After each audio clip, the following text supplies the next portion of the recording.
Good afternoon, ladies and gentlemen. Welcome to the Public Service Commission of South Carolina in docket number 2019-224E and docket number 2019-225E. This is the IRP for the Duke companies.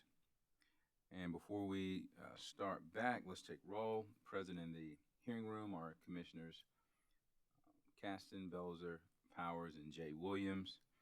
Present virtually are Commissioners Irvin and Thomas. Before we broke for the commission meeting and lunch, we finished with, I believe, Witness Wilson. Were we finished with Witness Wilson, Attorney Thompson? Pretty sure we were. Mr. Chairman, yes, Mr. Chairman, sorry about that. It took me a minute to get off mute and get my video on. Oh, sorry, Ms. Mixon. This is Kate Mixon. I was just going to say the same. Okay, we'll call your next witness, please. Thank you, Mr. Chairman. The South Carolina Coastal Conservation League, Southern Alliance for Clean Energy, Upstate Forever, Natural Resources Defense Council, and Sierra Club call Jim Gravatt to the stand. Mr. Gravatt, if you would, take the stand, raise your right hand. I see you there, sir. All right, Mr. Gravatt, if you would, do you solemnly affirm the testimony that you're about to give will be the truth, the whole truth, and nothing but the truth? All right, please proceed. Please state your name for the record. My name is Jim Gravatt. And by whom are you employed and in what capacity? I'm employed by Energy Futures Group and I'm a managing consultant. Thank you. Mr. Gravatt, did you cause to be pre-filed in this docket on February 5th, 2021, direct testimony consisting of 15 pages? I did. Do you have any changes or corrections to your pre-filed direct testimony at this time? I do not. So if the questions put to you in your direct testimony were asked of you at the hearing today, would your answers be the same? Yes. And did you also attach to your direct testimony two exhibits identified as Exhibit A and Exhibit B? Yes, I did. Were the exhibits to your testimony prepared by you or under your direction? Yes, they were. Mr. Chairman, I would move to have Mr. Gravatt's pre-filed direct testimony entered into the record as though given orally from the stand. Mr. Gravatt's pre-filed direct testimony will be entered into the record as if given orally from the stand. And I would also move to have Exhibit A and Exhibit B as attached to Mr. Gravatt's pre-filed direct testimony entered into the record as the next composite hearing exhibit. Gravatt Exhibit A and B will be marked as a composite exhibit and entered into the record as hearing Exhibit 19. Thank you. Mr. Gravatt, did you also cause to be pre-filed in this docket on April 15th, 2021, surrebuttal testimony consisting of 25 pages? Yes, I did. And do you have any changes or corrections to your pre-filed surrebuttal testimony? No, I do not. So if the questions put to you in your testimony were asked of you at the hearing today, would your answers be the same? Yes, they would. And did you also attach to your surrebuttal testimony 9 exhibits identified as exhibits JG-1 through JG-9? Yes. Were the exhibits to your surrebuttal testimony prepared by you or under your direction? Yes, they were. Mr. Chairman, I would move to have Mr. Gravatt's pre-filed surrebuttal testimony entered into the record as though given orally from the stand. Mr. Gravatt's pre-filed surrebuttal testimony will be entered into the record as if given orally from the stand. Thank you. And I would also move to have exhibits JG-1 through JG-9 as attached to Mr. Gravatt's pre-filed surrebuttal testimony entered into the record as the next composite hearing exhibit. Exhibits JG-1 through JG-9 will be marked as a composite exhibit and entered into the record as hearing exhibit 20. Thank you, Mr. Chairman. Mr. Gravatt, did you prepare a summary of your direct and rebuttal testimony today? Yes, I did. Would you please read your summary to the commission? I'd be very happy to. Thank you. And good afternoon, Chairman Williams and members of the commission. My name is Jim Gravatt, and I'm testifying in this proceeding on behalf of the South Carolina Coastal Conservation League, Southern Alliance for Clean Energy, Upstate Forever, Sierra Club, and Natural Resources Defense Council. As you've heard, I'm a managing consultant at Energy Futures Group, and I have 30 years of experience working in the energy efficiency industry. Prior to launching my consulting practice, I managed award-winning energy efficiency programs, first for Vermont Gas, which is Vermont's only natural gas utility, and then as Director of Residential Energy Services for Efficiency Vermont, and for the District of Columbia Sustainable Energy Utility. I've crawled through attics and under trailers, conducting hundreds of energy audits, and worked closely with customers to understand their needs and facilitate their energy efficiency projects. For the past 10 years, I've used this experience to advise regulators, utilities, environmental organizations, and low-income and affordable housing advocates in 20 US states and 2 Canadian provinces to support the effective implementation of comprehensive, cost-effective energy efficiency programs. The purpose of my direct testimony is to provide recommendations to the Commission about the energy efficiency and demand-side management assumptions underlying the company's 2020 Integrated Resource Plan. With my colleague, Dan Mellinger, I conducted a review of the Market Potential Study, or the MPS, that was prepared by Duke's consultant, Nexent, and which the companies use in their IRP as the basis for their projections of achievable energy efficiency and DSM savings over the IRP review period. As I explain, the MPS significantly underestimates the potential EE and DSM savings in Duke's territory due to a variety of emissions, overly simplistic assumptions, and arbitrary limitations in the scope of the study design. Because Duke relied on the MPS as the basis for its EE and DSM scenarios in the IRP, I recommend that those scenarios be revised to account for higher, more realistic estimates of potential. My direct testimony elaborates on several of the most questionable aspects of the MPS. First, the MPS fails to account for the likelihood of increasing measure savings due to both technology improvement and decreasing measure and program costs driven by economies of scale. It is well understood that new technologies will decrease in cost as they continue to develop market acceptance, and many technologies such as LED lighting and heat pumps have demonstrated well-established track records of energy improvement over time. However, in the MPS, Nexent unrealistically assumes measures have a static efficiency level and cost over time. For example, while Nexent modeled various SEER levels for air conditioning in the MPS, the saturation shares of the different efficiency levels remained fixed throughout the study.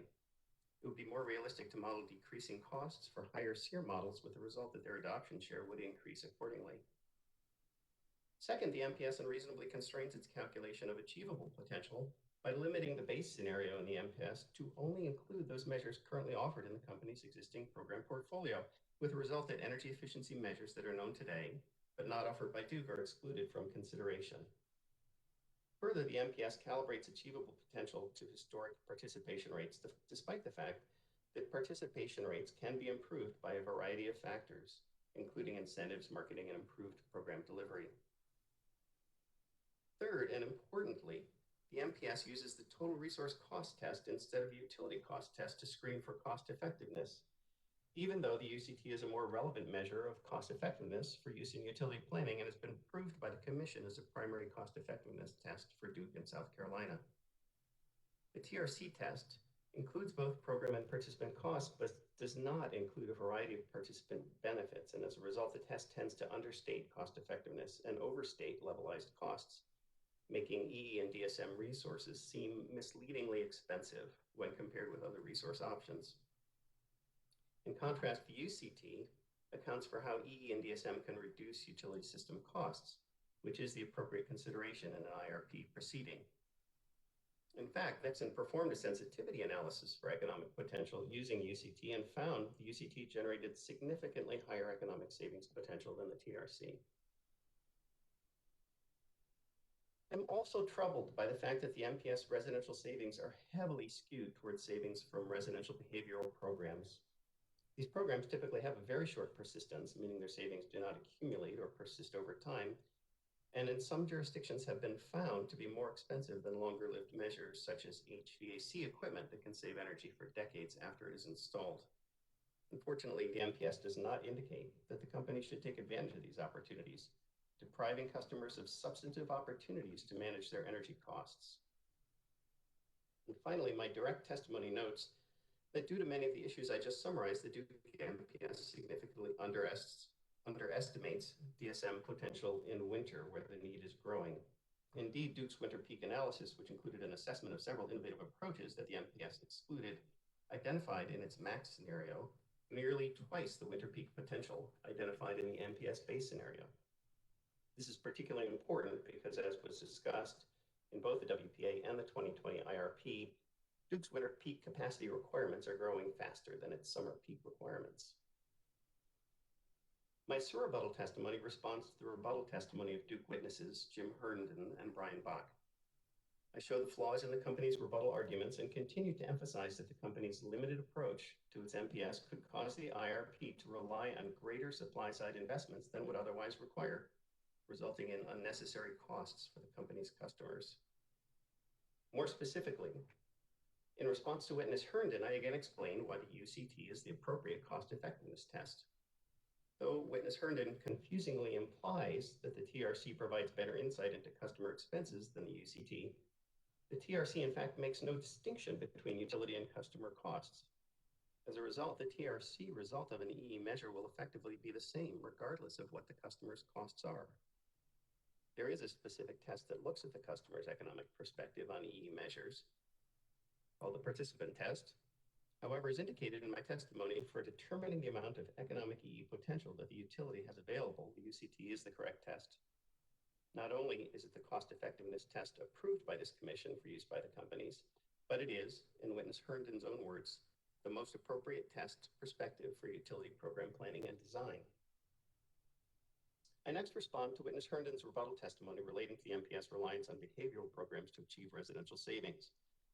Witness Herndon dismisses my concern about the prevalence of such programs by stating that the one-year measure life of behavioral programs was used merely for the purpose of cost-effectiveness testing, and that in any event, behavioral program savings persist longer than a year with annual program expenditures to reinforce behavioral messaging.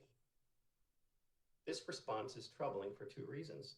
First, it suggests that the MPS used a one-year measure life only for cost-effectiveness testing, even though savings persist for longer.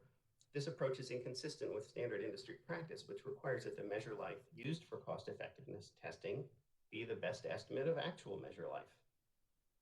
Second, to suggest that behavioral savings persist with the caveat that they do require annual program expenditures indicates that they do not persist at all. If the expenditures are not made, there will be no savings. Indeed, witness Herndon's suggestion that behavior savings persist for more than 1 year is directly contradicted by the evaluation of the company's behavioral programs, in which the evaluated results indicate a 1-year measure life, not persistence that exceeds 1 year. I note also that the evaluation of these behavioral programs was conducted by Nexent. Next, in response to witness Bach, I explain how market acceptance of EEDSM can improve cost effectiveness. Contrary to witness Bach's rebuttal testimony, I have found in my decades of program management experience that programs obtain significant savings from measures that are in a maturing product cycle, accompanied by increasing market acceptance. Witness Bach's testimony ignores this key phase of market adoption, instead selectively focusing on the end of the product cycle, when widespread adoption could in fact lead to lower net savings due to increased free ridership. But this only occurs after a years-long period during which the programs obtain significant savings. Witness Bach repeatedly states that utilities must consider actual potential. It is unclear what exactly witness Bach means by this contradictory phrase, but it provides absolutely no assurance that the companies will not forsake opportunities to cost effectively obtain the greater levels of energy efficiency that could be achieved. Indeed, in practice, utilities have verifiably demonstrated achievement of greater levels of savings than predicted in potential studies. For example, this is the case in Colorado, where the Colorado Commission found that the Public Service Company of Colorado could reasonably be expected to achieve far more than the potential study suggested would be possible, and in fact required it to do so. Ultimately, I recommend that the Commission direct Duke Energy to conduct a rapid assessment and to include in its modified IRP a scenario that reaches 1% EE savings in the near term. With respect to future IRPs, I recommend that the Commission expect the companies to present scenarios for capturing all cost-effective energy efficiency, as by definition, this is in the best interest of ratepayers, using the UCT rather than the TRC to determine cost effectiveness, and by accounting for emerging technologies, measures not currently included in its program portfolio, and modifications and improvements Duke could make to its current marketing efforts and program designs that could increase program participation. In other words, the amount of EE and DSM that is reflected in the next IRP should reflect true potential and not a floor-level assessment. Additionally, I recommend the Commission require the companies to develop a 1% savings scenario and similarly directed to assess increasing EE savings to specified higher levels, including 1.25%, 1.5%, 1.75%, and 2%.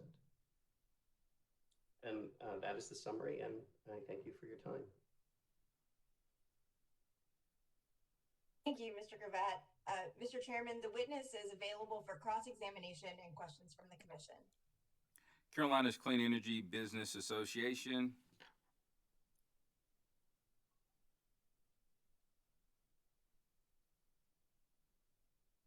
Sorry, Ben Snowden for CC, but we do not have any questions for Mr. Gravatt. Thank you. Johnson Development Associates. Chairman Court Walsh, Johnson Development doesn't have any questions. Vote Solar. No questions, Mr. Chairman. Thank you. Office of Regulatory Staff. Thank you, Mr. Chairman. This is Andrew Bateman with ORS. No questions. Thank you. Duke Companies. Yes, sir, Mr. Chairman. This is Sam Wellborn for the companies. I have some questions for Mr. Gravatt. Please proceed. Hello, Mr. Gravatt. In the interest of time, I'm going to jump right into it, if that's all right. Absolutely. Thank you. You spend time in your direct testimony discussing, quote, omitted measures, end quote. Is that right? Yes. And the companies asserted in their rebuttal testimony that those measures were not omitted in their opinion. Is that accurate? That is accurate, and in my rebuttal, I acknowledged that there appeared to be some differences in naming conventions that could indicate that several of the measures they referenced were in fact omitted, included, although there were others that I do not agree would have been included as they named them. Yes, sir. And those four EE measures based on those naming conventions you referenced were measures that the companies asserted were comparable, but you asserted they're distinct, those four measures. Is that correct? Correct. Yes, sir. And how many measures overall were included in the market potential study? I don't know the exact number. I understand that there were quite a few measures. Yes, sir. I'm going to share with my screen here, and hopefully you can see it okay. Can you see the market potential study there in front of you? I can, yes. Yes, sir. And so you had referenced those four omitted measures. Can you read those highlighted sentences for me, please? The study included 329 unique energy efficiency measures, expanding the measures to account for all appropriate combinations of segments and uses and construction types resulted in 8,994 measure permutations. Yes, sir. Thank you. Stop sharing now, and hopefully I get the hang of this sooner than later. Would you agree, so we're going to change gears a little bit, would you agree that for certain measures, the climate where the energy efficiency measure is being implemented can be relevant to the savings achievable by that measure? Certainly. Yes, sir. And you stated in discovery that you had relied upon the Illinois Technical Reference Manual for some of these suggested measures or programs. Is that correct? Yes. And just real quick, I'm going to share again my screen, if it will let me And so here we have that manual. Does this look familiar to you? At this point, I'm still, oh, here we go. Yes. Thank you. Yeah, this can be a little clunky. I apologize for that.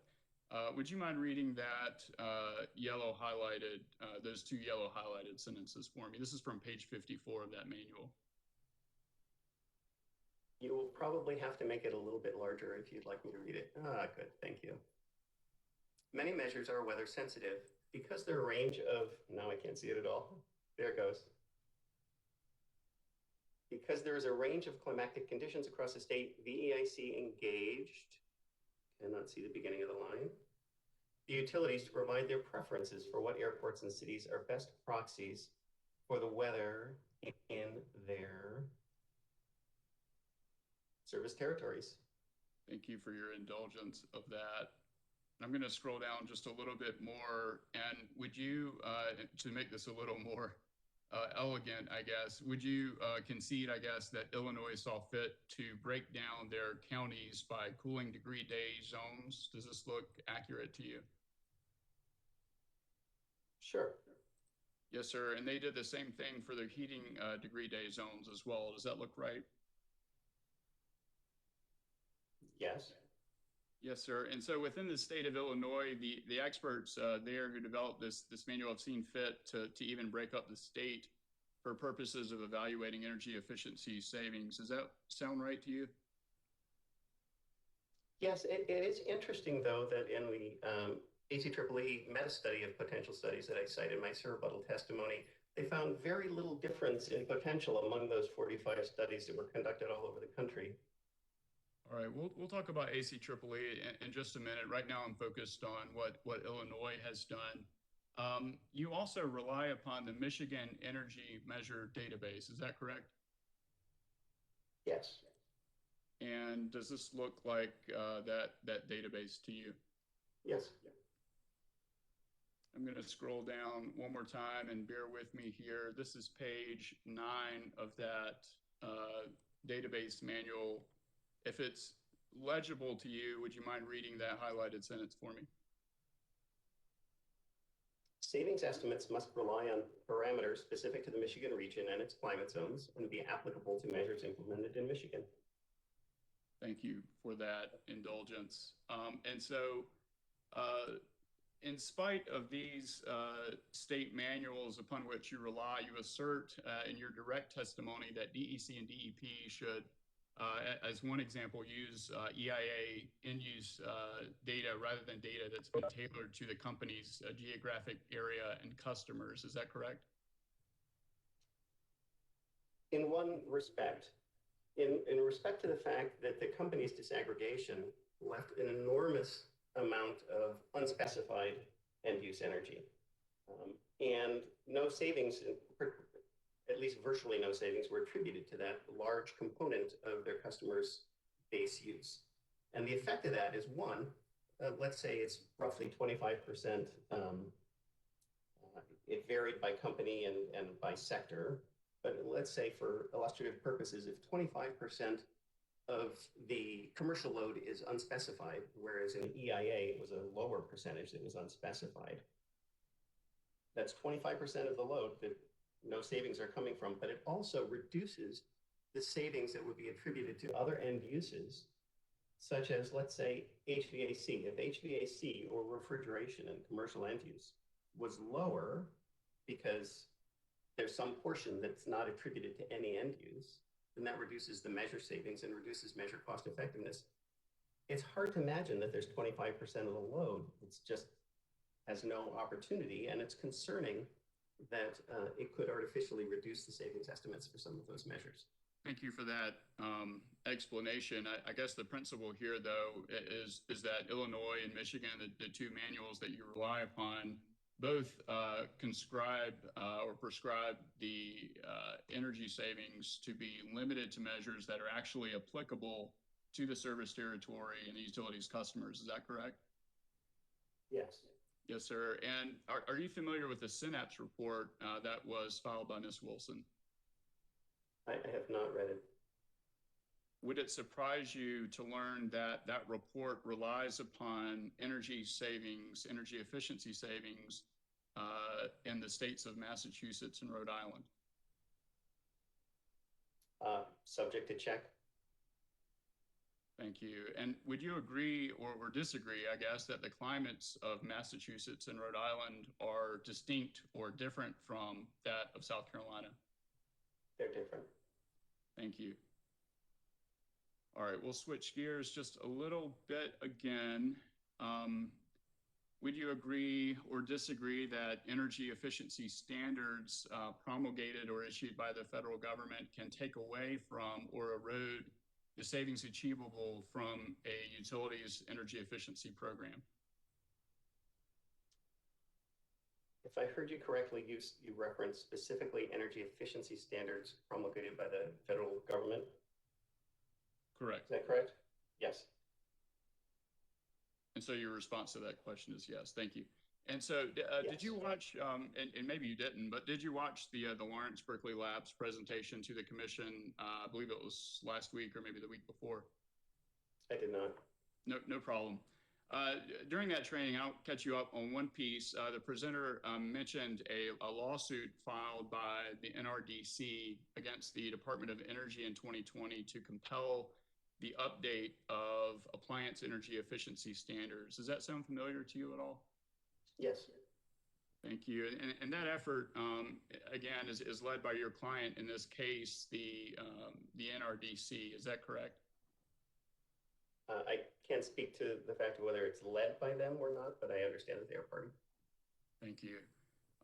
Are you aware also that in August 2020, the NRDC sent a letter to the Department of Energy listing 26 distinct energy efficiency measures whose standards were overdue for review? Does that sound right to you?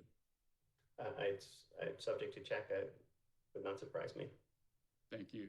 And are you aware of President Biden's executive order 13990? Not by the number, no. No problem. I'm going to share my screen real quick.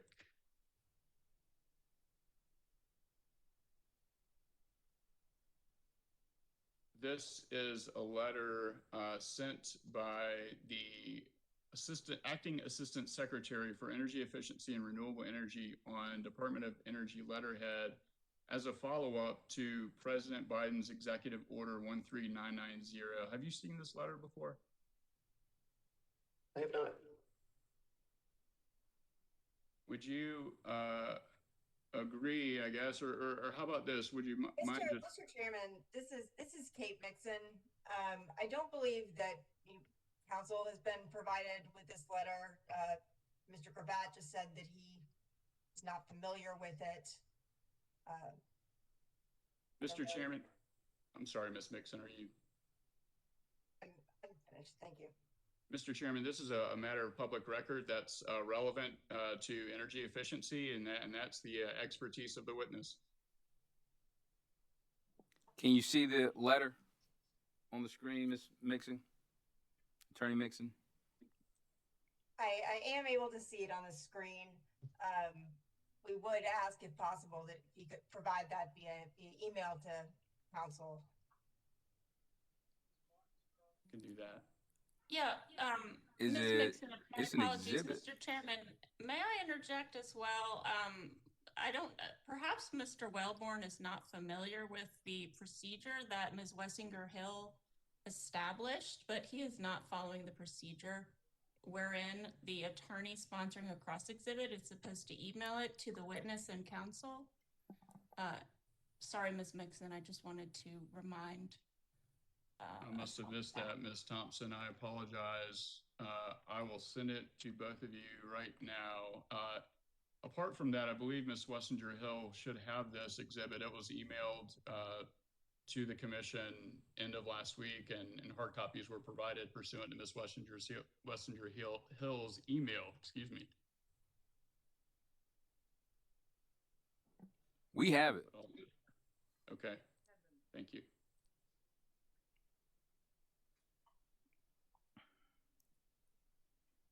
I don't mean to bog things down.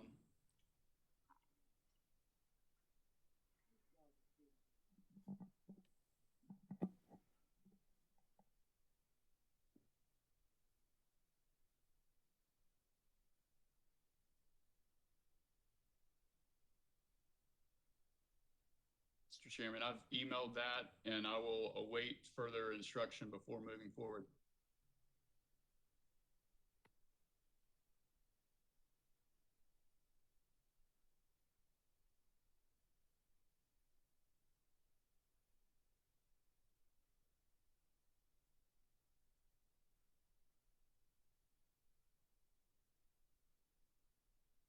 Thank you, Mr. Wellborn. I've just received it.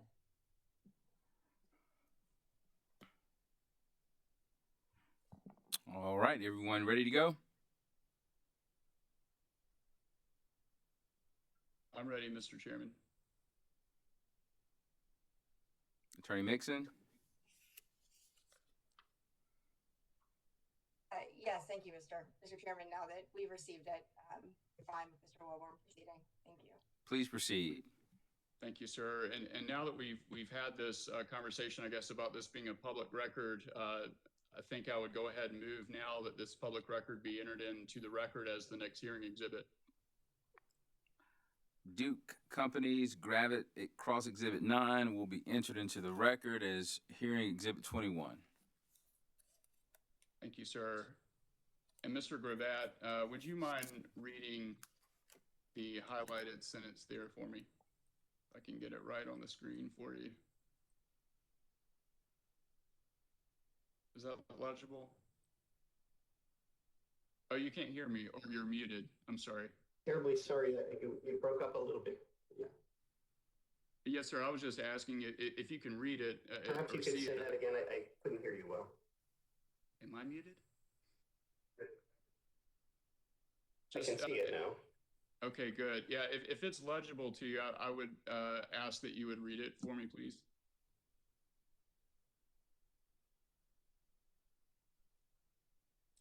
The highlighted section, at the direction of the Acting Secretary of Energy, the Office of Energy Efficiency and Renewable Energy, EERE, reviewed relevant documents and provides this preliminary list of EERE actions being considered pursuant to Section 2A of Executive Order 13990. Thank you, sir. And we won't go through all these EE standards, but I did think it was relevant to this case. And so I thought I would bring that to your attention. Do you expect, or is it your expectation generally that the Biden administration will update energy efficiency standards for at least some end-use appliances or devices? Well, there's been a great deal of speculation about how quickly the Biden administration is going to act on those standards, and I'm not going to join in the speculation. That'll be fine. Thank you. We'll change gears just a little bit. Have you ever prepared an integrated resource plan before? No, I have not. Thank you. You understand, though, don't you, that at bottom, the purpose of an integrated resource plan is to plan for resources to meet load. Is that correct? I think that's quite a gross simplification of the purpose of an IRP, certainly to meet load that is reliable at the lowest cost to customers and consistent with other jurisdictional policies and priorities. Thank you. And in your SOAR rebuttal testimony, you point to two other proceedings that you believe are relevant to this 15-year resource planning proceeding, one in Colorado and one in Maryland. Is that right? Yes, it is. Thank you. And I'm going to share my screen again. Hopefully that these visuals keep everyone interested in the post-lunch slump. Does this look like the Colorado order to you? Not yet. Now it does. Well, take your time. Don't let me walk you into anything. On page 2 of this order, I would ask that you please read that sentence.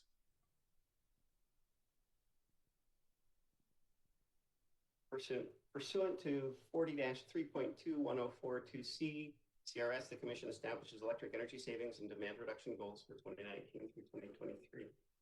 Yes, sir. And so that was a proceeding pursuant to Colorado state law that related to energy efficiency goals for the next 4 years in Colorado. Is that correct? Yes. Thank you. And you also, as we mentioned, rely upon an order issued by the Maryland Public Service Commission in 2015. Does this look like that order? Yes, and the reason I said before, just to clarify on the Colorado, it hadn't appeared on my screen yet. I was still seeing the other letter. No problem. Yeah, I've noticed some connection issues, so that's no issue at all. I'm going to scroll down just a little bit to page 3 of this order. And would you kindly read, the first sentence on page 3? In this order, we outline a framework for prospective cost-effectiveness screening and establish a methodology for determining post-2015 electric energy efficiency goals. Thank you, sir.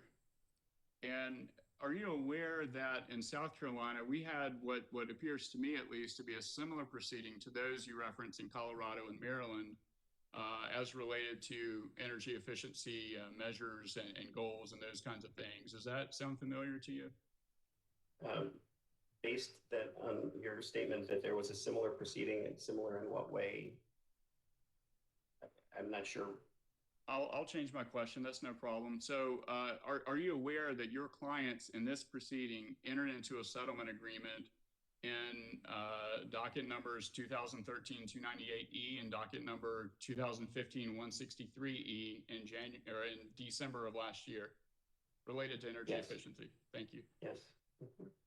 And didn't the commission issue an order approving that settlement agreement in January of this year? Yes. Thank you. I'm going to share my screen yet again.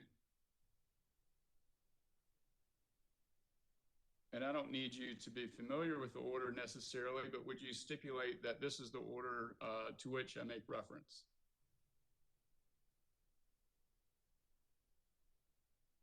Oh, yes. Thank you. On page 6 of that order, the commission approved the filed settlement agreement, correct? Yes. And the commission also said that the company shall submit any proposed changes to the mechanism, which was at issue in that proceeding, with its filing in the year 2026. Is that correct? Yes. And on page 8, this is Order Exhibit 1. There is a goal here that your clients agreed to and that the commission approved of 1% annual energy savings. Is that correct? Yes. Mm-hmm. Thank you, sir. Mr. Chairman, I would ask that the commission take judicial notice of the substance of order numbers 2021-32 and 2021-33, as well as the exhibits to those orders. Notice taken. Thank you, sir. Mr. Gravatt, are you aware of the recently settled and commission-approved process for applying for and getting the approval of new energy efficiency measures and programs? Whoops, I'll stop sharing my screen. I'm sorry, but are you aware of that process in South Carolina? I am aware that there is a process for getting approval. I'm not aware of the specifics of what that process is. No problem. So just to recap a little bit, we have a 1% savings goal for energy efficiency and DSM programs in South Carolina until 2026. We do have a process in South Carolina for approving new programs, and the commission recently approved that in January of this year. Is that an accurate recap of what we've been discussing? Yes. Thank you. But in your IRP testimony, as you mentioned in your testimony summary not too long ago, you propose, one, that we increase programming for low-income customers, and two, that we assume savings at various levels between 1% and 2%. Is that correct?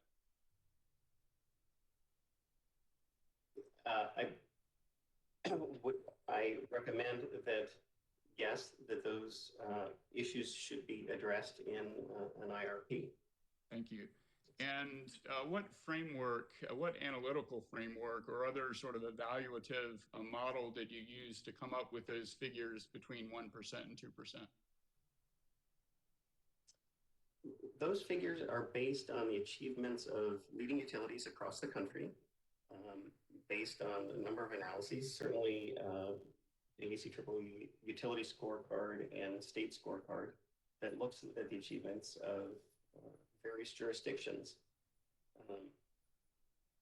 Is it correct in your testimony that you state when the bar is low, it's not challenging to clear it?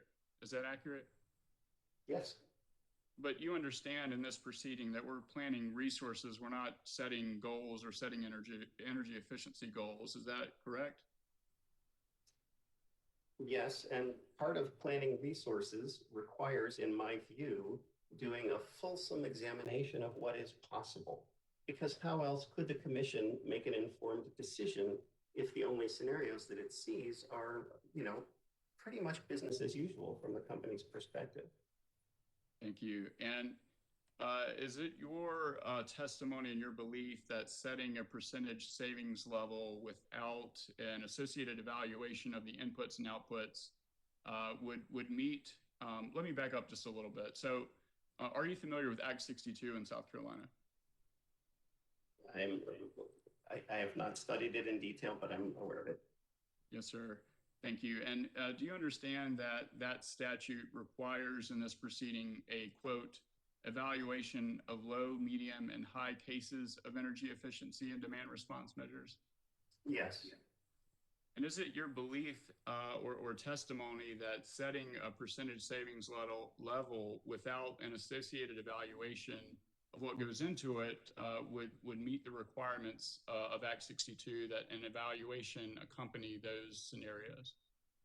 I'm fairly clear that I never said that, so no, I don't agree with it. However, okay, what I believe to be a fundamental issue here with the MPS is that it purports that by counting what is known bottom up, that leads to an accurate assessment of what is achievable.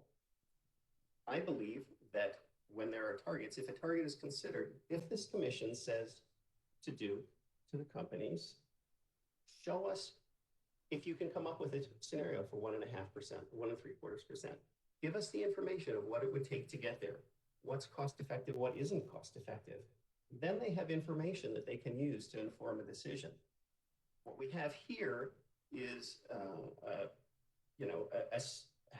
bottom-up scenarios. I mean, I think the illustration that you referenced from Colorado and Maryland, the point of both of those was that both of those commissions acknowledged that the bottom-up assessment potential study underestimated available savings, and thus they ordered utilities to achieve more. And what do you know? Those utilities are achieving savings at the levels they've been ordered to achieve. So in my view, to your question, the analysis is important. The analysis is critical.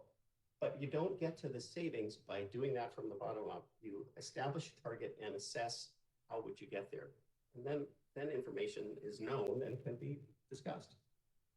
And so in your view, we should do sort of a top down, which is to set the goal and then figure out how we can get there under the statutory and regulatory framework. Is that correct?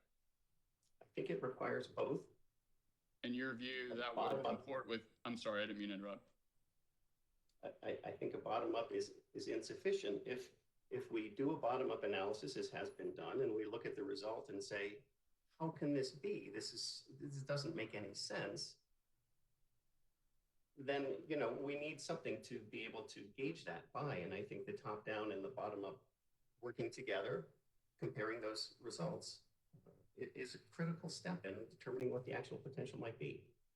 And so your goal would be somewhere between 1% and 2%. Is that accurate? My goal is that the company pursue all cost-effective energy efficiency because by definition, that is in the best economic interest of customers. However, that's for the commission to determine what the right level is. But as a consultant and someone who's been in this field for decades, I don't know how the commission can make decisions without more information.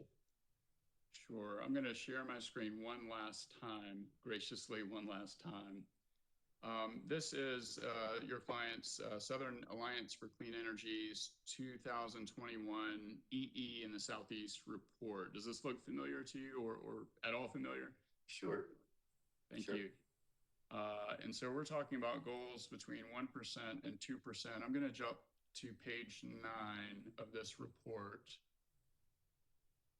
Mr. Gravatt, did DEP, Duke Energy Progress, achieve savings of 1% in any year between 2015 and 2019?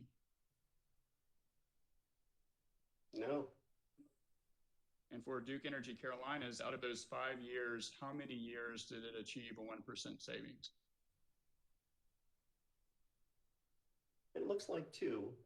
And of course, I'm reminded of the caveat that any investor gets, no matter how small your investment.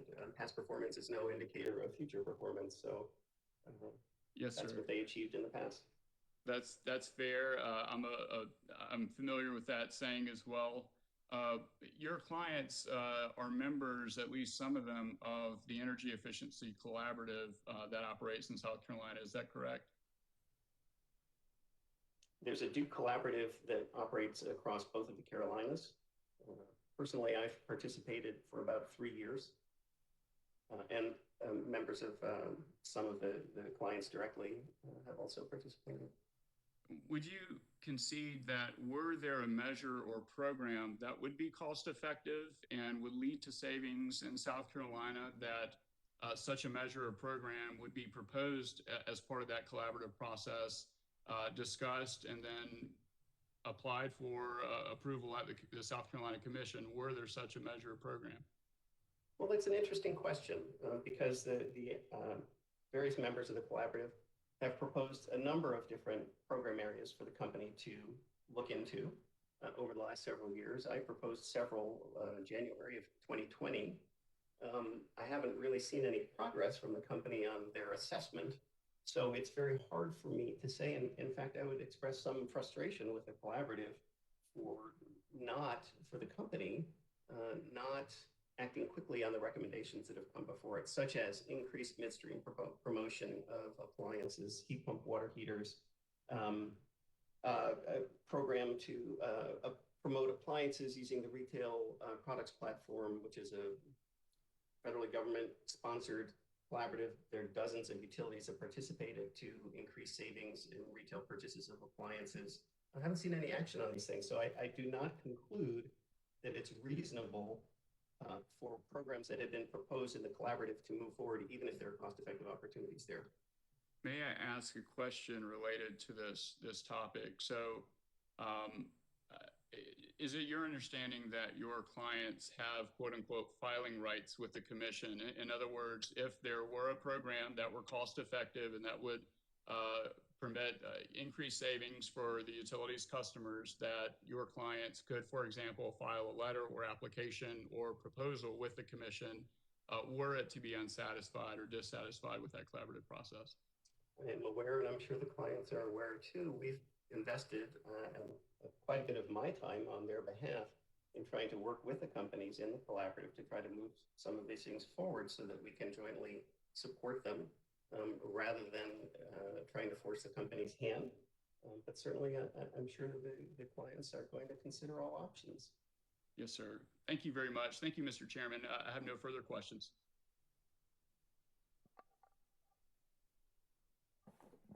Commissioner questions. Commissioner Caston. Good afternoon, Mr. Gravatt. Good afternoon, sir. Are you in Vermont right now? I am. What's the weather there? Well, thankfully, it's not snowing. We did have snow last week, but it's about 60 today. Not too bad. Well, it's 82 outside, which is kind of hot. I wish I was there. Well, come on down. You're welcome. We'd love to have you. Thank you. There's been, through the course of this hearing, I know a lot of discussion and a lot of comments relative to inputs, when models are considered.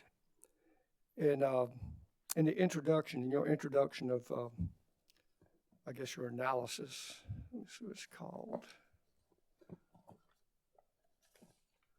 The review of the DEC and DEP market potential studies.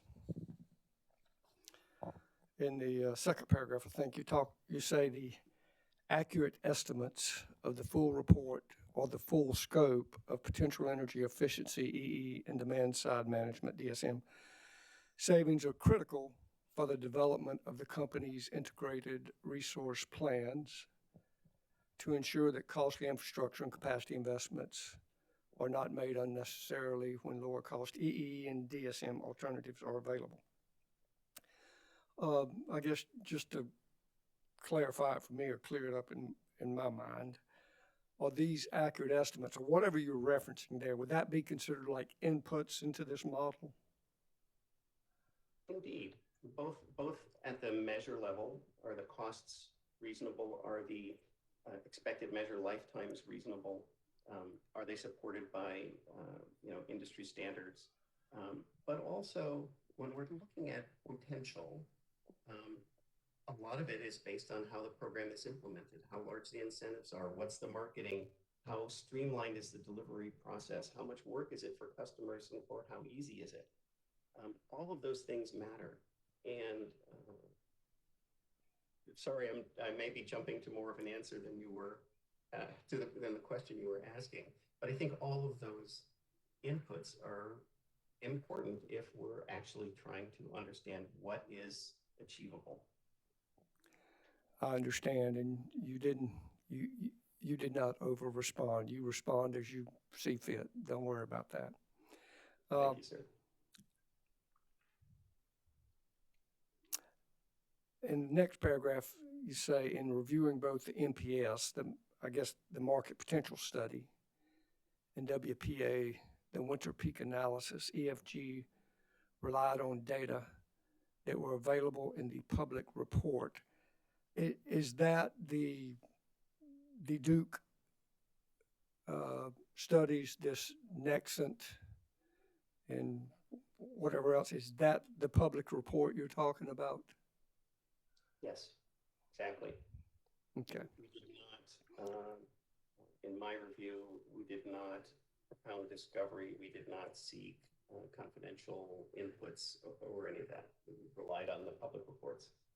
Well, that's what I was going to ask you, because it goes on to say, and did not conduct a detailed analysis of the underlying data. So, in essence, you just reviewed the report that was a matter of public record that you get off the. Okay. Correct. That's good enough. I guess the next sentence you say, nevertheless, this review revealed numerous instances where arbitrary limitations were made in the scope of the NPS and that result in significant underestimating of potential EE and DSM savings. And this is not a trick question, I promise you, but I was, as I read through this and I was thinking about it, my first thought was, well, how do you determine if it's arbitrary without looking at where the data came from? And I don't know the answer to that, but how did you make, from reading just the report, how did you determine that the information was arbitrary?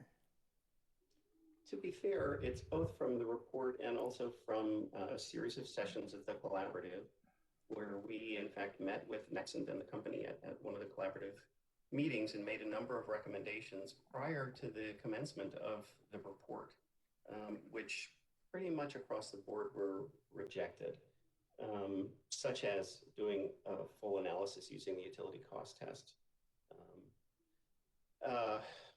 When we talk about things like,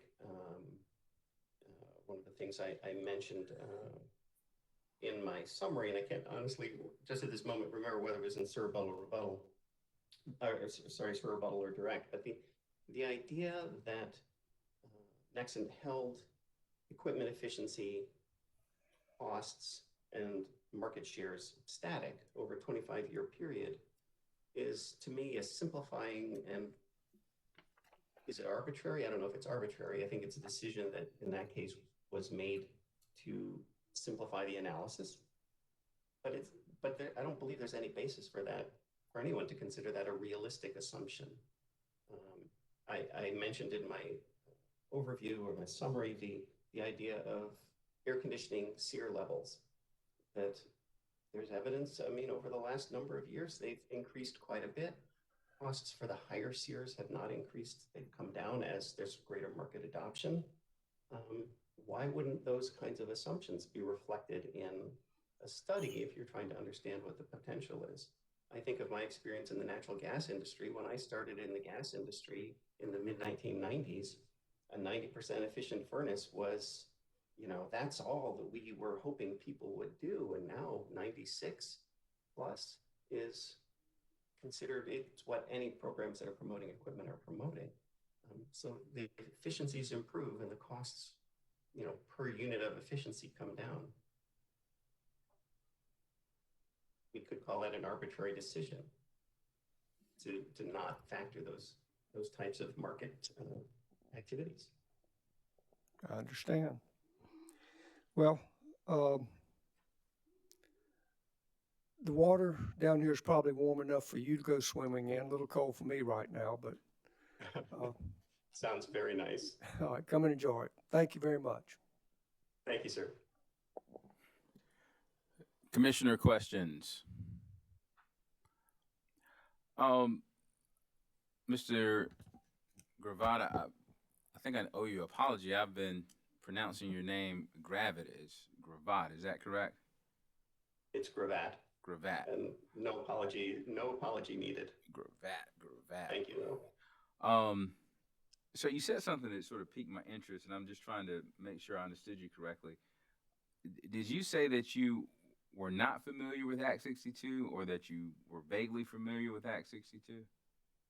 I'm familiar with the sections that apply to the review of integrated resource plans, and specifically, and I will say that I reviewed it specifically after Witness Bach's rebuttal testimony, in which he went on at great length about the utility's responsibility to keep the lights on, which there's no denial of, but that just simply isn't the only responsibility of the utility. And I was concerned to understand a little better what the factors were that the commission is expected by law to require in its review of the IRP. Understood. Well, I mean, you would agree that if the lights were not on, we would have some big problems on our hands, wouldn't you? Absolutely. Okay. So where does the commission's requirement to determine whether or not the company's IRP is the most reasonable and most prudent factor into your analysis and opinion? In my analysis, it's the only aspect of this that I really looked at is whether the estimate of energy efficiency and DSM is reasonable. And because cost-effective energy efficiency by definition is less costly for ratepayers than not doing it. And that's determined by the utility cost test. And utility cost test results, Nexen said in their MPS, the economic potential is quite a bit higher than with the TRC, yet that wasn't factored into the proposed level of energy efficiency by the company. And so my view is that that failure to even present scenarios that would achieve higher levels, that would really achieve the maximum amount of energy efficiency that's cost effective using the utility cost test, that is a deficiency in the IRP. Okay. But does that mean that their method is not the most reasonable and prudent, and most reasonable and most prudent? It may not be optimal or the best, or I think your point is that we should set high goals, aspirational, no low bars. I mean, and I get where you're coming from, but I'm using the law as my guide. You may have the opinion that it may not be enough, or there's more that could be done, but that does not necessarily mean that it's not the most reasonable and most prudent. Or am I wrong? Well, I of course want to caveat that I'm in no position to offer a legal opinion. I'm not a lawyer. Um, and, you know, my view and my belief is that an IRP that does not capitalize on opportunities to reliably keep the lights on at the least cost would not be a reasonable and prudent plan. Okay. And that's fair. I appreciate that. So if you had to give the IRP as presented by the companies a grade, whether, you know, A through F or 0 through 100 or, you know, 1 out of 10, what would you give this IRP? Again, with the caveat that really my review has been focused on the market potential study and its application in the IRP. So I can't comment on the resource planning aspects, for example.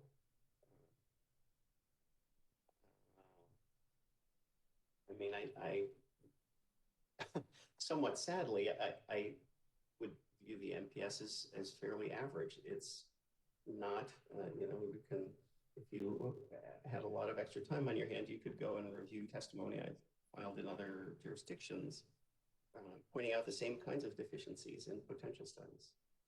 This bottom-up approach tends to lead to an underestimation. So C, sounds like you're saying he gets a C. I think C. I mean, when my kids were in school, average was a B because nobody wanted to give them C's, but yeah, it's a C. Oh, I've never heard of that before. Yeah. But okay, so C, a C or a B. Well, that's not that bad, is it? Well, and let me give you a little bit of background. When I hear some of this testimony, it almost comes across like the companies didn't even try to present an IRP that was acceptable under the law. But you're not saying that, are you? I'm not saying that. I will say that, as I mentioned, we provided a lot of input to the company through the collaborative for the market potential study before the work was started. Much of that, if not all of it, was disregarded. It would have made me much happier had they taken that input to heart, incorporated into the market potential study. And as much as I've enjoyed being here today, I think probably everybody would have preferred if we didn't have to contest this issue. Understood. And my last question for you is just to clarify your last statement. Now, you said much of which or all of it was not taken into consideration, your recommendations? That's correct. So which one is it?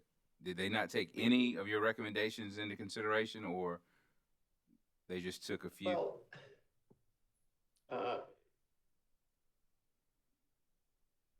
I'm not aware that they took any of them into consideration in the way that we expressed them. I think, you know, we recommended full analysis using the utility cost test.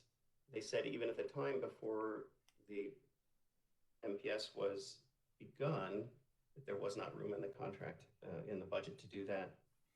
We recommended they address emerging technologies. They declined to do so. And I mean, those are two pretty big ones on the top of my list right now. So they told you it wasn't room in the budget to conduct the analysis you recommended? That's what they said. That brings up an interesting point. I thought that was my last question. Should costs be considered when conducting an IRP, or should no costs be considered, and the companies should study every possible input, output, every possible opportunity for advancing EE, or should there be some boundaries or perimeters set?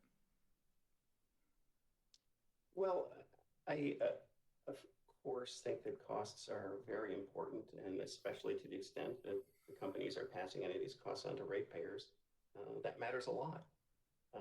I do not support the idea of boundless studies, but I suspect the kinds of dollars we are talking about were had they been done at the time, were maybe in the tens of thousands of dollars. And we're talking about a whole lot more money than that in this proceeding. So that to me, I mean, should they have done $1 million study? That wouldn't have been my recommendation. All right, sir. Thank you very much for sharing your testimony with me. I think there's some more questions for you. Commissioner Caston. Chairman Williams' questions kind of brought a couple of things to mind, if you don't mind indulging me a little bit more. My pleasure. You know, when I think about the stakeholder process in general, which I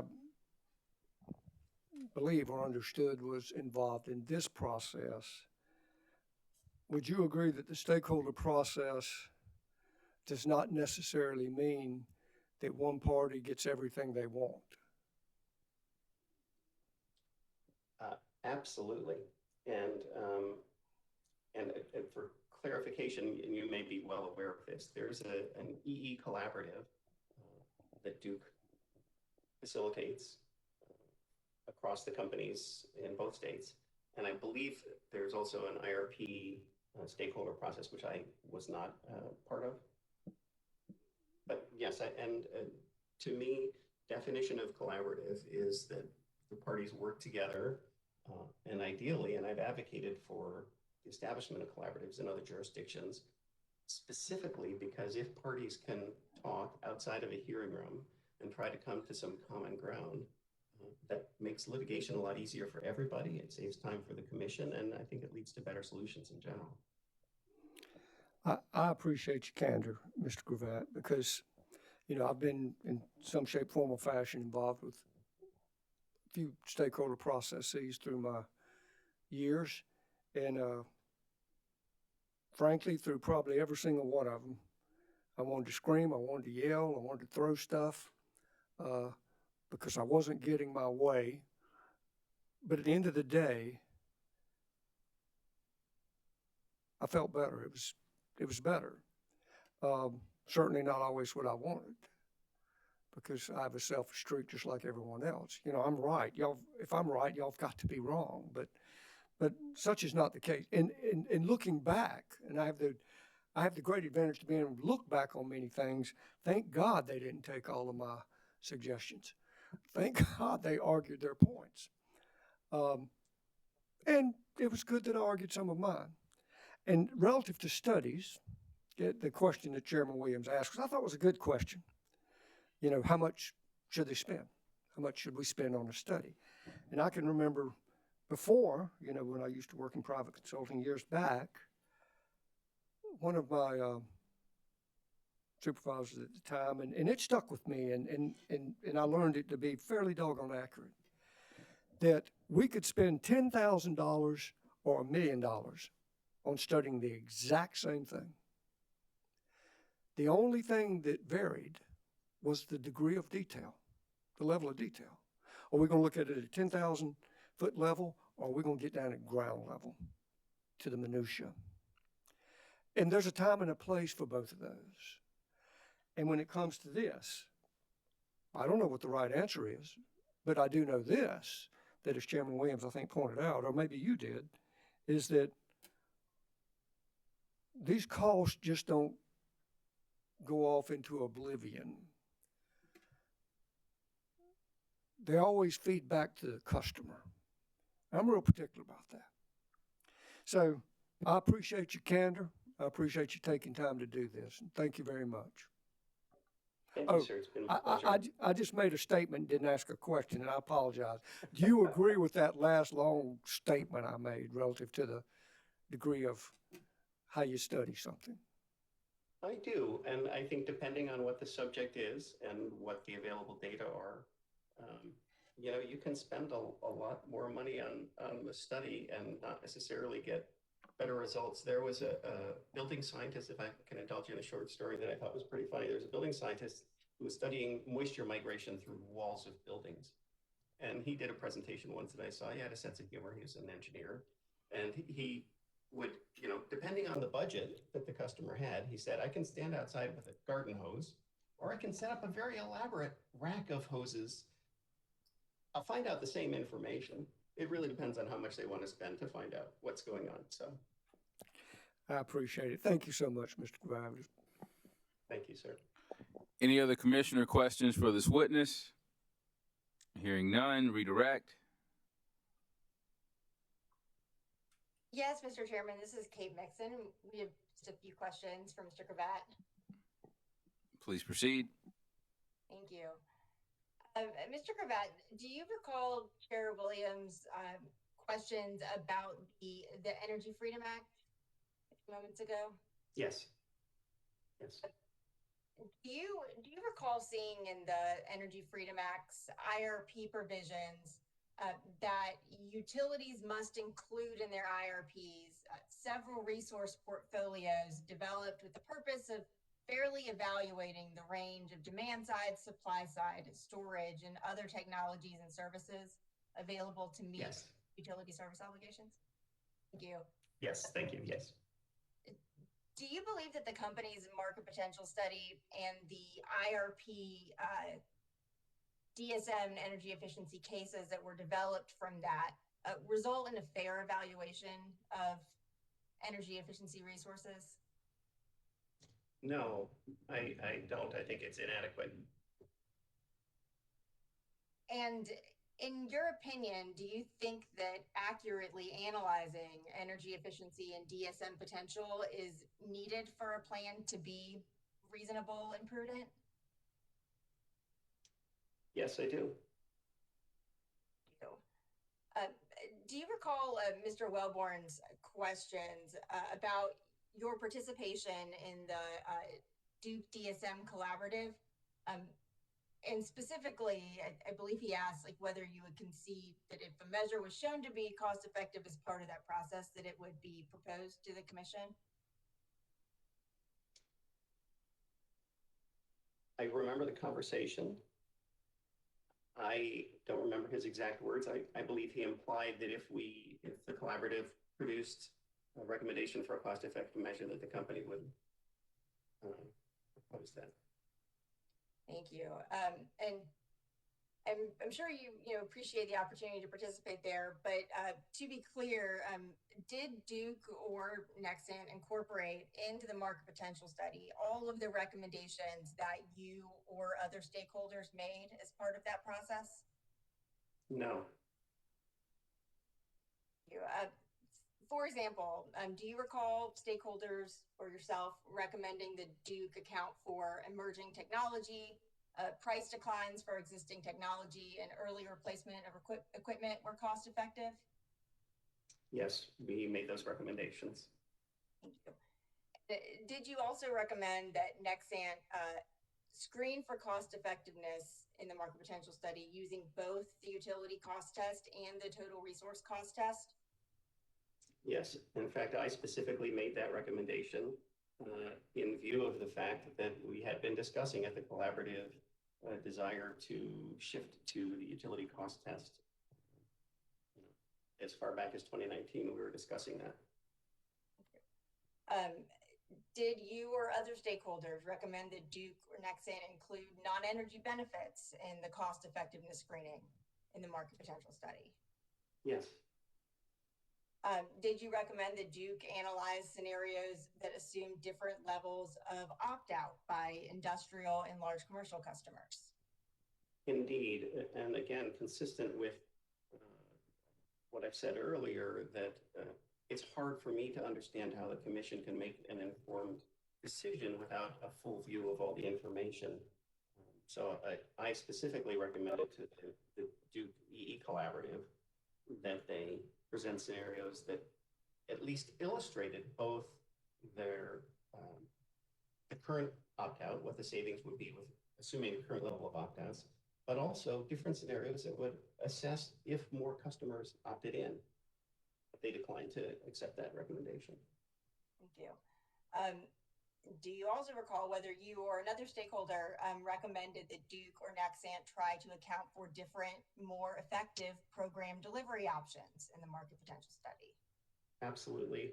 We recommended that in the stakeholder collaborative. Again, if we're trying to assess what the potential is, I don't understand how you assess the potential of just doing what we've always done. Potential to me means what's possible if we do our best.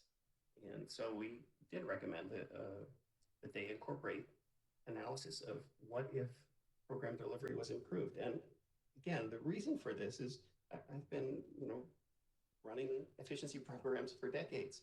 It makes a difference how you deliver the program, whether customers are going to participate or not. Thank you.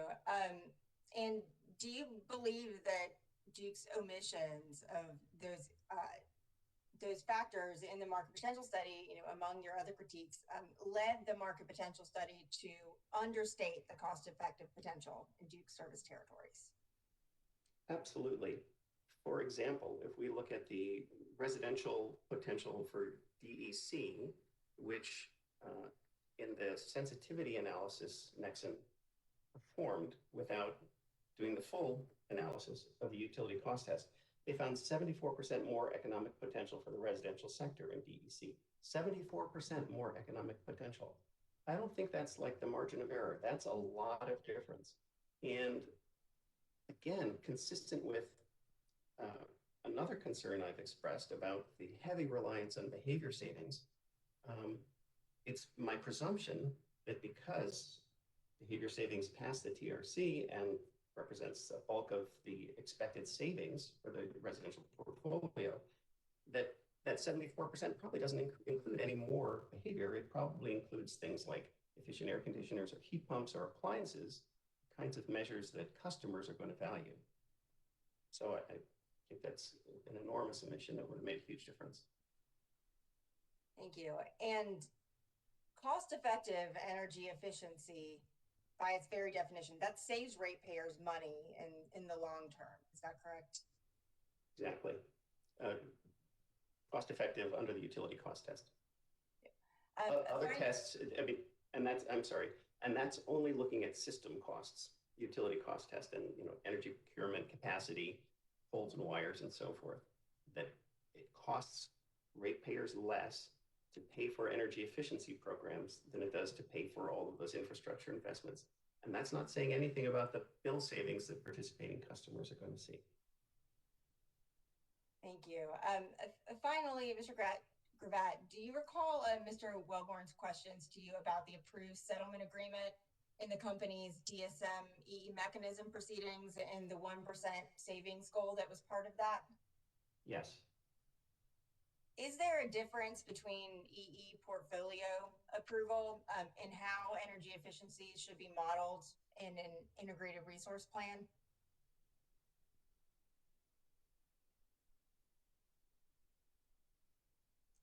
I'm not entirely sure I understand the question. Could you ask it again, please? I will rephrase. Energy efficiency portfolio approval, is that a different proceeding than different proceeding than an integrated resource plan? Is it a different proceeding? It may be a different regulatory proceeding, but they should be consistent in my view. It makes no sense to approve. It's like the IRP is more of a sort of a strategic plan for energy efficiency, and the program plan approval is the nuts and bolts of how that's achieved. Probably a different level of detail, perhaps, but they should be consistent. Otherwise, why would we include it in the IRP? Thank you, Mr. Gravatt. I don't have any further questions. Thank you. All right, Mr. Gravatt, you may step down from the witness stand. Sorry, Mr. Chairman. Oh, I'm sorry. I have very limited recross. I'll be quick if that's all right with you. Go right ahead. Thank you, sir. Mr. Gravatt, you had mentioned the amount, 74% economic potential. It's correct, isn't it, that economic potential doesn't take into account at all customer adoption rates. Is that correct? It does not, but I think in my view, it says that the company has an obligation to aggressively pursue achieving as much of that economic potential as they can. Yes, sir. And, but tell me this, does a customer have to adopt the measure for it to result in savings? Yes. Right. So a customer has to adopt the measure for it to result in savings, and therefore that theoretical potential really depends on customer adoption for it to actually result in savings. Is that correct? It's an interesting question. I mean, of course, the answer is yes. However, it's not true, in my view, that the company has no role in determining whether the customer adopts the measure through Yes, sir. streamlined, enhanced, effective program delivery and effective incentives. The company has a great deal of influence in adoption. Right. And if there's 74% more economic potential, I'm not going to say that the achievable would be 74% greater. I don't know, but I think it's more than none. We'll introduce testimony about that later in this case, but would you stipulate that, so you studied the market potential study, not how it was adjusted and or accounted for in the IRP, is that correct? That is correct. So we'll cover that topic later during this hearing. Mr. Gravatt, I have one more question. Ms. Mixon had asked about the proposal of new programs and the relevance of cost effectiveness. My question for you relates to one we discussed earlier, which is the application process for the approval of new programs. My question for you is whether the approval for new programs is exclusively dependent upon cost effectiveness, or whether there are other hurdles and steps and factors that must play into that approval process. I have not participated in the approval process in South Carolina. Typically, there are other factors. It is not just cost effectiveness, but cost effectiveness is certainly one of them. Okay, thank you. That's all I have, Mr. Chairman. Thank you for your time. No problem. We're in recess until 2:45.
Good afternoon, ladies and gentlemen. Welcome to the Public Service Commission of South Carolina. We're here in dockets number 2019-224E and 2019-225E. Let's take roll. Present in the hearing room are Commissioners Belzer, Caston, Powers, and Jay Williams. Joining us virtually are Commissioners Irvin and Thomas. Commissioner Thomas. Attorney Thompson, would you call your next witness? Mr. Chairman, this is Kate Mixon. Mr. Gravatt was the last witness that we have. We have two more witnesses that will be presenting their surrebuttal testimony later in the hearing. And we would also just like to confirm that Mr. Gravatt is excused. Mr. Gravatt is excused. Vote Solar, would you please call your first witness? Taylor Spear from Vote Solar. Before we begin with Mr. Fitch, I'd just like to note something for the record. Vote Solar is going to withdraw its Ortinis motion to strike made on April 26th during the examination of witness Santiani. We stand by the legal merit of that objection, but believe that it was sufficiently addressed on cross-examination of witness Santoyani, and also acknowledge that the commission certainly has a lot on its plate. So with that being noted on the record, Vote Solar would call to the stand Tyler Fitch. Mr. Fitch, if you would take the witness stand.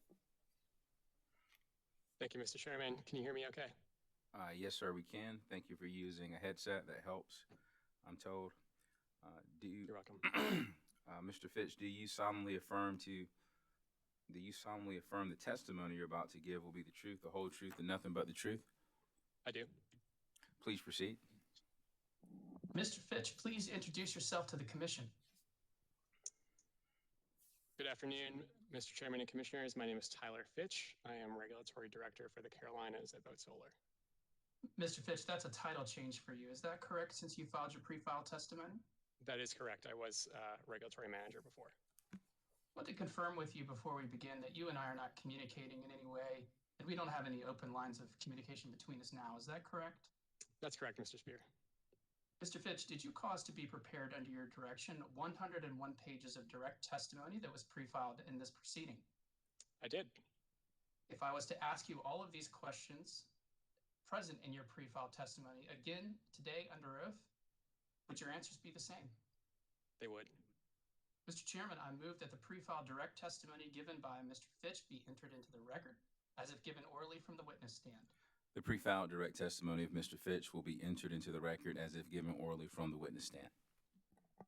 Mr. Fitch, were 6 exhibits attached to your pre-filed direct testimony, pre-marked and identified as TF1 through TF6? That's right. Mr. Fitch, did you rely on those exhibits to develop your opinion in this case? I did. Mr. Chairman, I move that the 6 exhibits pre-filed along with Mr. Fitch's direct testimony be entered into the record in this proceeding. Exhibits TF1 through TF6 will be marked as a composite exhibit and entered into the record as hearing exhibit 22. Mr. Fitch, did you prepare a summary of your direct testimony? Yes, I did. Please deliver it to the commission now. Thank you. Thank you, and good afternoon, Mr. Chairman and Commissioners.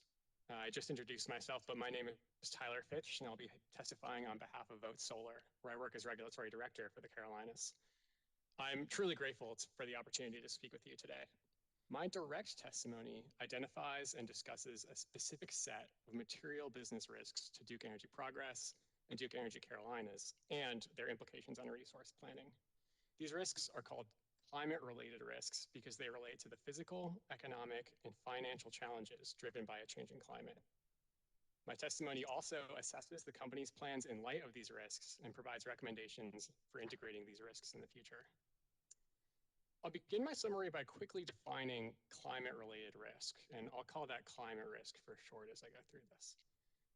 Climate-related risks are potential negative impacts to an entity that arise from either physical risks or the physical impacts of a changing climate, or transition risks, which include economic and financial implications of adapting to a warming world and transitioning to a zero-carbon economy. Since the climate-related risk framework was created by a network of central banks in 2015, it has emerged as a driving force in economic and financial decision-making. BlackRock, for example, which is Duke Energy's second largest single shareholder and the largest asset manager in the world, stated in 2019 that risks and opportunities related to climate change are driving a, quote, fundamental reshaping of finance. And when a group of investors sent a letter to Duke Energy requesting a net zero carbon commitment and describing climate-related risks as significant and material in February 2019, Duke Energy complied 7 months later. Like all other utilities with long-lived assets and significant carbon emissions, the companies have substantial exposure to climate-related risks. The companies are exposed to physical risks from weather events and changes to load, financial risks as shareholders adjust their appetite to carbon-intense investment, regulatory risks from future state or federal regulation, economic risks from cost-competitive zero-carbon generation or carbon-conscious customers sourcing energy elsewhere, and even reputational risks from potentially failing to meet their carbon commitments. Importantly, costs and negative impacts sustained by the companies due to these risks could well result in less affordable and less reliable service for its ratepayers.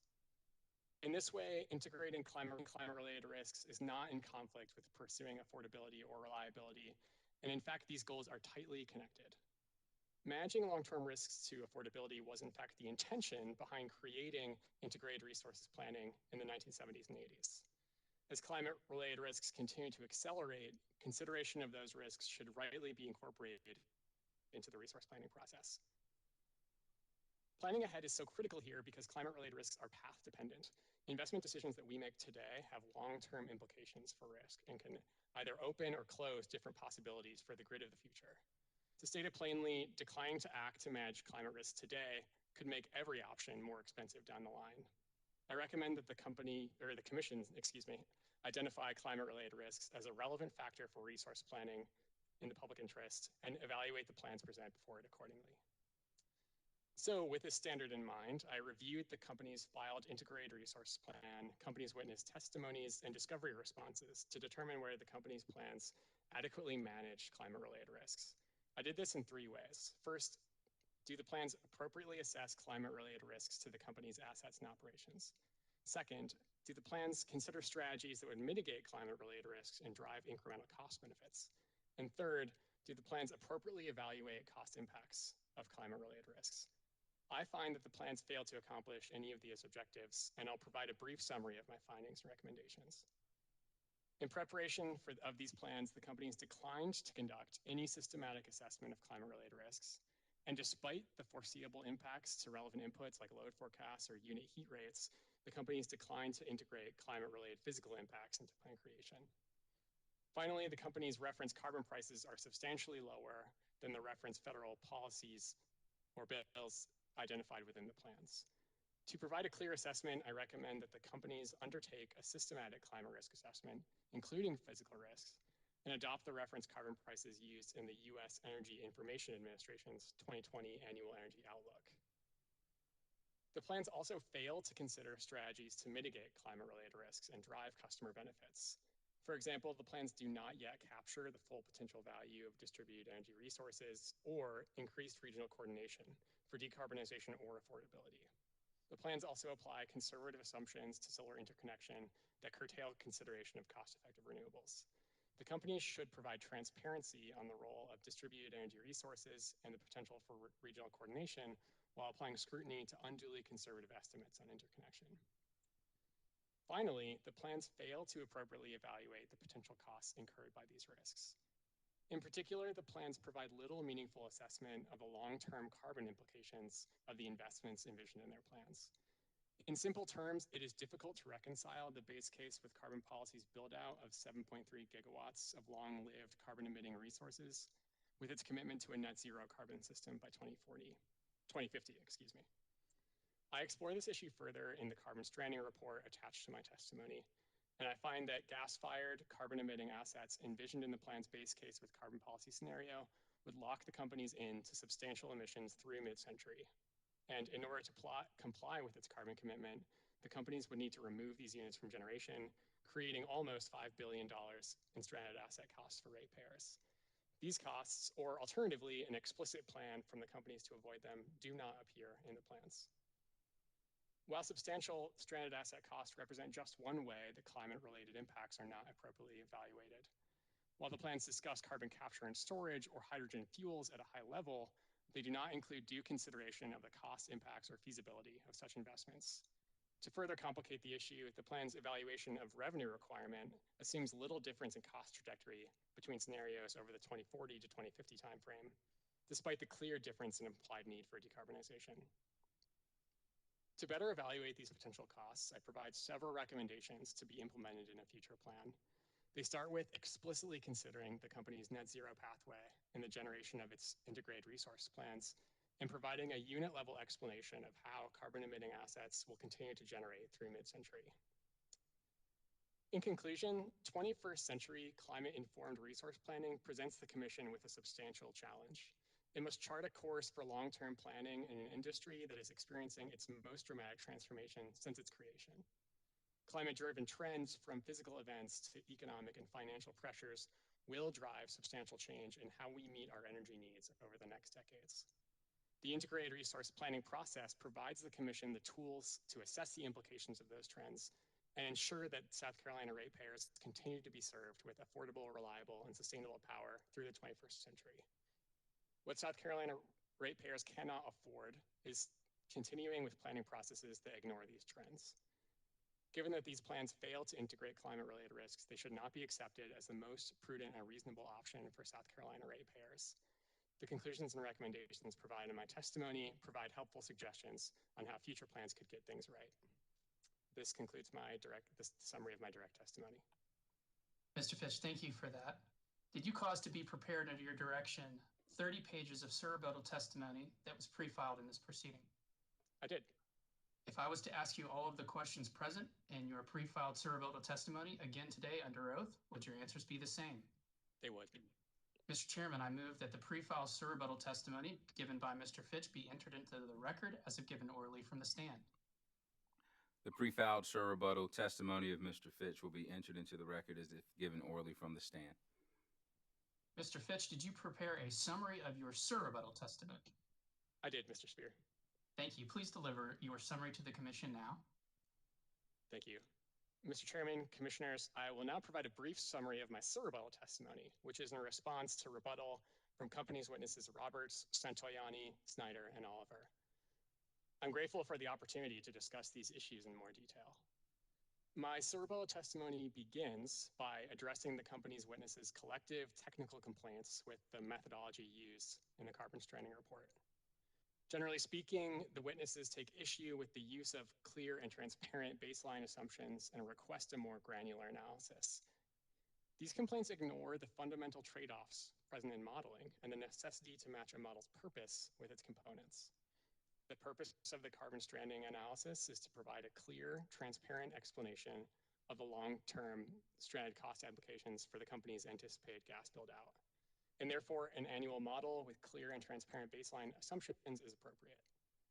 To put these complaints in context, I would note for the Commission that the company's witnesses' technical complaints do not appear to contest the possibility of stranded assets as a result of its base case plans.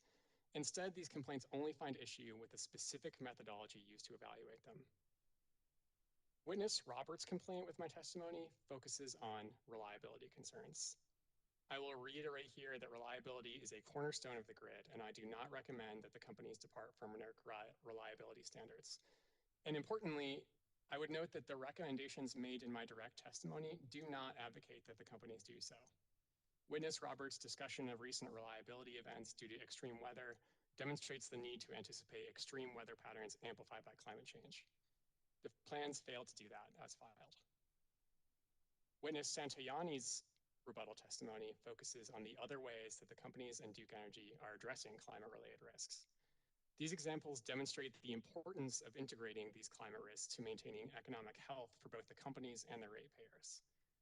Given the carbon emission implications of the plans and the company's failure to integrate climate-related risks into them, these other activities conducted by the companies underscore the need for the Commission to provide oversight on climate risks in this venue. Witness Santoyani also makes several claims about the proper scope of an integrated resource plan. and that would constrain the Commission's ability to consider long-term risks to both reliability and affordability in the context of integrated resource planning. These claims about the scope of integrated resource planning are not in the public interest. Witness Snyder's rebuttal characterizes the focus of my testimony as unduly narrow and failing to see the holistic big picture. I disagree with that characterization. My testimony demonstrates that climate-related risks will have systematic impacts on the company's systems, and the best way to address those impacts is to manage them systematically and holistically. Mr. Snyder is correct, however, that plans for carbon-emitting generation without a credible decarbonization pathway will drive climate-related risk exposure. In order for the companies to assure affordable service in the future, they must work to mitigate these risks. And finally, witness Oliver's rebuttal describes the extent to which the company's integrated systems and operations planning, or ISOP process, is integrating best practices. My response simply notes that state regulators and policymakers could have a role to play in ensuring that integrated distribution planning works for all stakeholders. I referenced the Blueprint for State Action on Comprehensive Electricity Planning, which was published by the National Association of Regulatory Utility Commissions and the National Association of State Energy Officials in February 2021 for guidance. In conclusion, companies' witnesses' rebuttals provide a helpful forum for discussing modeling decisions and integrating climate risks, but at the end of the day, they do not affect the core finding of my testimony. Climate-related risks are material and accelerating, and the decision by the Commission to integrate those risks now will drive savings for ratepayers today and in the future. This concludes the summary of my rebuttal testimony. Thank you, Mr. Fitch. Do you have available to you your pre-filed direct and rebuttal testimonies? I do. Do you have available to you Duke Energy's 2 proposed cross exhibits that were delivered to Vote Solar via email today at 1:58 p.m.? I do. Mr. Fitch, I invite you to answer any questions from council and the commission at this time. Thank you. All right, thank you very much. Do any of the interveners have questions for Mr. Fitch? All right, hearing none. Duke Companies.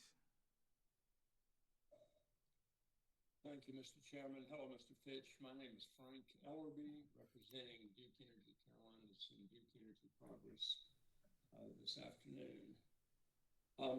Let's go a little bit more in depth to your background, sir. Am I correct that you got your undergraduate degree from University of North Carolina in 2013? That's correct, Mr. Elby, and I hope you're well. Good to see you. Thank you. We haven't met. I think this is the first time we've met. Nevertheless. Your degree at North Carolina was in environmental sciences, is that right? Yeah, that's right. And in 2013, climate-related risks of this type were just beginning to emerge. I mean, I would remind the Commission that this framework actually started in 2015. And in fact, when I was with ICF International in 2015, I helped to compile the United States' greenhouse gas inventory in 2015. And in 2013, after I left UNC, I was working with the Better Buildings Challenge, which is...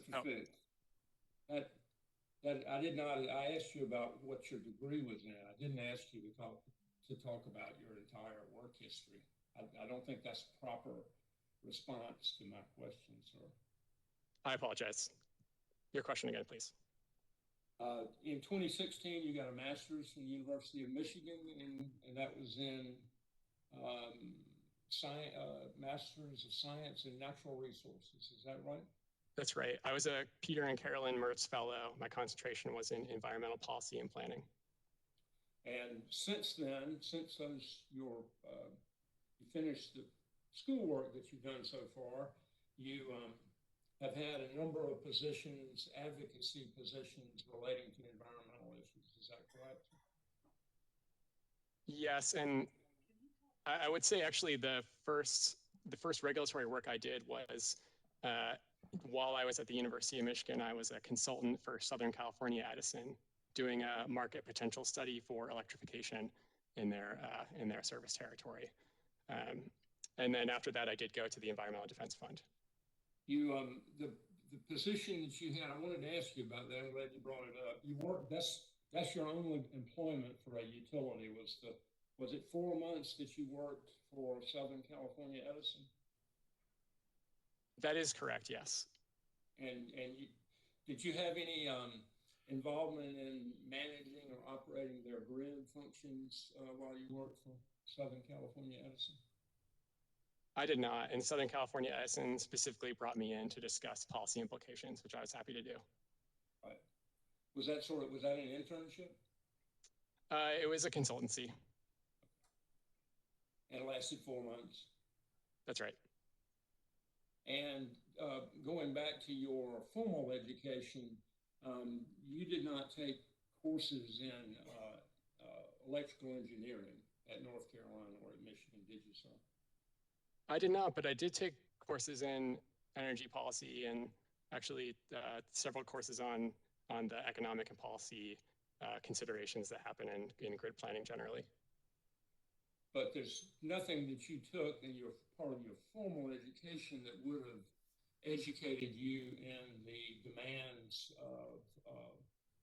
placed on a grid operator to manage generation and demand and balance the load, right? I guess I'm not sure exactly what you mean by demands, because I think there are economic and policy demands placed on grid operators, which, I mean, Act 62 in this case, for instance, I think is an example of those types of demands. Yeah, I'm talking about the demand of people that want their lights to turn on when they flip the switch. That's the type of demand I'm talking about, sir. So are you saying, you mean the physical operation of the grid, sort of voltage, that sort of thing? Exactly. I'm talking about the physical operation of the grid. Yes, sir. I have taken a course in electromagnetics, but most of my work has been on electricity policy. And you worked for, in fact, you started to tell us about, you worked for ICF International as a research analyst relating to energy policy matters. Is that right, sir? That's correct. And you worked for the Environmental Defense Fund, or is that a job? You were a Climate Corps fellow. What type of position was that? You could think of it as a consultancy. It was a short-term engagement, and it was actually on regulatory policy implementing the Future Energy Jobs Act in Illinois. So specifically, they had this adjustable block incentive program that was used to incentivize solar resources. So I worked in that for 4 months, sort of a relatively short engagement on regulatory policy. And you have been working for Vote Solar since August of 2018, is that correct? That's correct.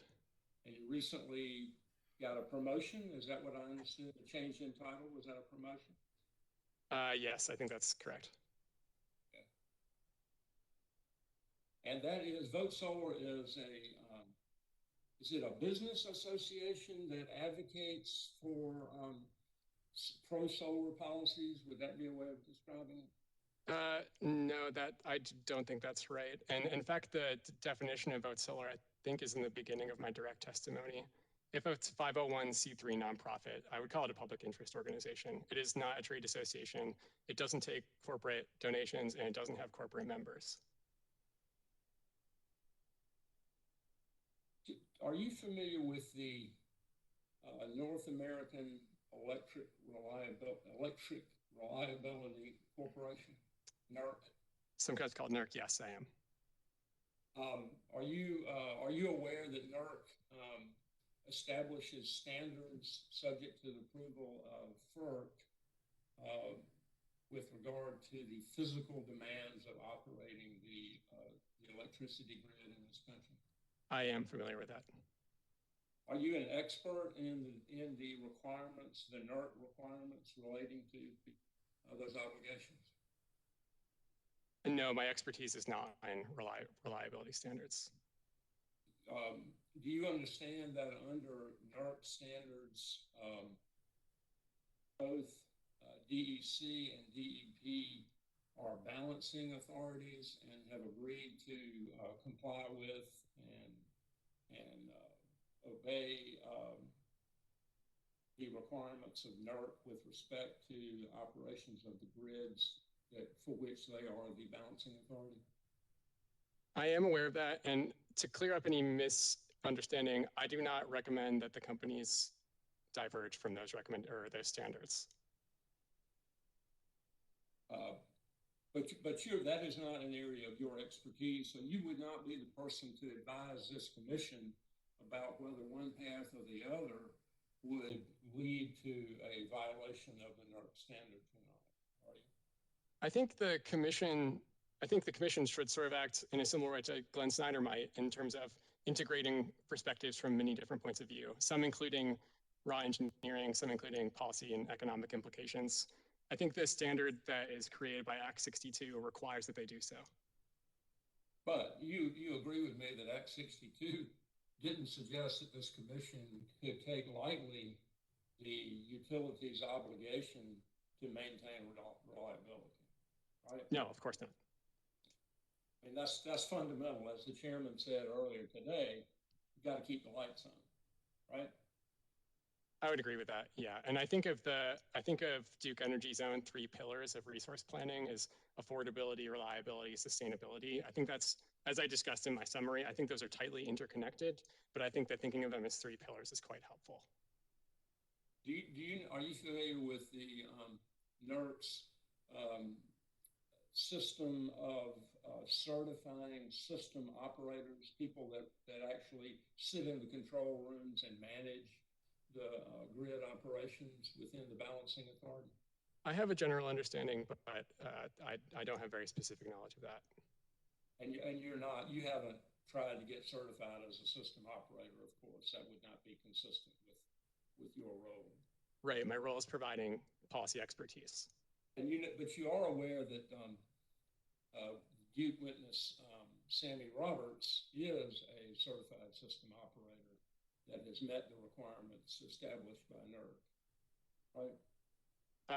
I don't have specific knowledge of that. Subject to check, I think that's true. I haven't checked what the other Duke witnesses' expertises are or whether they're system operators. My sense is that probably Sammy Roberts is the only one. And do you know whether any of the other intervener witnesses are system operators? I'm not, I won't speculate on that. I'm not sure. Thank you.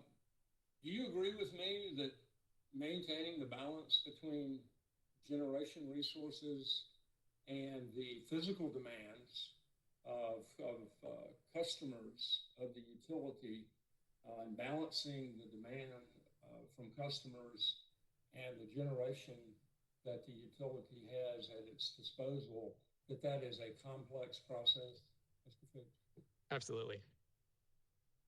And been mentioned several times through the course of the hearing, but the events in Texas in mid-February gave a classic case of what can go wrong if the system assets are not available, generation resources are not available, and demand spikes, and you can have a mess on your hands. Right?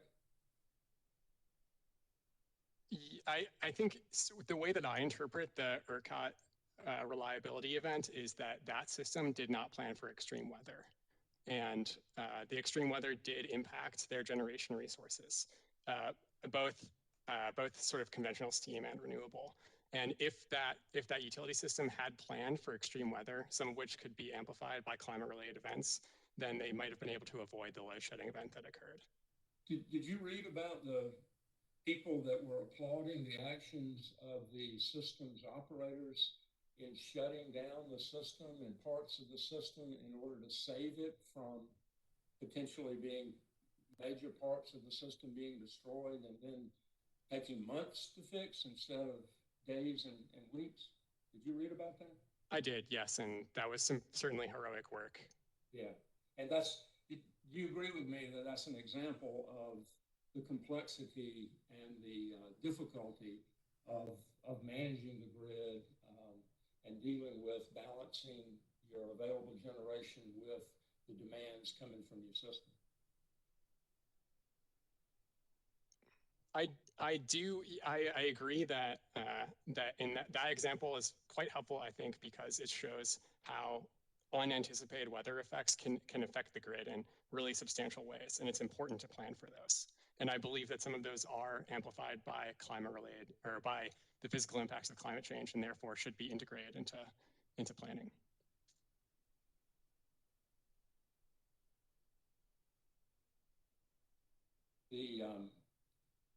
Mr. Chairman, I was told to give the staff out there notice when I was going to try to share my screen. So I'm going to try that now and see how it works. I didn't think I would ever miss your Elmo, but I do. Tell me about it.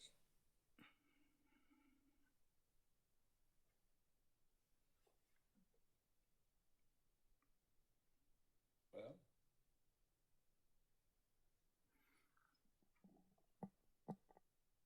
I think I did the wrong one. Let me try again.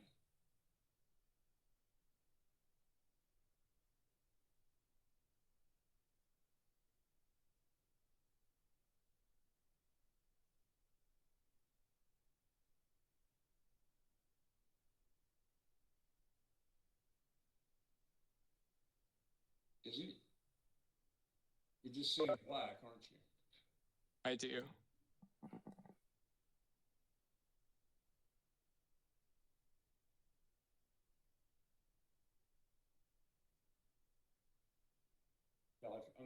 Mr. Chairman, I'm going to try one more time. I've got Mr. Welborn in here now.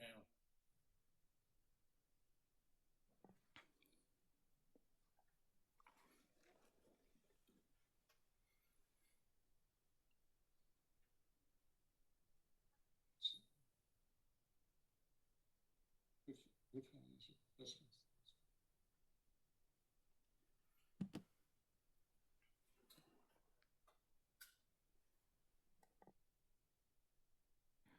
Attorney Welborn, if you could help Attorney Ellaby enlarge the screen.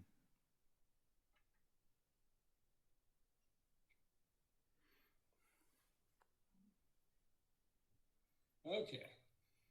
Mr. Fitch, can you see the document I'm trying to share now? I can. Do you recognize this, sir?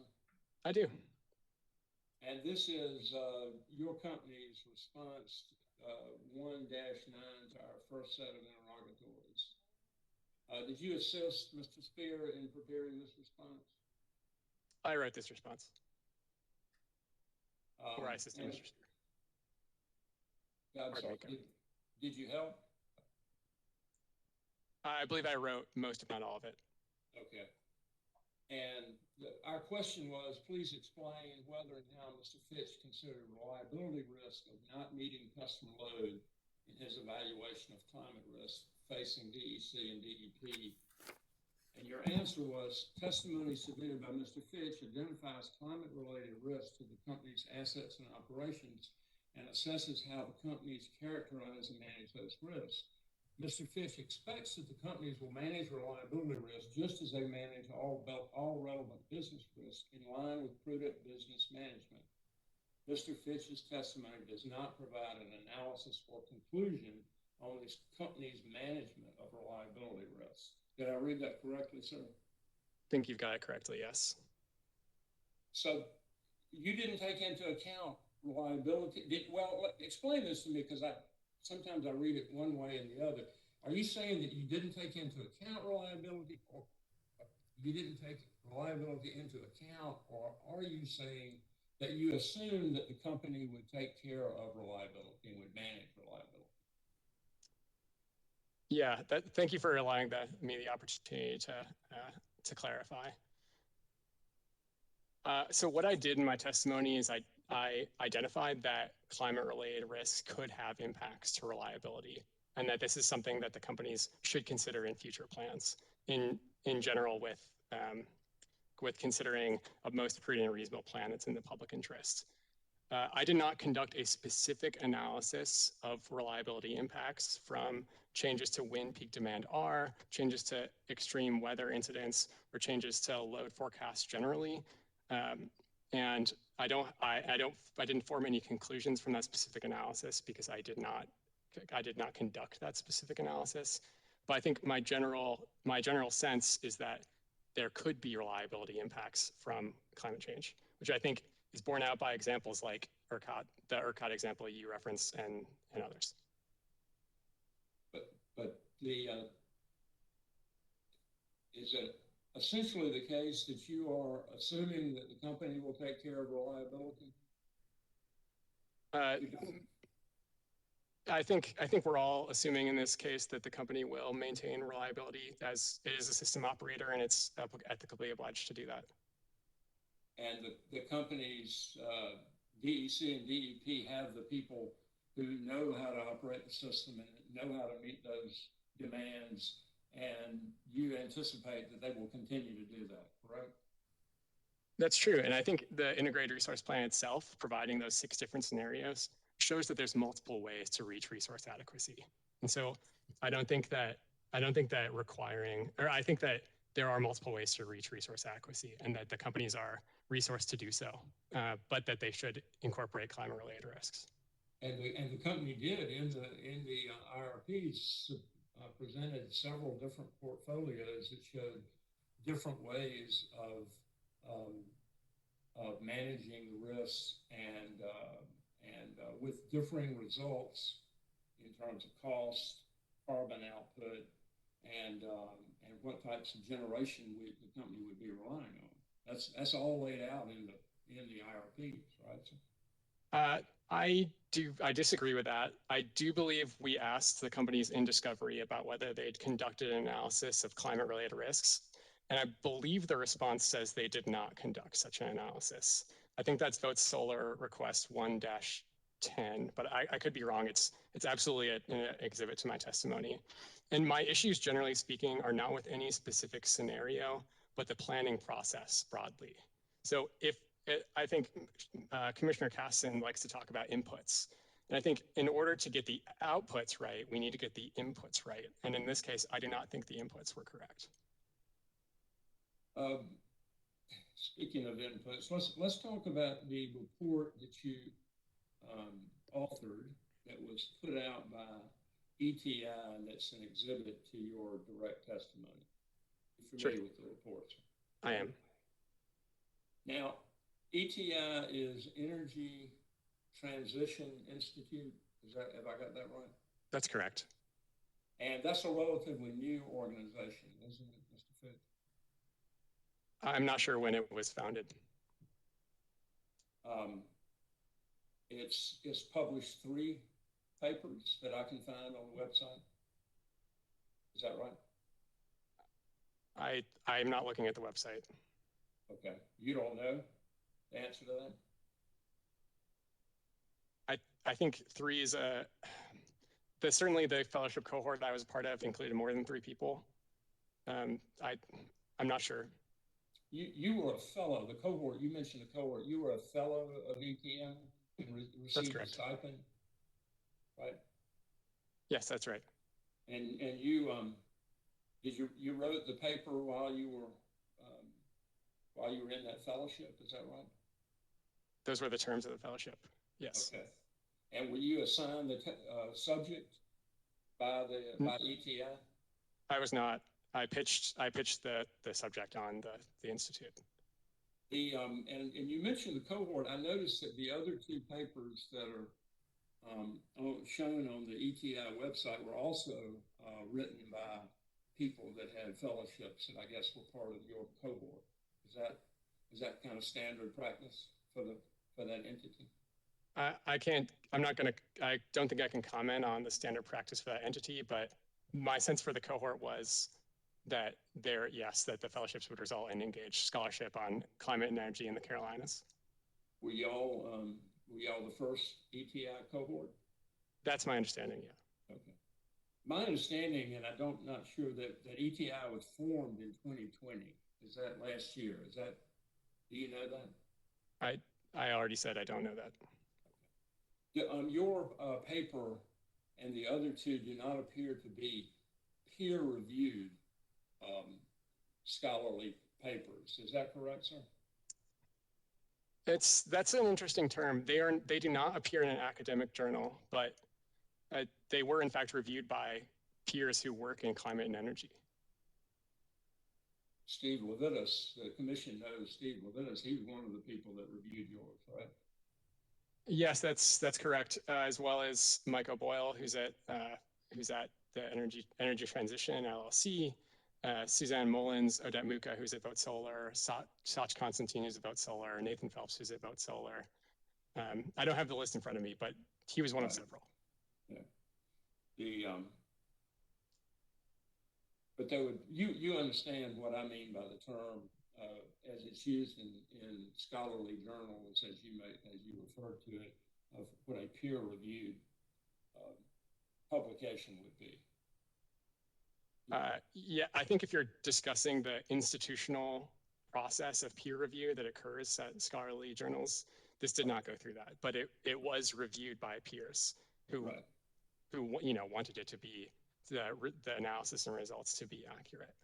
It looked to me like all three of the papers were on subjects that are in regulatory litigation in the Carolinas presently. Is that a coincidence, or was that by design?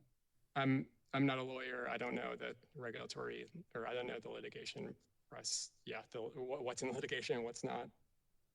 Does Vote Solar have a representative on the board of ETN? No.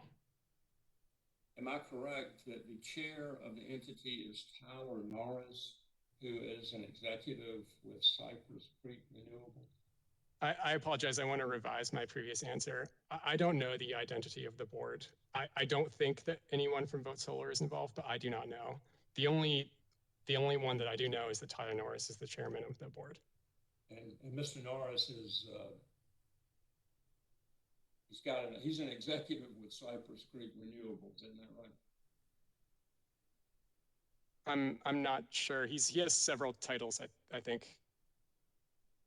But the company he works for in a leadership position is Cypress Creek Renewables, right? I think that's right, to my understanding. I think he's also on the board of a newly formed green bank in North Carolina, and he runs the Energy Transition Institute. He wears many hats. It's very impressive.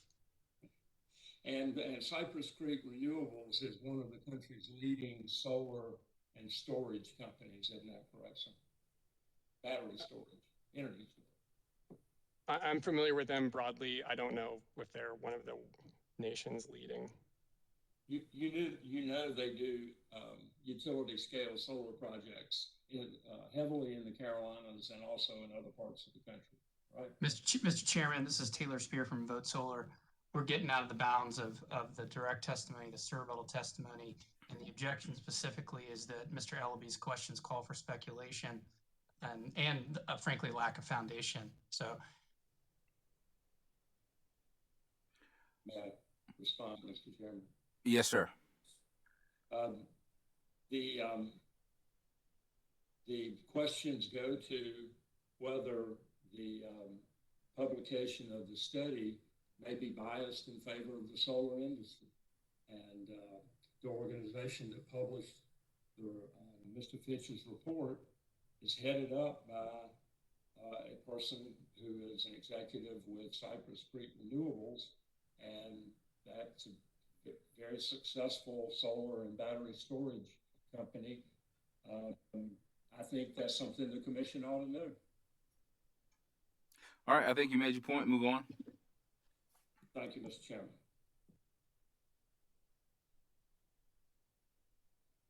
Mr. Fitch, page 9 of your direct testimony, you mentioned the investment company BlackRock, and you included a reference to BlackRock in your summary, I noticed. And you pointed out on page 9 of your direct testimony that BlackRock was the second largest shareholder of the Duke Energy Corporation. Is that correct, sir? Yes, that's correct. And in your ETI report that you published, the study, you mentioned that BlackRock, as part of its effort of influencing the companies it invests in regarding climate policy, that BlackRock, reading from your report, in 2019 and 2020, BlackRock voted against boards of directors 55 times due to lack of progress on mitigating climate impacts. Is that, do you recall that from page 17 of your report? I do. Did you check, Mr. Fitch, to see if Duke Energy was one of the companies that BlackRock voted against the boards because of climate policy? It's been a few months since I wrote the report, and my memory may not be perfect, but I do not believe that they voted against Duke Energy's board of directors. But I would state that voting against the board of directors is sort of the nuclear option for these companies, and so I think it's not exactly an endorsement of the board of directors to not vote against them. Mr. Fitch, it sounds to me like you know that BlackRock did not vote against the Duke board of directors. If you would go ahead and acknowledge that, I won't have to share my screen and show you the BlackRock report. And we would all be better off. Mr. Ellerby, I don't know that they weren't on that list. I'm not sure what you want me to do. Okay, that's what I thought. I just assumed that you would have looked it up because it would have fit your narrative or your advocacy in this case. And so I thought maybe we could shortcut, but I'm going to try again to share my content. This is Cross Exhibit 1.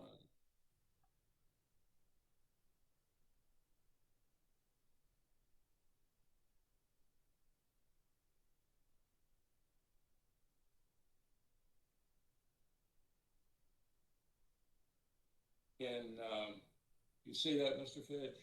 I can, yes. Okay. And I can read it. You don't need to zoom in anymore. I think I'll be able to read it. Mr. Chairman, does it look okay in the hearing room? Yes, sir.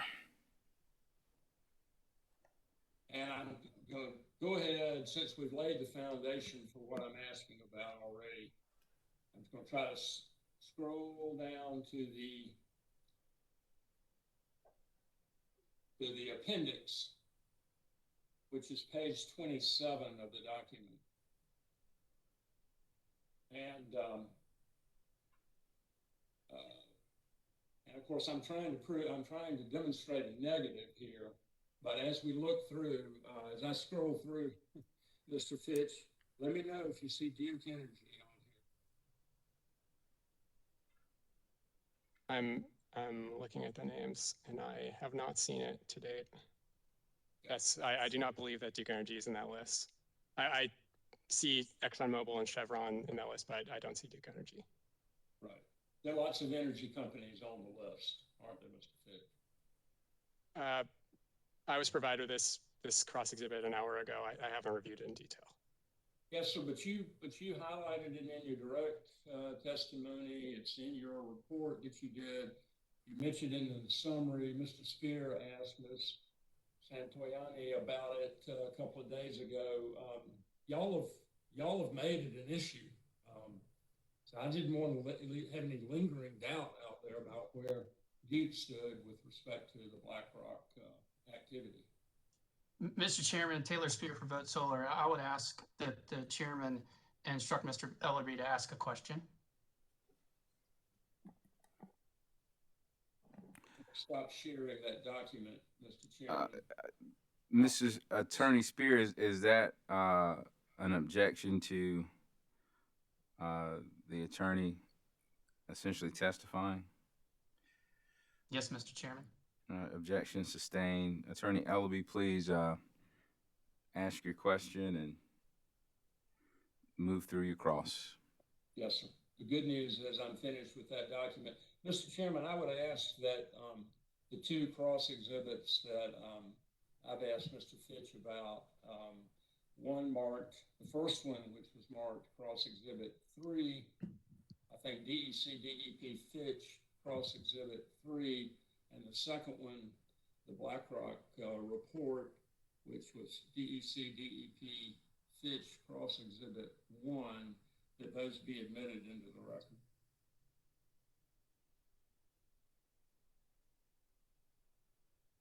Duke Company's Fitch Cross Exhibit 3 and Duke Company's Fitch Cross Exhibit 1 will be entered into the record as a composite exhibit, marked as a composite exhibit, and entered into the record as hearing exhibit 23. Thank you, Mr. Chairman. Mr. Fitch, I've got a few specific questions relating to your Cerebral testimony. If you've got it available to you, it might be helpful to you. I do have it pulled up. The first question is on page 2 of your Cerebral, beginning at line 13. And you say the carbon stranding analysis is not, nor was it intended to be, an alternative resource plan. Do you see that, sir? I do. And in fact, the carbon stranding analysis couldn't be an alternative resource plan because you didn't consider reliability, right? The carbon stranding analysis is an exploration of the long-term stranded asset costs that Duke Energy ratepayers could sustain if the companies decide to go through with the base case with carbon policy. So that's why I didn't say it was an alternative resource plan, because it's an exploration of stranded assets. But if you don't have expertise in reliability and you can't address reliability, your plan by itself could not be an alternative resource plan, alternative to the company's integrated resource plan, correct? I want to clarify, it's not an alternative resource plan. It's exploration of stranded asset costs that could be, South Carolina ratepayers could be exposed to.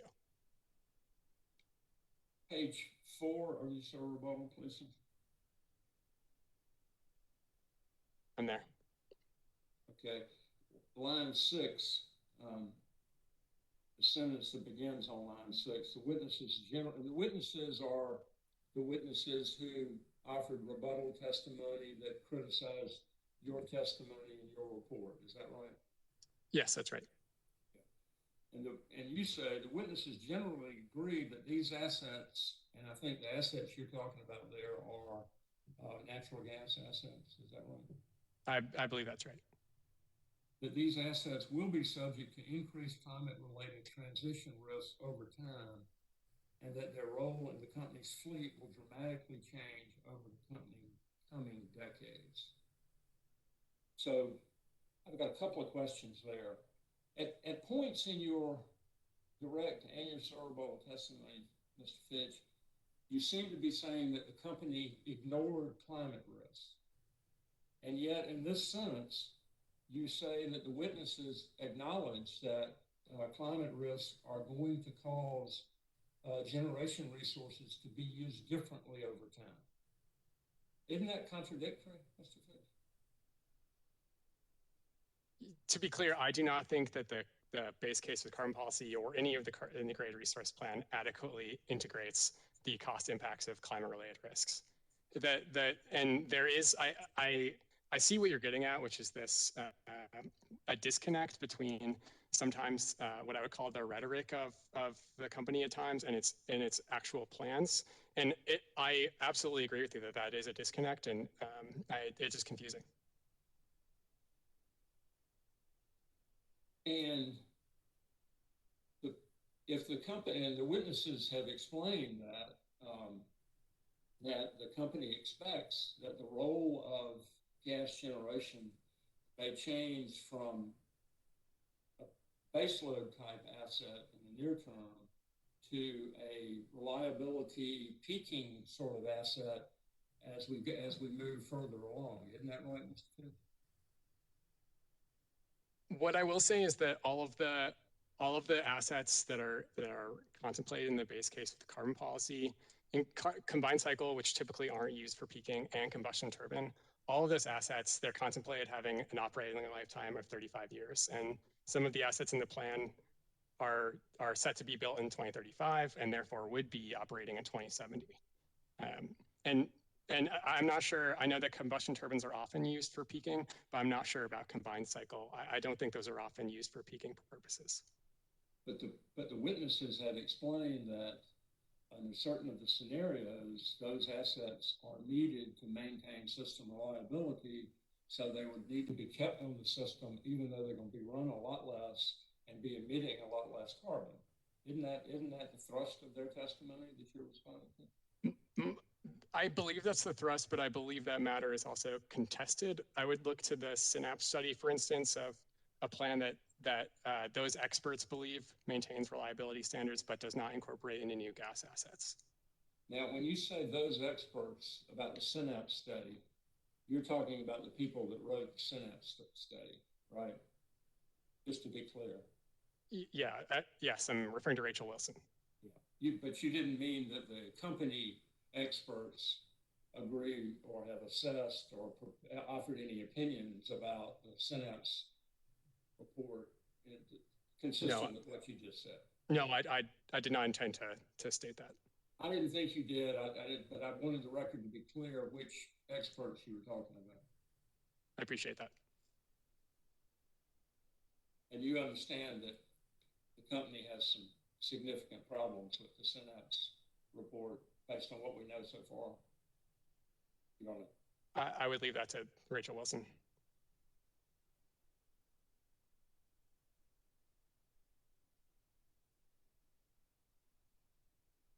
Page 12 of the server model.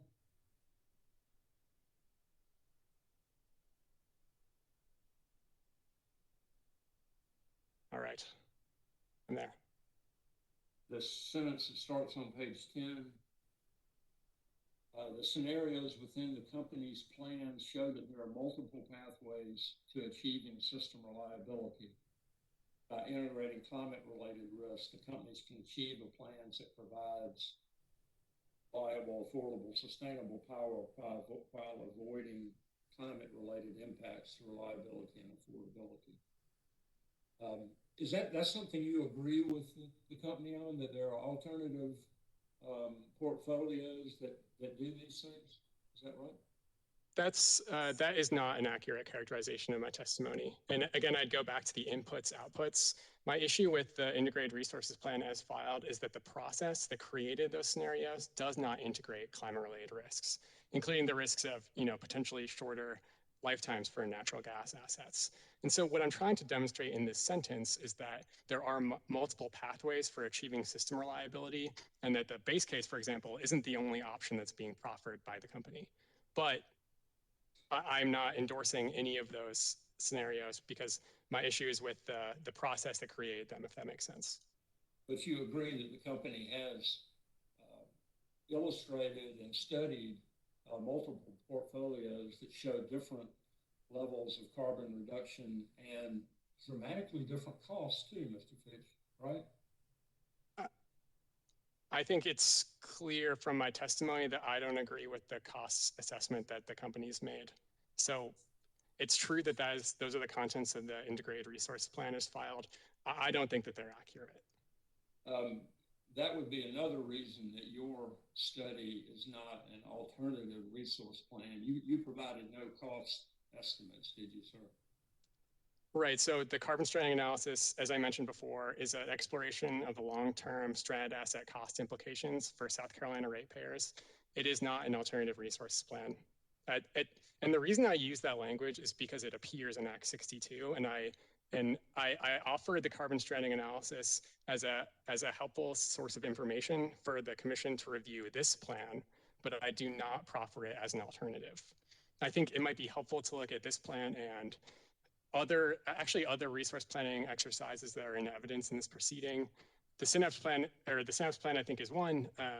The Duke NREL plan, while it shares a lot of inputs and assumptions with the company's plans, it also shows more solar than the company's plans. And so I think as the commissioners seek to understand what a most reasonable and prudent plan for South Carolina ratepayers is, they should look at all of those. But I guess to clarify, the carbon stranding analysis is an exploration of costs. It is not an alternative resource plan. Speaking of the Synapse plan, when did you get a copy of the synapse plan, Mr. Fitch? I'm not sure.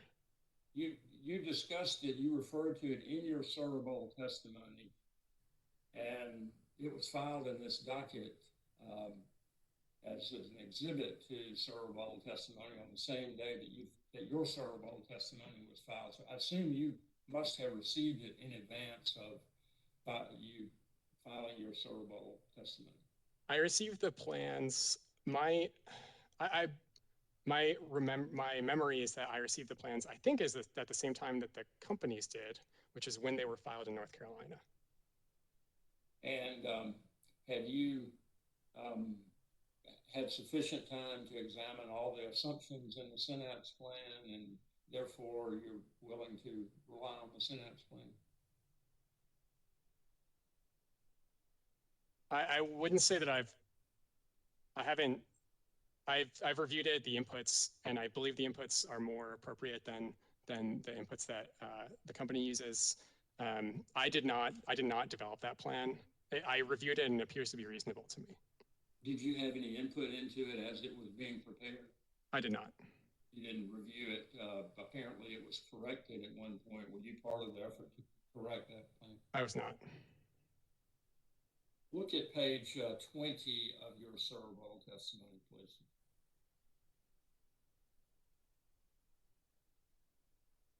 Okay. And this, you are responding here to rebuttal testimony from Ms. Santoyani about a settlement agreement in a North Carolina rate case where the company agreed, I think, with Vote Solar to study distribution and weather-related risks to transmission and distribution assets. Is that right? I'm sorry, would you repeat the question? Okay.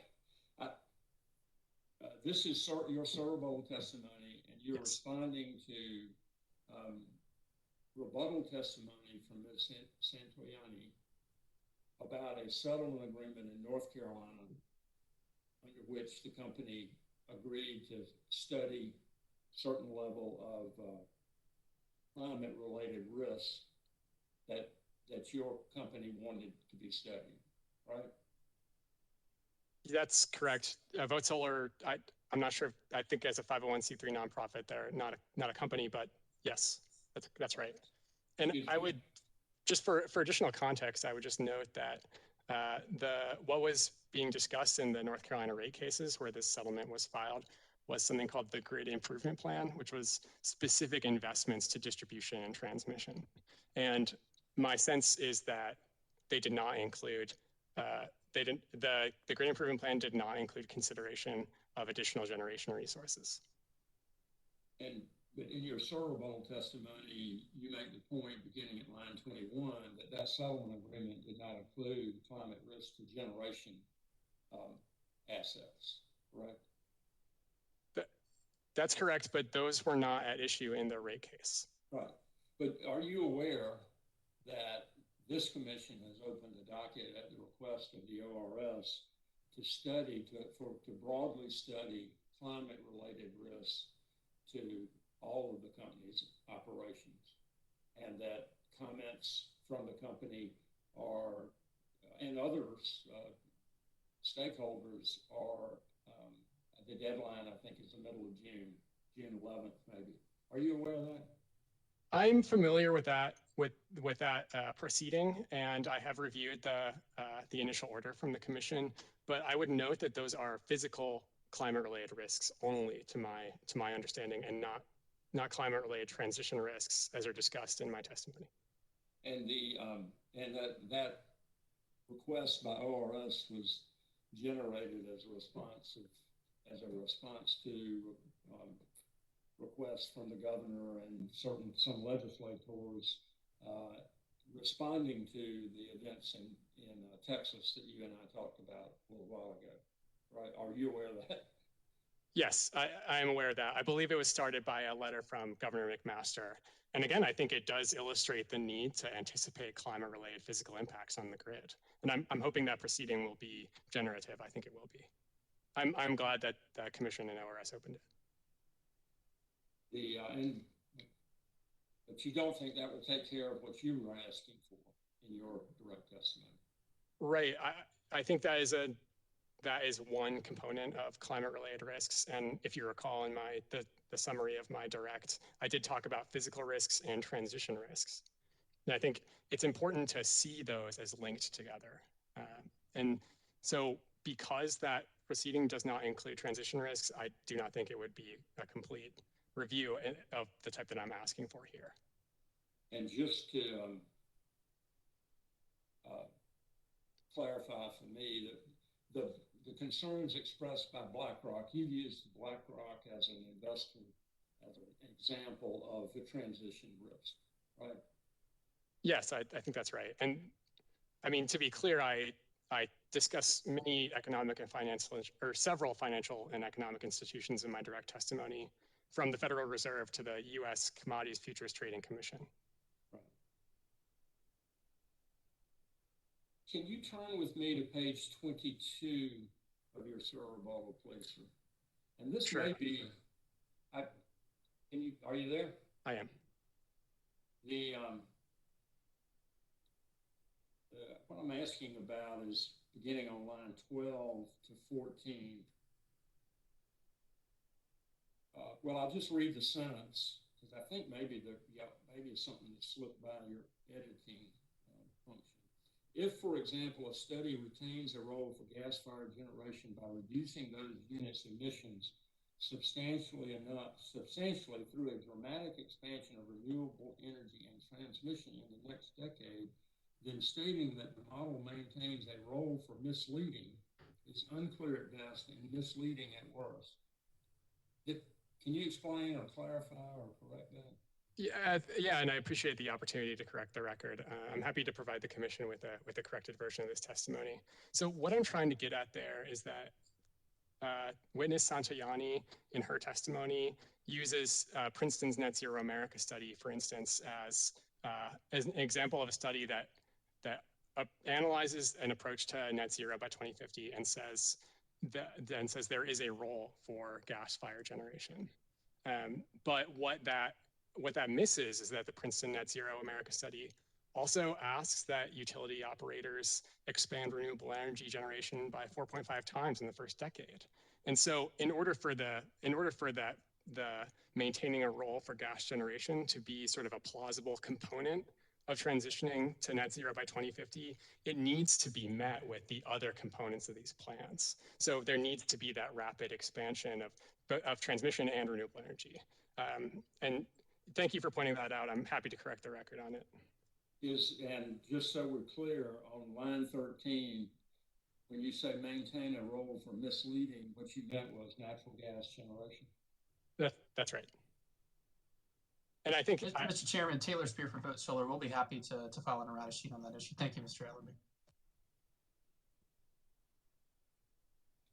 But you understand that what Ms. Santoyani was pointing out was that the company believes and shows in a number of its scenarios that natural gas generation would be maintained on the system in order to protect the reliability of the system, right? That is my understanding of the company's witness's position. And I would note, even in the previous paragraph, that I think looking at these net zero transition studies from folks like Princeton is helpful for understanding what a credible transition pathway to net zero is. And I think comparing the company's plans versus those plans, you would find a lot of differences. But maintaining reliability is got to be very high on the company's priority list. It's got obligations to this commission, to NERC, FERC, to the neighboring balancing authorities. That's got to be a critical thing for this commission to consider as it adopts the appropriate integrated resource plan. Don't you agree? I agree, and I've said before that reliability is a cornerstone for the grid. And at the risk of repeating myself, the company's plans do show that there are multiple ways to achieve reliability, and they do vary in terms of exposure to climate-related risks. Thank you, Mr. Fitch. I have no further questions. Commissioner questions for Mr. Fitch. Chairman Williams. Commissioner Caston. Afternoon, Mr. Fitch. Good afternoon, Mr. Commissioner. Good to hear from you. Are you Tar Heel born and Tar Heel bred? I did grow up in Charlotte, North Carolina, yes. I hope that's not problematic that I'm a Tar Heel. Not with me, no. I'm Okay. fine. But I do understand that the tangible, measurable way to know if a Tar Heel fan's really a Tar Heel fan is how much they detest NC State. Is that still true? I would say that Duke University is up there as well, but Well, yeah, I think there's a healthy amount of rivalry as well, or there too. But Duke kind of fits that bill for all of us, so that's okay. So, I'm kidding. I would I'm agree with kidding you all on the that, Mr. Duke fans Commissioner. out there. I'm sorry. This is going to sound like a silly question, but I'm very serious about it because I hear it all the time, and different words mean different things to people. What are climate risks? I am very glad that you asked this question because the term is used a lot and it's difficult to, and I think I'm using it in a very particular way that's used by the financial community. And what we talk about with climate risks is these are potential negative impacts to a company, a person, something like that, based on either the physical changing of the world because of climate change or the way that sort of society and policy changes because of climate change. So climate-related risks for Duke Energy, for instance, are physical risks, or I guess sort of carbon pricing is a classic example. That's a potential negative impact that's associated with climate change, not physically, but just because that's the response that that policy is making to this problem. So to finish my thought, carbon pricing is a regulatory climate risk for Duke Energy. So, kind of sounds a little esoteric or a little, it's kind of hard to define, but you know it when you see it, so to speak. I think that's true. And we're in this time in the electric utility industry where it seems like things are going to change radically over the next several decades. And I think terms like this, I agree, they are sometimes they're a little slippery, but I think they're very helpful for understanding what's going to be in the best interests of ratepayers. And I agree that it can be confusing. I feel confused by it often. Thank you. If I understood you correctly, in your response, you said something other about how societies or react or financial, how policies are developed. Was that part of your answer? I thought I heard those words, but I can't write well and listen, so I try to do one or the other. I share that with you, Mr. Commissioner. I use the term society just to mean social norms, things like people thinking about their own carbon footprint, but also cities, states, and countries making carbon policy. So I did not mean to state high society. I was just thinking about sort of social institutions, if that makes sense. I understand. Developing policy or whatever policies we need to develop. Sounds like one of those input things to me you mentioned earlier. Sure. On page 4, your direct testimony, I think lines 10 through 12, Duke Energy's 2020 IRPs ignores climate risk. Do all of their 6 scenarios ignore those climate risks? Yeah, this is a good question. And I think it's like I said before, my sense is that climate-related risks, in the ways that I'm talking about them and sort of the breadth of what I'm talking about, they weren't included in the way that any of those scenarios was generated. So one example I think that might be of interest to you is thinking about if the companies had used the resource adequacy margin that was part of the climate sensitivity, wouldn't that have an impact on all of the scenarios? And I think the answer is yes. But I think that this issue also applies in many different ways to the inputs. So I think there's healthy reason to think that natural gas plants might not run their 35-year lifetime. And those aren't, I mean, even portfolios D and E include that same sort of assumption. And so I think if we want to integrate climate risks holistically, we should start with how does that process work that spits out the scenarios. Okay, but, and I almost feel like I have to apologize for thinking like an engineer the way I think sometimes, because, you know, to me, tangible, measurable things just work better for me. If I drop a ball right here beside me on Earth, I know it's going to fall at 32 feet per second squared. You can not like that, or you can debate with me, but that's repeatable, measurable. It's absolute. These things, I'm still, you know, trying to get my head around them somewhat. Because we're saying that there's certain climate risk and none of these scenarios meet them, but we can't quite define those climate risks. Now, I know some folks say, you know, it's going to do this or this is going to happen. And if, and, you know, I don't know. But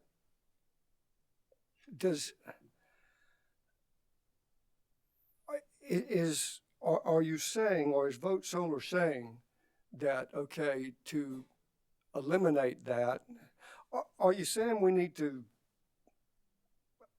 page 5, for example, on your direct testimony, I think you talk about a multi-decadal, and you know, you're one of the few people I know that uses multi-decadal. I like that too. It's a good Scrabble word. Multi-decadal transition to a zero carbon energy system. Sure. In the public interest. Does that mean that climate risk is can be avoided or eliminated or reduced if we eliminate all CO2? I think that would, but I think what I'm trying to get at here is actually something that you mentioned in a previous question to an expert, which is this idea that are we planning our systems to last 15 years or 100 years, right? So you talked about water availability, whether it would be available in 50 or 100 years. And what I'm saying here is I think Duke Energy's net zero by 2050 commitment is sort of a signal to us that things are going to be different in a couple decades. And when we do long-term planning, we should incorporate the idea that that's true. And so that's what I'm trying to do here is say, we know that the industry is changing, and we should reflect that in the ways that we do these institutional planning processes. Well, just having watched you and having watched you respond to the questions and even mine, you know, one thing that comes across clear to me is you're passionate about that, and I believe you're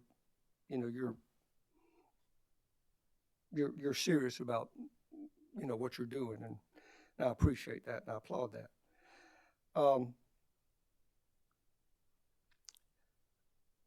So getting back to the scenarios and the climate risk and their, I guess, goal to be net zero, I think by 2050 is now kind of tell me one more time, why does that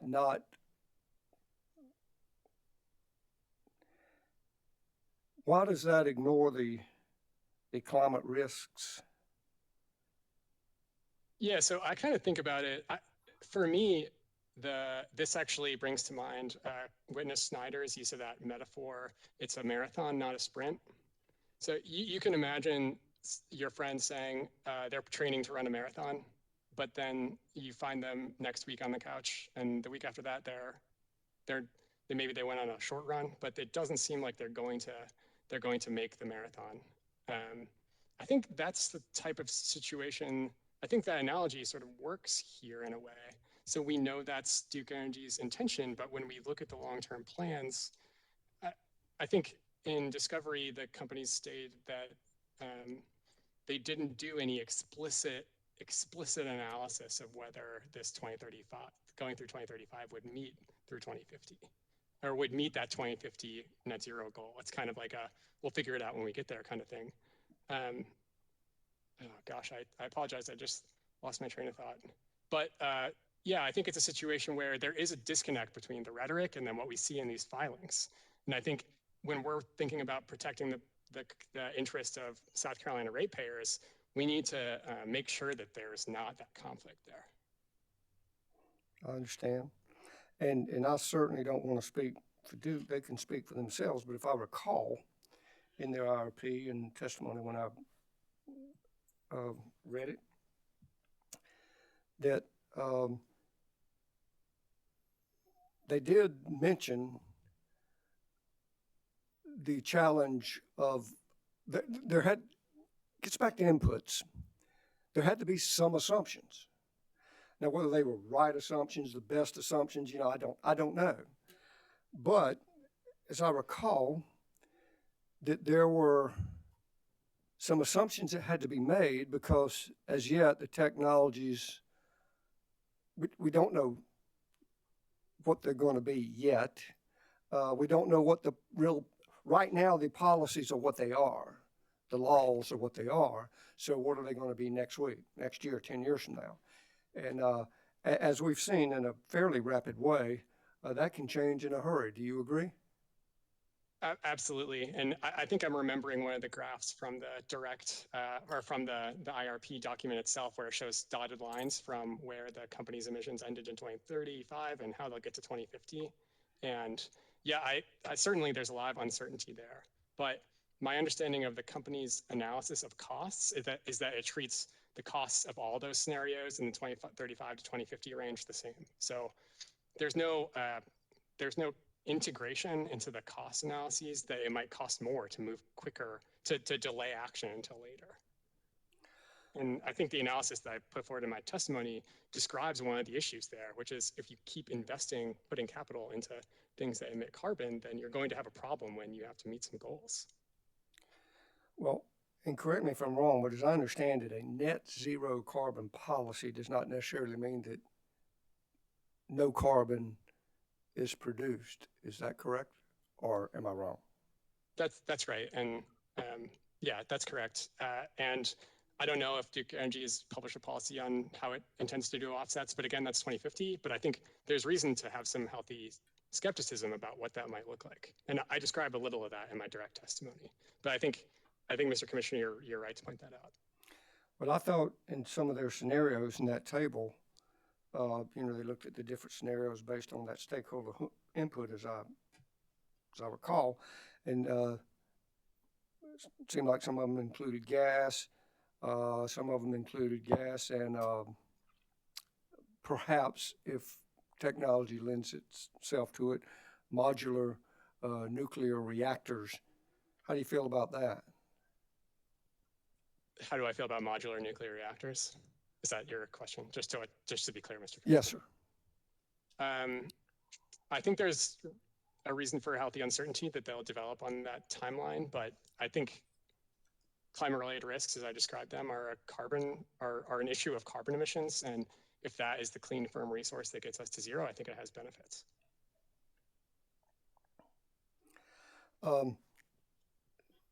And looking at page 4 also, where you talk about best practices, mitigate climate risk exposure. Who determines what those best practices are? That's a great question, Mr. Commissioner. And I think in some ways, almost as a broader sort of community of people trying to think about how to do this energy transition, we're all sort of generating those best practices as we go. And I think there's a lot of peer learning that's going on. And I think about, for example, I reference Northern States IRP that I believe is in Minnesota. I think I talk about it in my direct testimony. And they use this concept of strategic flexibility. So something like, we're going to delay some decisions that might implicate carbon emissions until later because we can, and we'll know more then. So that's an example, I think, of a best practice. But in this proceeding, for instance, there's I believe the all source procurement memo is put together by a group of experts. I would call that a best practice. I think there's some eye of the beholder here, but I certainly think there's no shortage of sort of research institutions and even utilities that are working on the best ways to do this. Okay. Was, as I understand it also, I think the Duke companies included or involved a stakeholder process with this IRP. Is that correct? Yes, that's my understanding. Was Vote Solar part of that? We did participate in some of those, yeah. And we did gain interesting information in those. And I don't frankly think there was a forum to have this sort of wide-ranging discussion of climate risk within that stakeholder process. And I also think it's important that the commission sort of hears this perspective. But I did think that I am glad that the companies, conducted that stakeholder process. And I think in some ways it was generative. Well, as articulate as you appear to be, I don't see why there'd be a problem you standing up in the back room, raising your hand and shouting, "Hey, have y'all thought of this and listened to me?" I'll try that next time.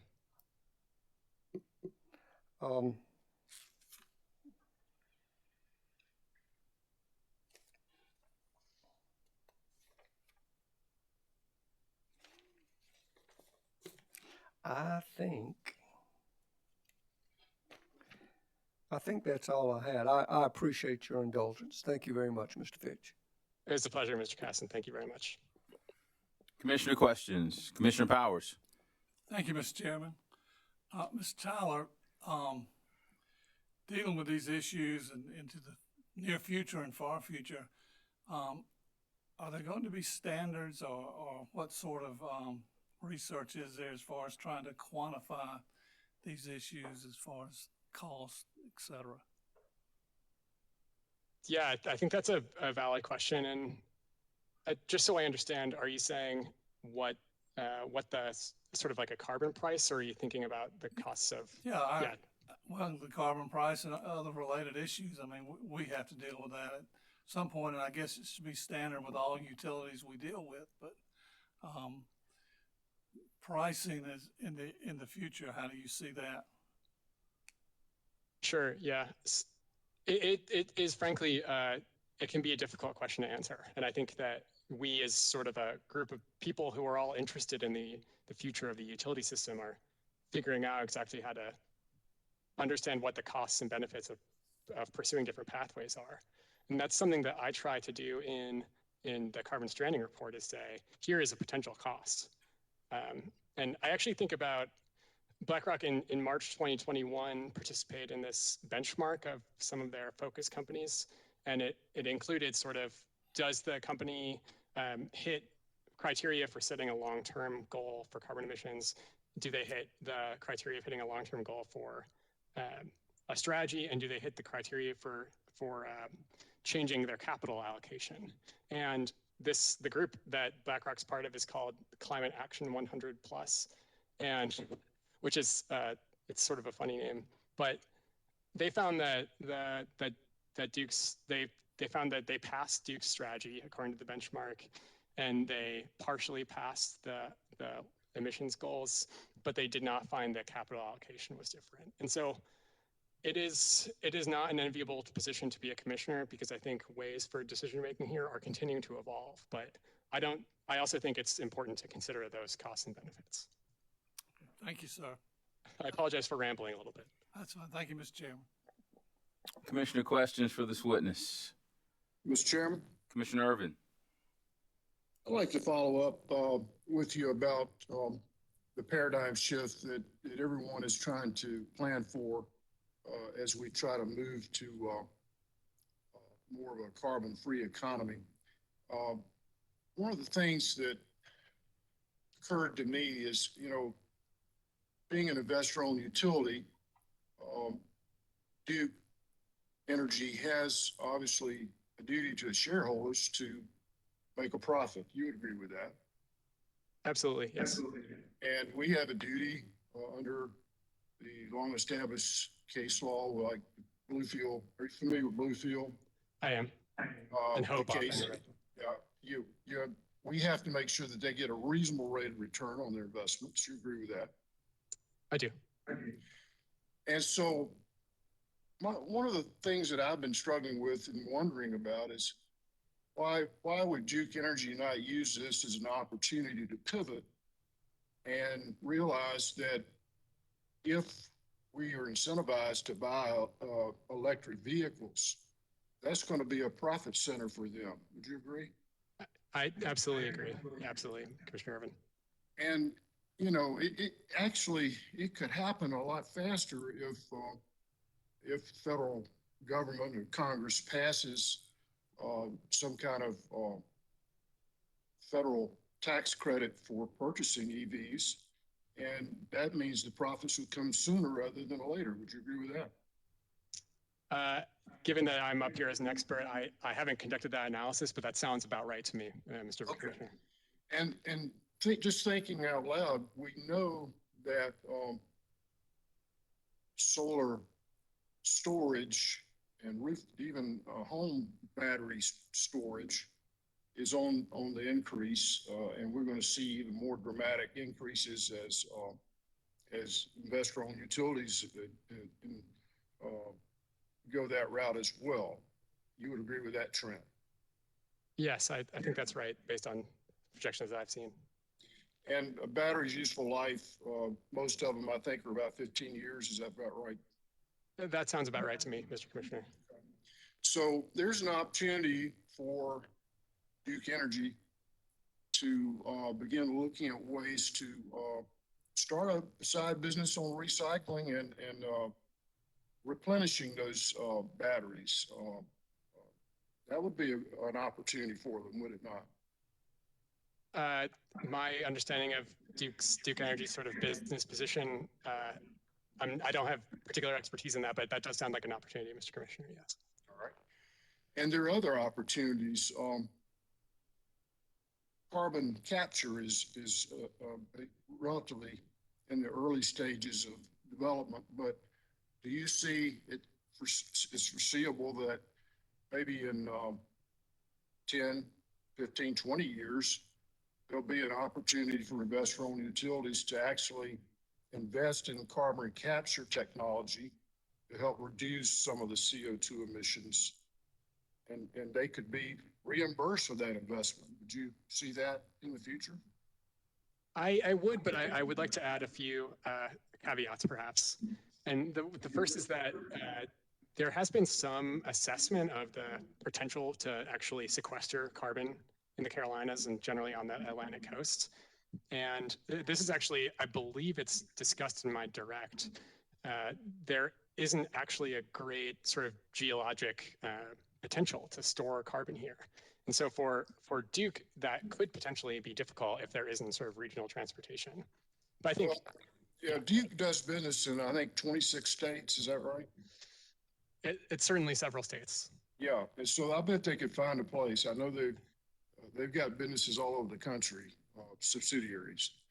Just theoretically, let's say that, you know, that there's a way to capture carbon and not have to store it. Maybe they can convert it into something else. I've been reading about it, and I think there's some techniques that don't require that it be stored underground in a salt mine. It could actually be dealt with in a chemical reaction. You aware of that?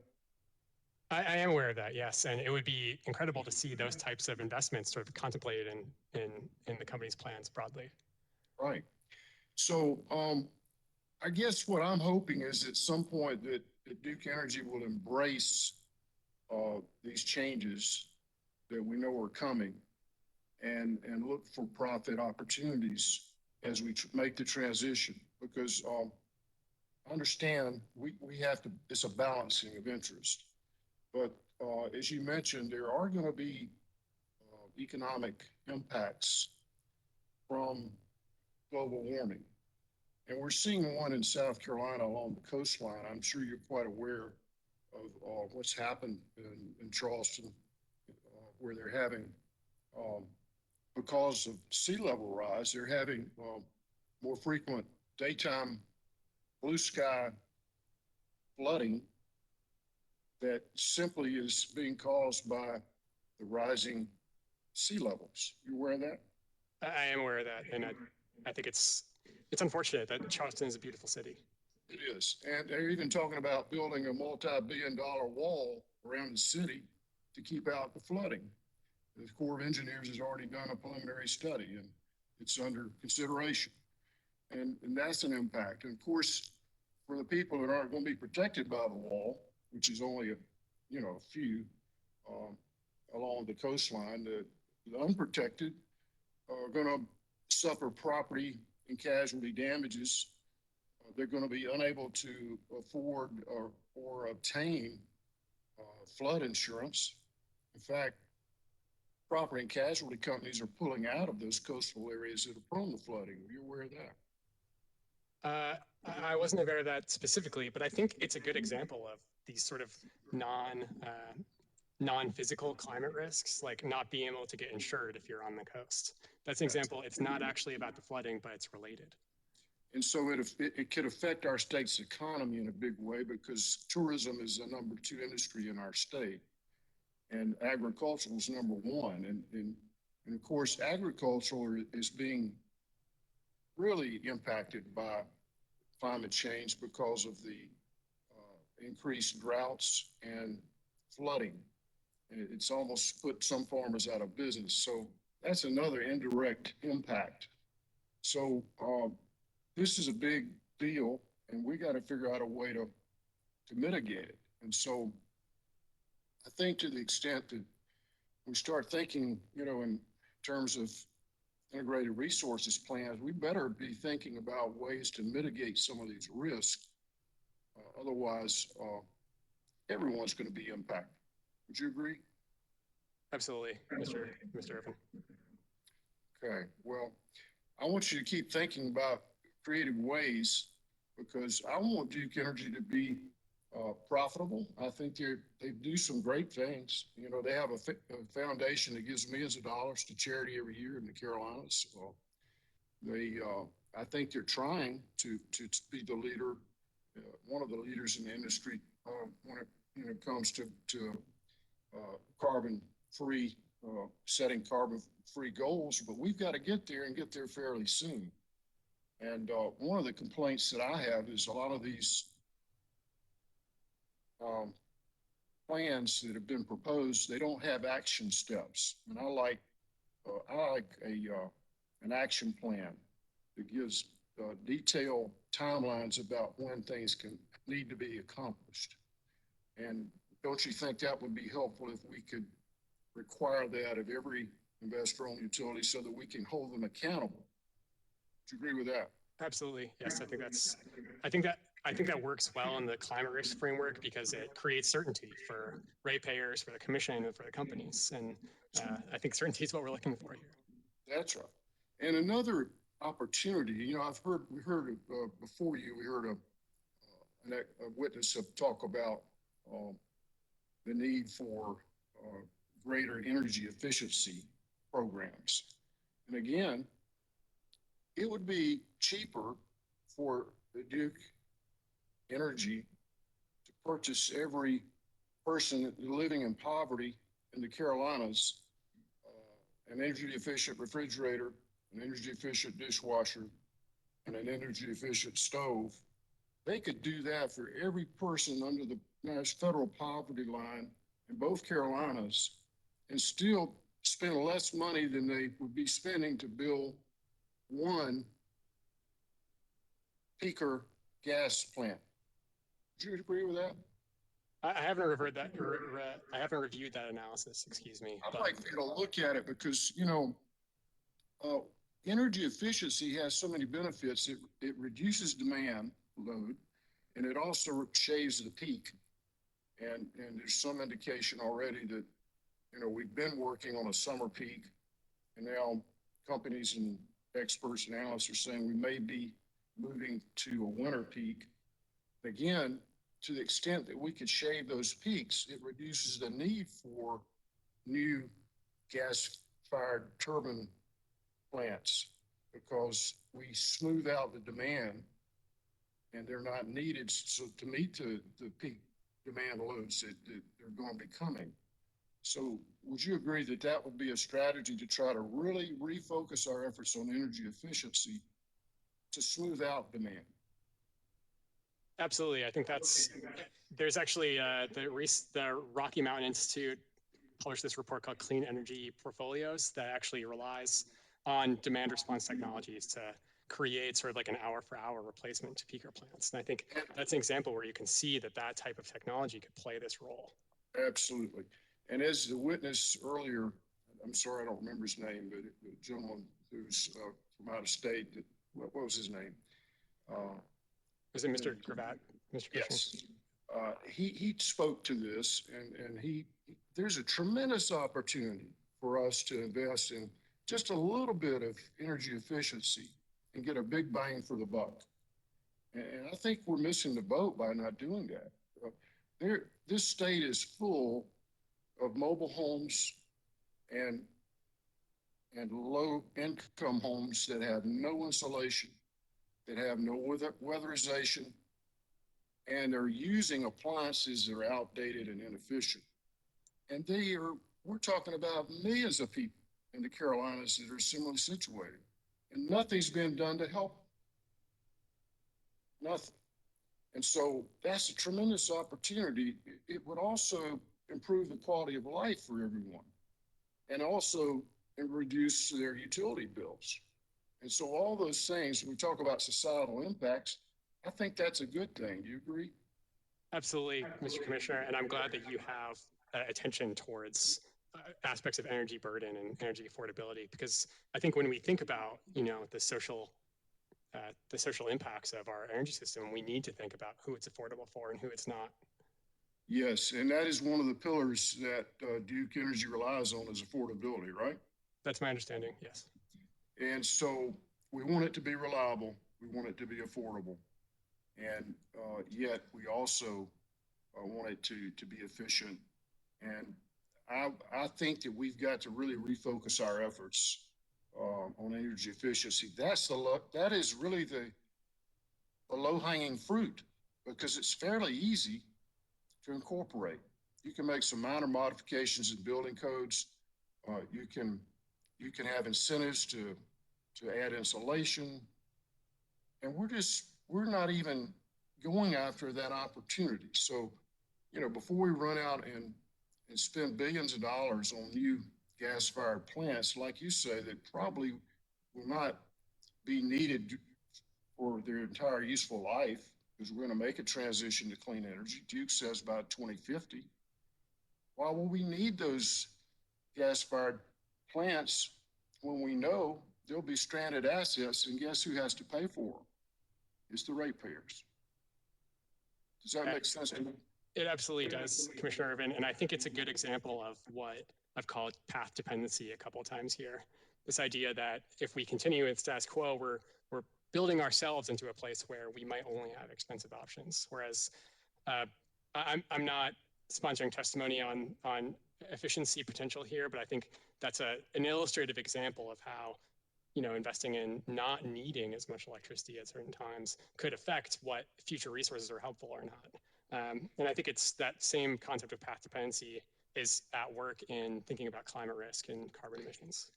So I agree with you and Commissioner Caston. I don't think the inputs were right on any of these plans. I really don't. I think that, that you have to switch from thinking of design, build, construct, get reimbursed kind of scenario to a reduced demand and make money in other ways as we make the paradigm shift to a zero carbon future. And if that's their stated goal and they're serious about it, we can't make energy unaffordable for those that live in poverty. That's not acceptable. We have to find a path forward so that the poorest people in our state, in our service area that we're discussing today, can afford to cut on the lights. And I appreciate your testimony today. Thank you very much. Mr. Chairman, those are my questions. Thank you, Commissioner. All right, we're in recess until 4:45. Mr. Chairman, this is John Burns.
All right, ladies and gentlemen, we're back in docket numbers 2019-224E and 2019-225E. Let's take roll. Present in the hearing room, we have testing 1, 2.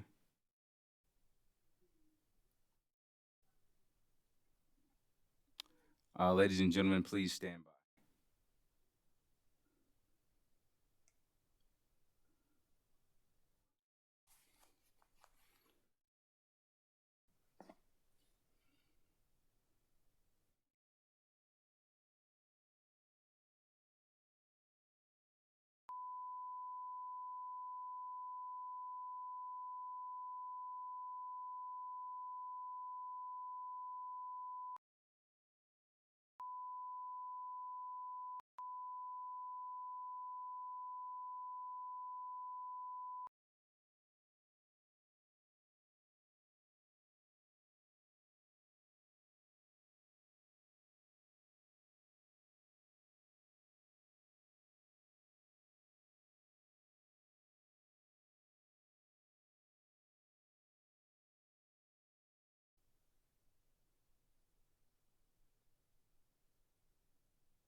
Testing 1, 2.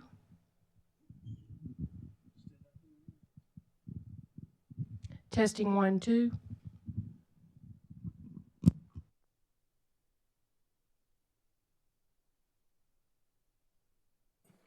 Testing 1, 2, 3. Do I need to use a different mic? We hear you fine, Mr. Chairman. Testing 1, 2, 3. Coming through loud and clear to me, Mr. Chairman. This is John Burns. All right, 5, 4, 3, 2, 1. And I believe we're back again. Let's take roll. Present in the hearing room, we have Commissioners Belzer, Caston, Powers, and Jay Williams. Joining us virtually, we have Commissioners Irvin and Thomas. Before we broke, we were with witness Fitch, I believe. Yes, Tyler Fitch. Are there any more questions by commissioners for Mr. Fitch? Commissioner Caston? I don't necessarily have any more questions, but Chairman Williams, as a point of clarification, I would like the record to reflect that I've not taken a position one way or the other relative to inputs, the model inputs or any other inputs for that matter, relative to those that Duke companies used or that the interveners suggest or proposed. I've just simply asked all parties about the inputs. So just want to make sure that's clear that I've not taken a position on any of those. And that's about it. Thank you. Yes, sir. Your position is noted. Any more questions from commissioners for this witness? Hearing none, any redirect? Taylor Spear, Vote Solar, no redirect. Thank you, Mr. Commissioner. Thank you, sir. Mr. Fitch, thank you for your testimony. You may step down. Thank you. Vote Solar, please call your next witness. That's Vote Solar's case, Mr. Chairman, and we would ask that, with your permission, that Mr. Fitch be excused. I understand that you told him to step down, but I want to confirm that he's excused from the witness stand. Yes, sir. Mr. Fitch is excused. Thank you, Mr. Chairman. All right. Mr. Chairman, Vice Chair Belzer? if we could just put on the record, when we went on the break, we heard from Mr. Burns, and I don't know if the other parties heard this or not, but Mr. Burns advised the chair and the commission that he had a conflict later this evening, and could we just get him to put that on the record so that all the parties are aware of what he mentioned? Mr. Burns? I'd be happy to do that. Thank you, Madam Vice Chairman. I just, earlier today, when the chairman asked if anyone would have any problems going past 6 o'clock, I did not believe that we would get to witness Roberts. If we do get to witness Roberts, I will be prepared to cross-examine him. But at 6:45, my son is being examined by the session of our church for his confirmation. I'm on the session and certainly would like to be there for that. And it's a virtual thing, so I could hop off and go do it on Zoom. But wanted to make sure that the chairman was aware of that, and that 6:45 would be kind of my end point if I'm in the middle of questioning Mr. Roberts. Understood, sir. And you inconvenience everyone else, but wanted the chairman to be aware. understood. And as we said, you will be able to make the confirmation. Thank you very much, Mr. Chairman. Yes, sir. Okay, Office of Regulatory Staff. Thank you, Mr. Chairman. ORS calls to the virtual stand Mr. Anthony M. Sandinato. Mr. Sandinato, do you solemnly affirm that the testimony that you are about to give will be the truth, the whole truth, and nothing but the truth? I do. All right, please proceed. Thank you, Mr. Chairman. And I just want to confirm, can everyone hear me okay? Yes, sir. The headset helps out greatly. Thank you. Good. Thank you, Mr. Chairman. Mr. Sandinato, please state your full name and occupation for the commission. My name is Anthony M. Sandinato, and I'm employed by the Office of Regulatory Staff as a Senior Regulatory Manager. And are you the same Anthony M. Sandinato who pre-filed 8 pages of revised direct testimony in these dockets on March 4th, 2021? Yes, I am. Do you have any changes, edits, or corrections to your pre-filed revised direct testimony? No, I do not. And if I asked you today the same questions as those posed in your pre-filed revised direct testimony, would your answers remain the same? Yes, they would. Thank you.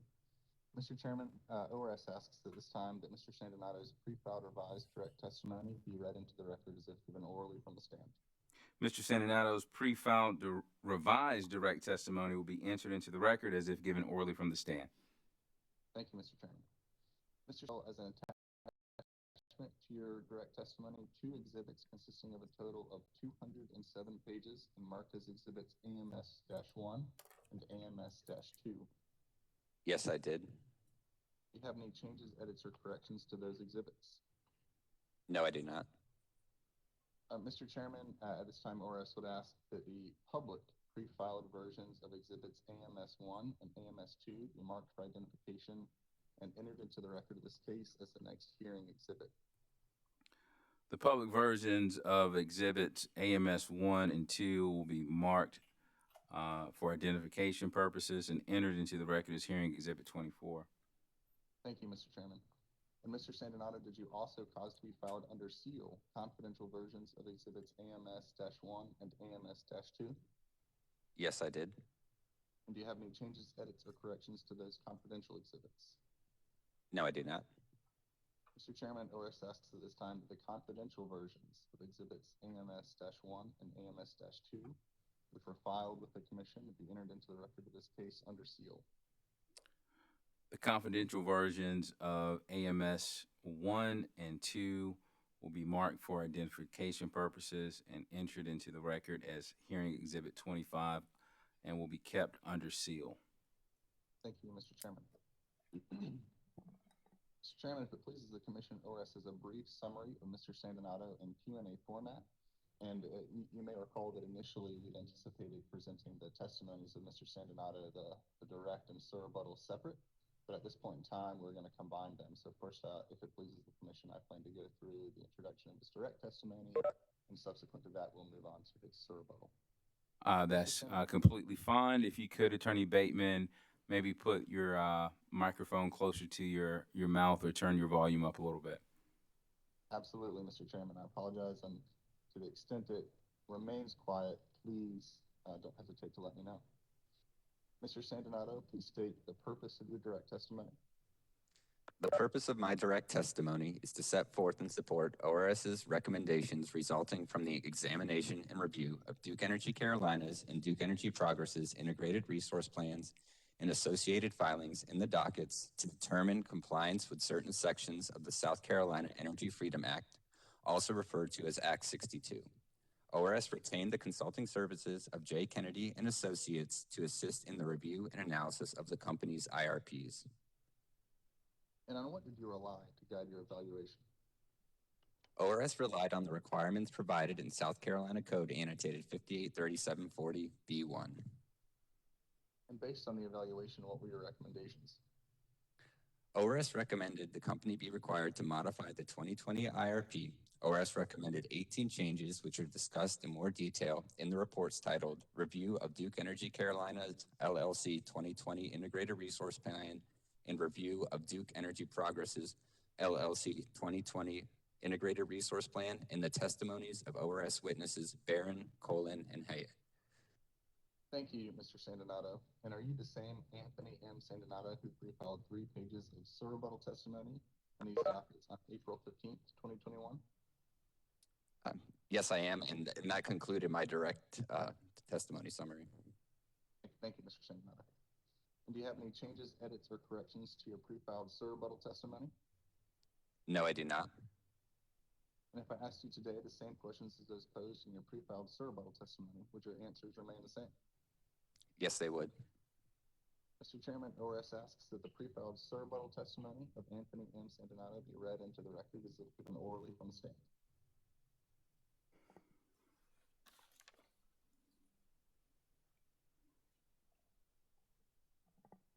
The pre-filed surrebuttal testimony of Mr. Sandinato will be entered into the record as if given orally from the stand. Thank you, Mr. Chairman. Mr. Sandinato, please state the purpose of your surrebuttal testimony.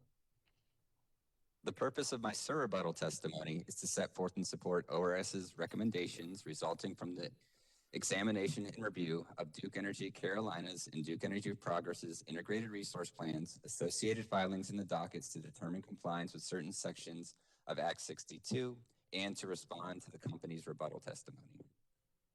And based on your evaluation, did the company address all items recommended by the ORS report in its rebuttal testimony? No, the company did not. The company disagreed with 2 recommendations included in my revised direct testimony and outlined in the ORS reports, specifically recommendations 18 and 23. ORS witnesses Hayek and Colin discuss these items in greater detail in their surrebuttal testimonies. Thank you, Mr. Sandinato. And based on your review, do you believe the company has met the requirements set forth in South Carolina Code Annotated Section 58-37-40B1? Yes, I do. And does this conclude your surrebuttal testimony summary? Yes, it does.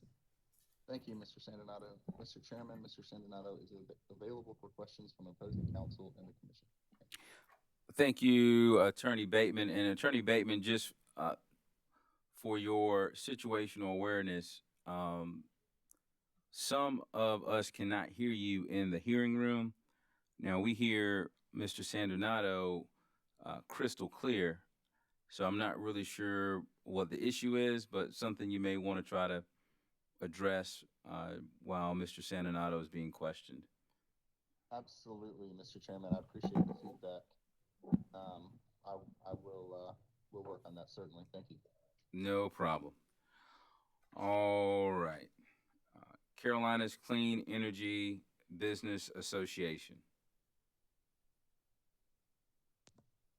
Mr. Chairman, this is Ben Soden with CCBA. We have no questions for Mr. Sandinato.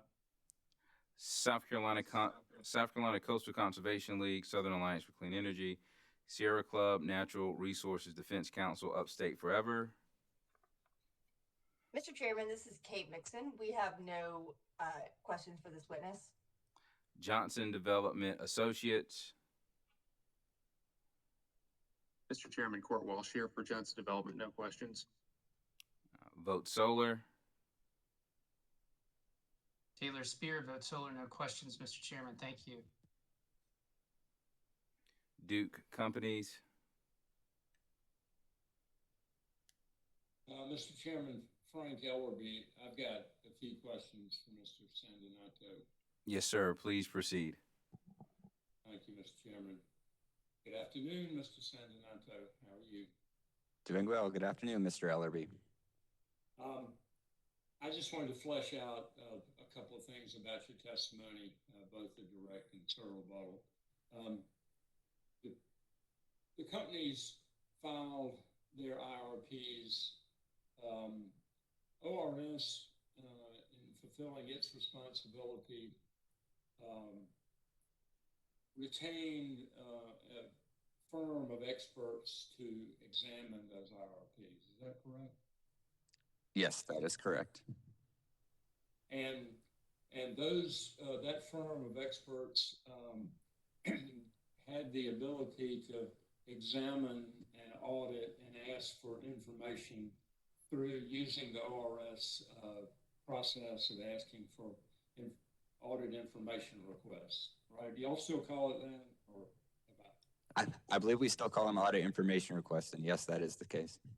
And in this case, there were many, perhaps hundreds of requests for information from your folks. And I'm sure that ORS folks were involved in the process also, to the companies, and the companies provided information. Is that correct, sir? Yes, that is correct. And the information that was provided will form the basis for the reports that your experts prepared that are attached as exhibits 1 and 2 to your pre-filed direct testimony. Is that right, sir?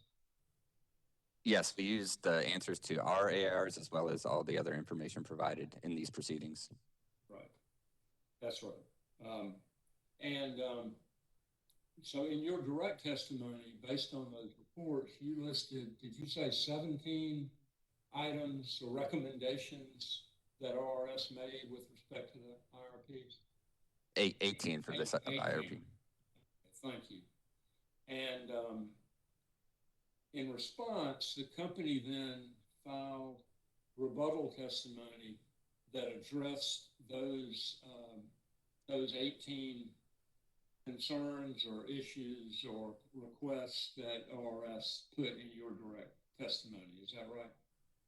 Yes, the company addressed all 18, and as I stated in my summary, there were 2 that were outstanding.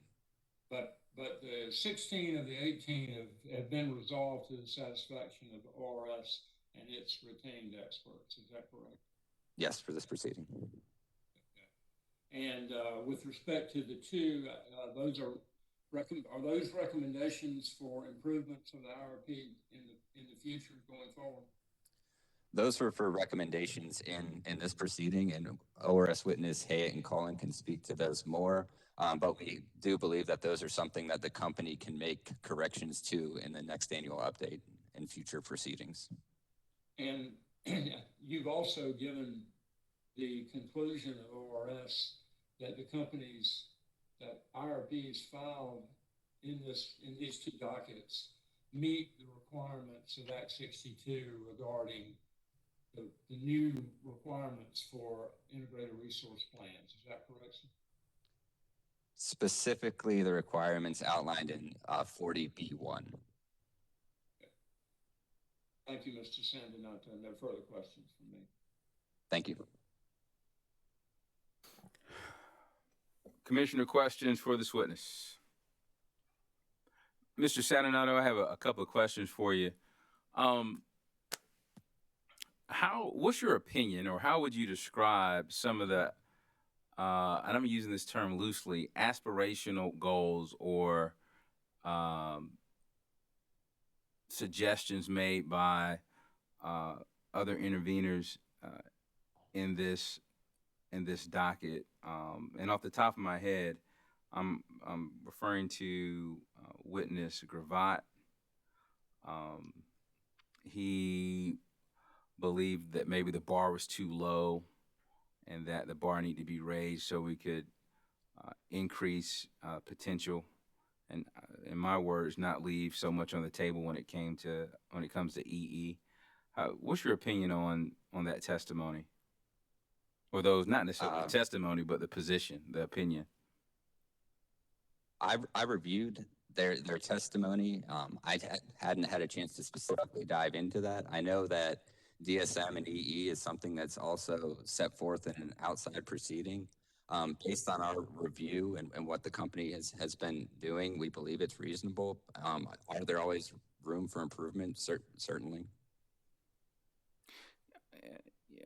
And thank you for your answer. I like your answer because you referenced room for improvement. And what I'm just trying to understand as a commissioner, when it comes to our responsibility to determine whether or not the IRP as presented is most reasonable and prudent, let's just say hypothetically, I believe there is room for improvement, but room for improvement doesn't necessarily mean that the IRP didn't meet the standards set forth in the statute, does it? I'll agree with that. So, you know, where's the line, if you will? What would be a deal breaker in your opinion? What if this IRP lacked, you know, certain elements? I don't know. You may have elements that you find more important than others, but what would be a deal breaker in your opinion, where the IRP would not meet the standard of most reasonable and prudent? I think that's a difficult question for me to answer, Commissioner, because as part of my review, we specifically looked at the requirements outlined in Statute B1. And you'll notice in my direct testimony, we made recommendations that the company modify the IRP to include additional information that we thought would be helpful for you, Commission, to evaluate based on the statute as directed for you. And as part of that, you do have to consider other parties' testimony and exhibits in this. And we've solely focused on evaluating the company's IRP to ensure that it met statute. Right, understand. But those recommendations were not recommendations that you felt needed to come with this IRP, but in a subsequent IRP. Is that correct? No, that's not exactly correct. We made requests that the company do in this IRP, as well as requesting that the company make changes in future IRPs. So not only presenting additional information for you in this modified or in this current IRP to help with your evaluation, but also making recommendations that the company could do in future IRPs to enhance its resource planning. And the company complied with your recommendations for this IRP, right? Almost all of them, yes. Okay. And so when you say almost all of them, you're referencing, is that 18 and 23? Yes, that is correct. Okay. Okay. And even though 18 and 23 is still an issue, and I know you said you can't really testify to it, despite that, you still believe the IRP meets the standard? We still believe the IRP meets all of the requirements outlined in statute, yes. Is that different than being the most reasonable and prudent? I think it's slightly different than being the most reasonable and prudent. Based on our evaluation, you know, we were able to determine through our review and through our consultant's review that the company's IRP as presented was reasonable, yes. Okay. And what about prudent? Well, we couldn't determine if it was the most reasonable and prudent IRP. What we did is we wanted to ensure that the company met all the statutes and all the information was presented for you, Commission, to determine what it is. There's other parties in this proceeding that have other beliefs that they think could be improved. Oh, I understand that. I'm asking your belief. Yeah, Commissioner, unfortunately, my review was specifically looking at the requirements and evaluating just the company's IRP as presented. And did it meet the requirements? Yes. Is it a reasonable plan? Yes, it is a reasonable. So, you know, I appreciate your testimony, but you're not fully answering my question. I guess you could just say, no, I don't know, or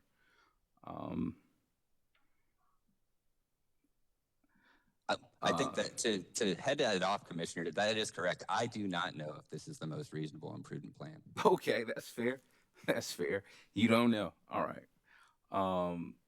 And why is that? Is that because you didn't consider that analysis? It sounds like you sort of limited your analysis, but I don't want to put words in your mouth. Why can't you answer that question? I don't know if it's that we limited our analysis. It's that there's a lot of other factors that are being presented before you, Commission. And like I said, we only evaluated the company's plan as presented, and we determined that it was reasonable. And I don't know if it is the most reasonable and prudent plan. All right. Thank you for your testimony. Chairman Williams. Commissioner Caston. If I understood your testimony, I may not have, you pretty much checked to see if it met the requirements of the act, correct? Yes, that is correct. And did it? Yes, it met the requirements outlined in Act 62, particularly Section 40B1. I'm not trying to make this a loaded question, but if it did, what determines if it's reasonable and prudent if meeting the act isn't yet a part of it? Commissioner, I think you've heard a lot of testimony today discussing other parties' views on what met the requirements of those acts. And one of the things that's very difficult for you is balancing those 7 factors and seeing if the company appropriately balanced the 7 factors outlined for the review. We were able to determine that the information presented by the company did meet the requirements of the act, but I think that's where the difficulty lies. I understand that, and I'm not trying to paint you in the corner, but and I agree, that is our job, and that's what we're trying to do. But to me, part of that is, well, I think about some other things, and are they fit, willing, and able, and all these other things. You can say yes or no on that. And I'm just kind of curious why, if this meets the requirement of the legislation, as you say it does, I'm struggling to understand why ORS can't just say, well, yeah, we think it's fair and reasonable, just and reasonable, or well, it would be if you did this, or it would be if you did this. I'm not trying to paint you in a corner, but I'm struggling with that. Yeah, that's a very difficult question, and I think the answer there is, we're looking at just if it meets the requirements of the plan. And as I said, outside experts for other parties in this have looked to see if they believe what the company did to meet all of those requirements are reasonable. And like I said, we focused our review only on the company's IRP testimony and responsive testimony to ensure that it met those requirements, which is, I think that's the difference and why it's difficult for us. Difficult for all of us. I agree. Well, I don't want to beat this dead horse. Thank you. Thank you very much. Thank you, Commissioner. Mr. Chairman. Commissioner Irvin. Thank you. Mr. Sandinato, thank you for being with us today, and thank you for your testimony. Thank you, Commissioner Irvin.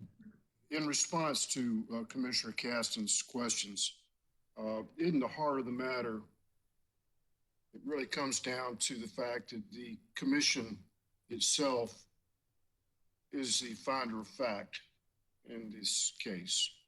Yes. ORS is not the finder of fact, correct? We merely are presenting the results of our study, sir. That is correct. So you kind of just go down a checklist and you try to determine whether the company met the baseline requirements.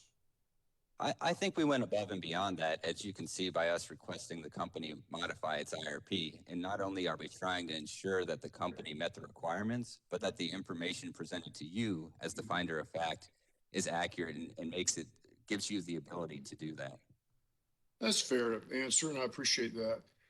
What two items did you feel were not properly addressed by the company that you wanted them to address in later proceedings? Could you highlight those for us? Yeah, certainly. Those were recommendations 18 and 23. And company witness Hayat will be able to speak to recommendation 18 in greater detail. And ORS witness Colin will be able to speak to recommendation 23 in greater detail.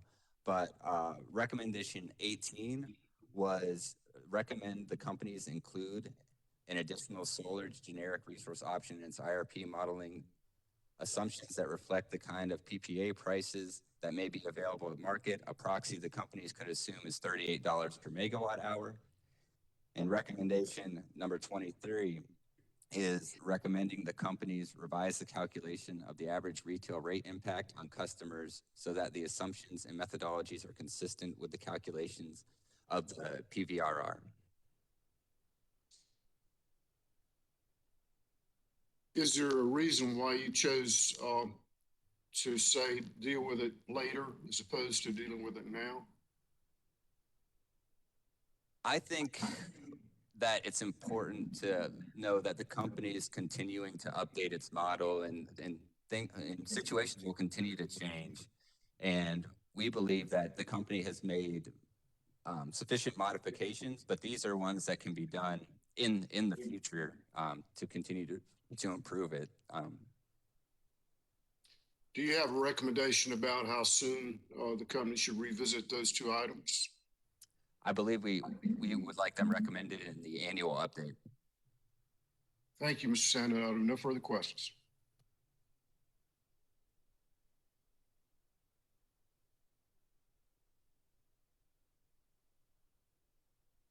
Any more commissioner questions? Mr. Sandonato, I want you to help me out with something that I've been struggling with throughout this hearing. And maybe it's because of my past experience as a trial lawyer. And I've tried at least 12 cases to verdict. And during closing arguments, whether it was civil or criminal, I never told the finder of fact, you've heard the evidence and I hope you make the best decision you can. Because I was an advocate for my client and I represented the interests of my client. Now, it is true that ORS represents the public interest, right? That is correct, sir. So do you understand why it's a bit... Mr. Chairman, this is Andrew Bateman. I'm sorry, I've been told that I've not been speaking up loud enough, but I want to confirm it. Can you hear me? Yes. Mr. Chairman, I would just interject. Mr. Sandonato has been asked a number of times about his recommendation, and he's answered a number of times. I would respectfully request that he not be asked that question again. I won't ask him the same question again. Rest assured of that. Can you help me understand why, as the agency charged with representing the public interest, you can't make a decision or advocate a position as to whether or not the IRP as presented is the most reasonable and prudent? Commissioner, I'm afraid I don't think you'll like my answer, but we strictly focused our review on the company's IRP and testimony. We did not do in-depth discovery to other recommendations that are before the commission. So we believe by ensuring that what's presented by the company and what's included in the IRP is accurate, meets all the requirements, and gives the commission the ability to look at all the other information presented in the case, we are acting in the public interest. And what? Okay. And help me understand how so. How are you acting in the public interest? Sure, just by that. I think by ensuring that the company is planning to meet all the requirements met in statute, that the company is presenting accurate information before the commission and making recommendations to the commission on ways that the company could improve its modeling. We're ensuring that the company is accurately putting up an IRP for the commission to review, which is ultimately in the public interest.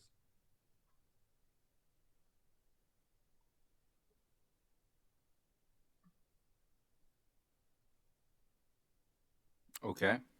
So is it not in the public interest whether or not the IRP is the most reasonable and prudent? And before you answer that question, I want you to consider this. What if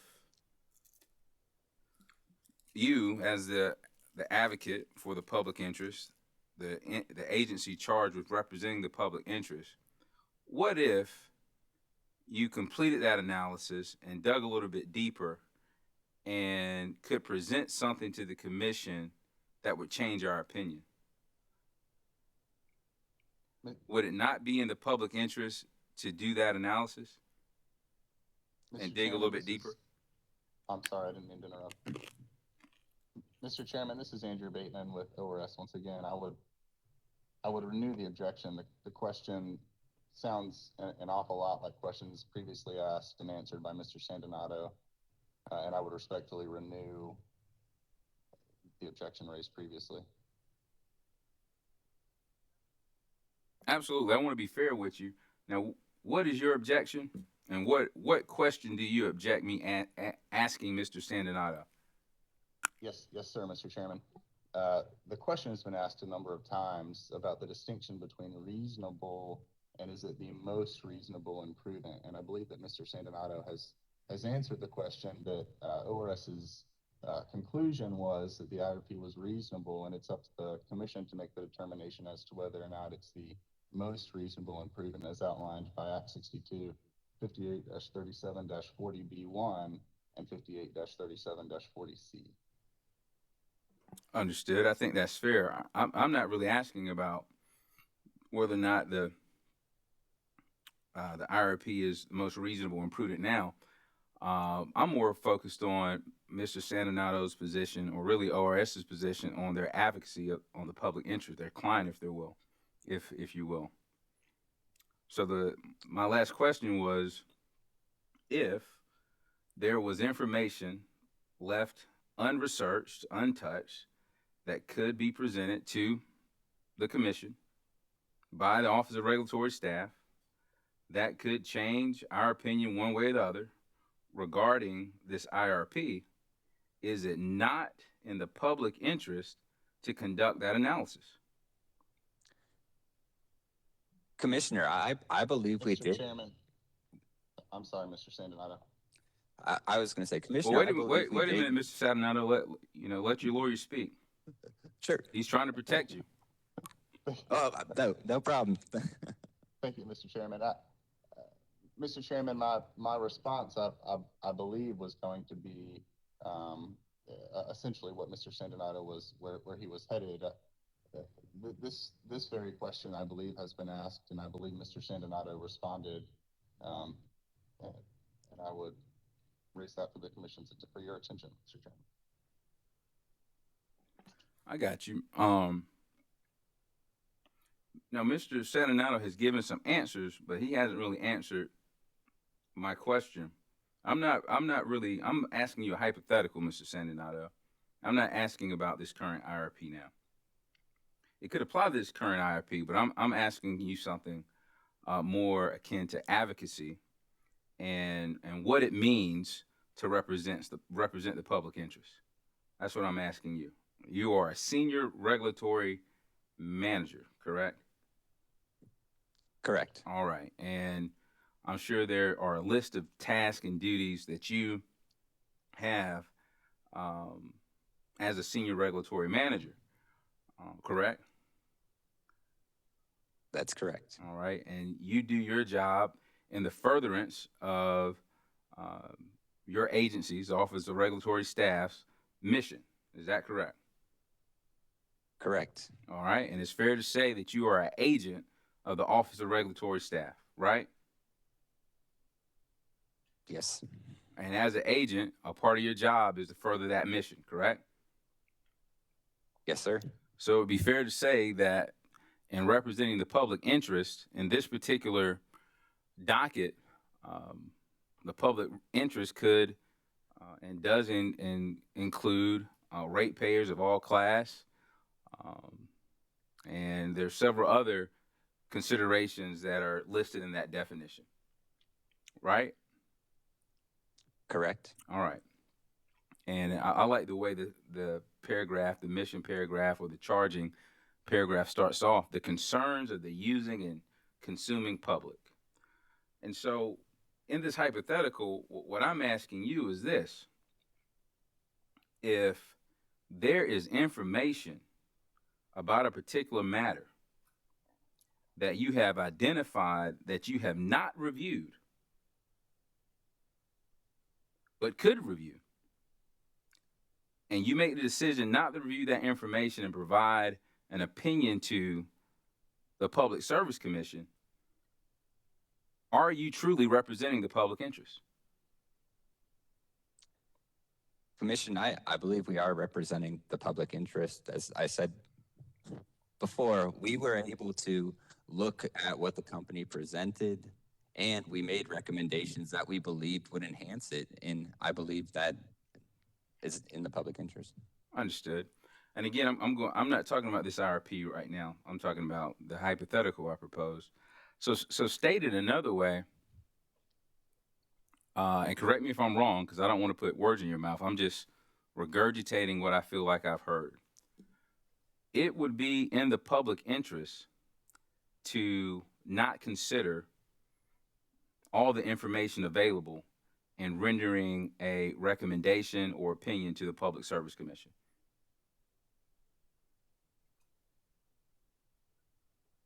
I don't agree with that. Well, why not? I think with the timeline that we have and the scope of our review, we reviewed and issued discovery for all of the information that we could. This is under a strict timeline, which makes it difficult to analyze everything. And as I said, we reviewed other parties' testimonies, but we were unable to do the additional deep dive that we did for the company. We started our review back in September. Okay. So again, I'm really more speaking to my hypothetical that I proposed a while back. You keep going back to this IRP, which is fine. It sounds like you had some constraints.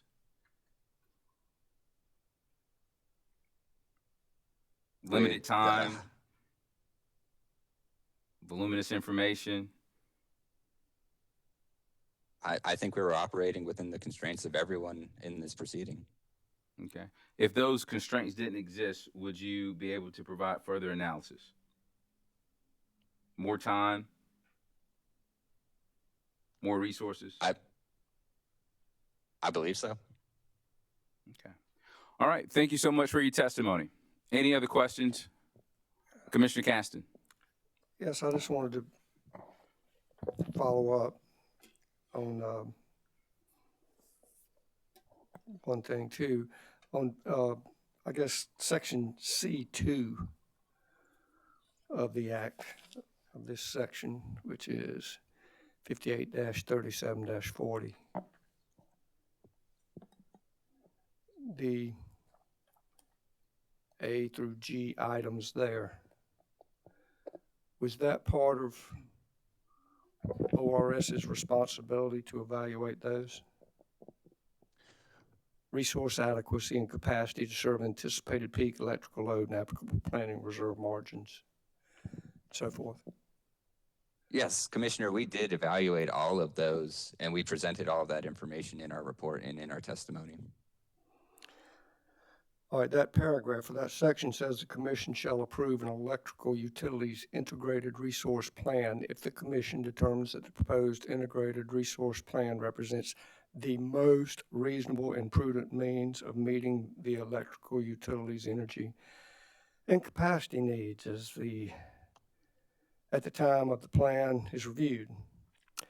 To determine whether the integrated resource plan is the most reasonable and prudent means of meeting energy and capacity needs, the commission, in its discretion, shall consider whether the plan appropriately balances the following factors, those A through G.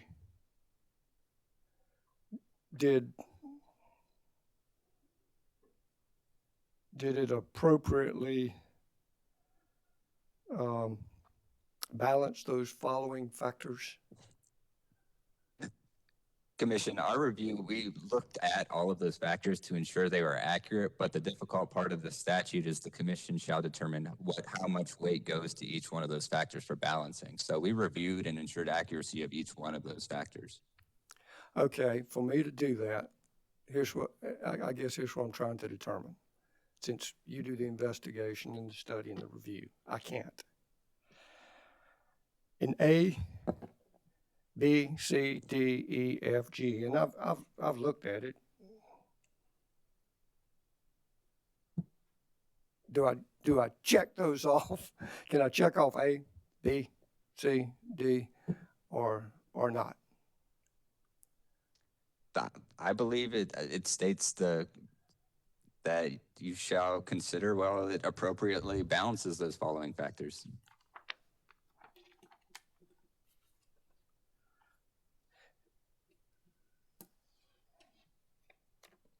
Did your review indicate anything that would cause me pause in any of those items? I think through our direct and through our rebuttal testimony, we identified areas of improvement. The company addressed those areas of improvement, and that's where we lay with our rebuttal testimony. I agree. I actually read those. This has been fun, hasn't it? Very much so, Commissioner. Thank you very much, Mr. Sandinato. Thank you, Commissioner Caston. Any other commissioner questions for this witness? All right, Mr. Sandinato, you may step down from the witness stand. And I believe you're excused. Thank you, Mr. Chairman. I'm sorry, I'm sorry. Is there any redirect? No, Mr. Chairman. I appreciate the question, but no, Mr. Chairman, no redirect. Thank you. All right, please call your next witness. Thank you, Mr. Chairman. ORS calls to the stand witness Phil Hayett. And Mr. Chairman, I am trying to speak louder, frankly. Is that clear to everybody? Not really. So, and that's coming from our court reporter. I can hear you, but she's more important than I am when it comes to protecting the record and giving us an accurate record. So I'm not really sure. That concerns me that she can't hear you. Yes, sir. I will move the microphone closer, and I will also speak louder. But please don't hesitate to jump in, Mr. Chairman, in the event I'm not speaking loud enough. I got you. And just for your situational awareness, our production staff here has turned your volume all the way up in the hearing room. So I think we've done everything we could on our end. Thank you, Mr. Chairman.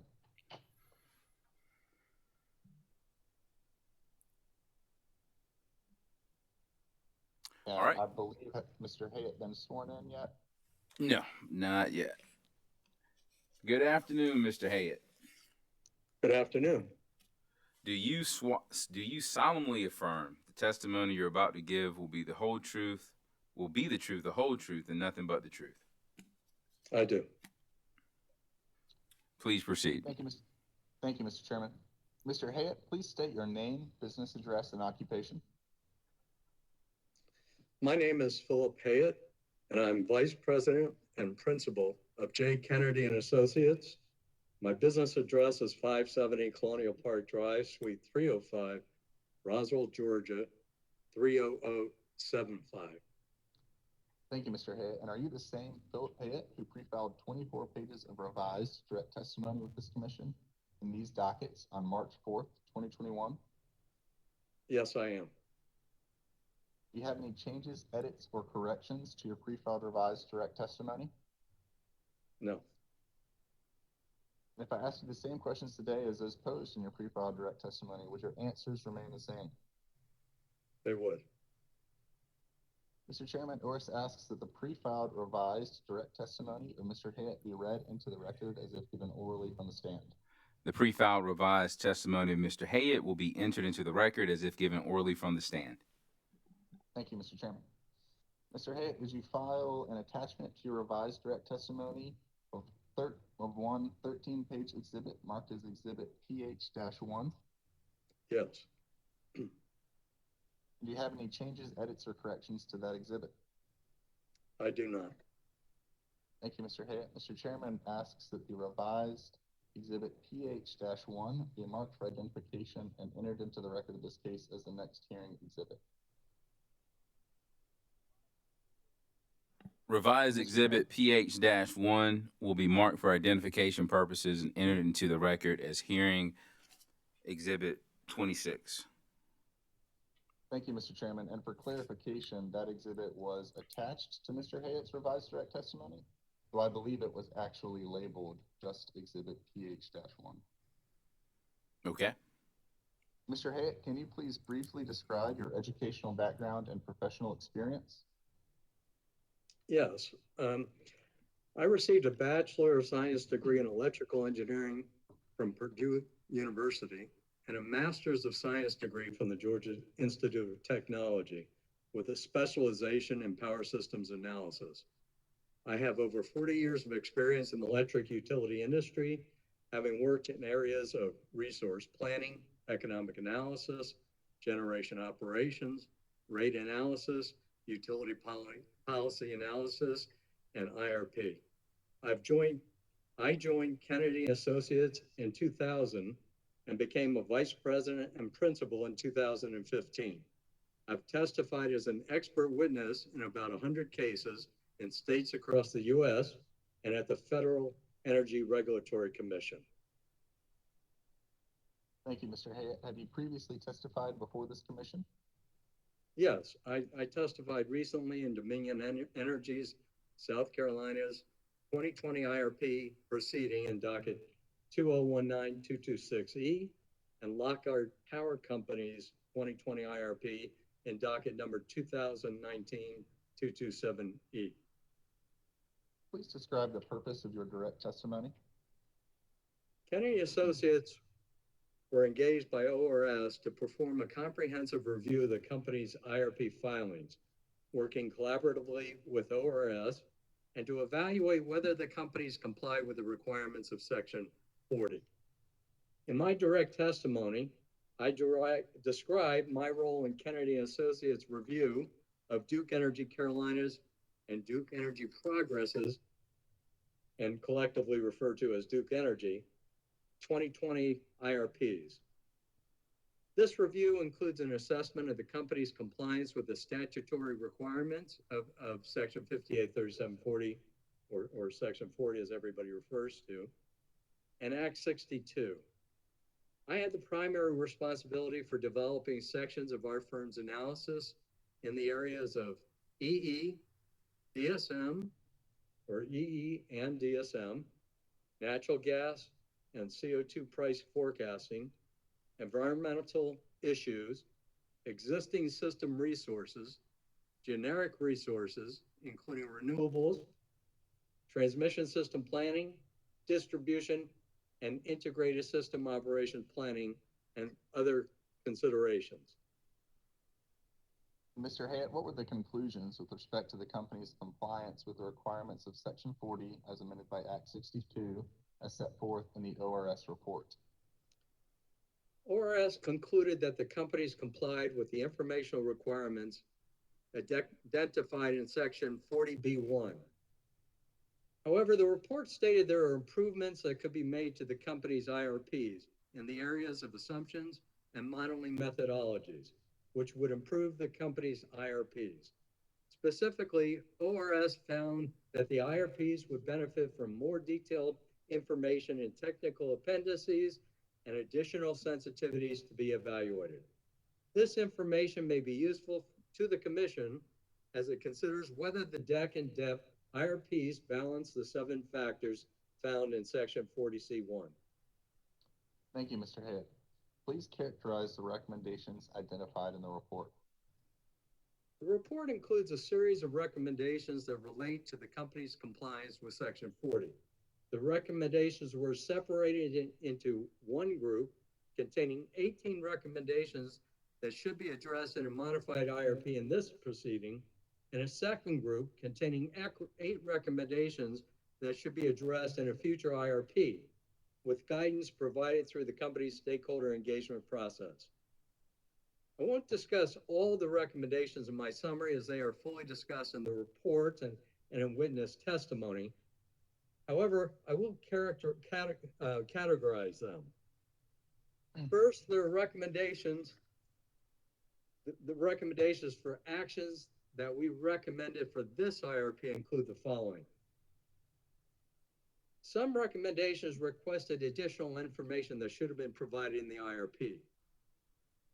There was some information regarding environmental costs, relicensing of nuclear items that were in that category. Others sought general explanations of how values were derived.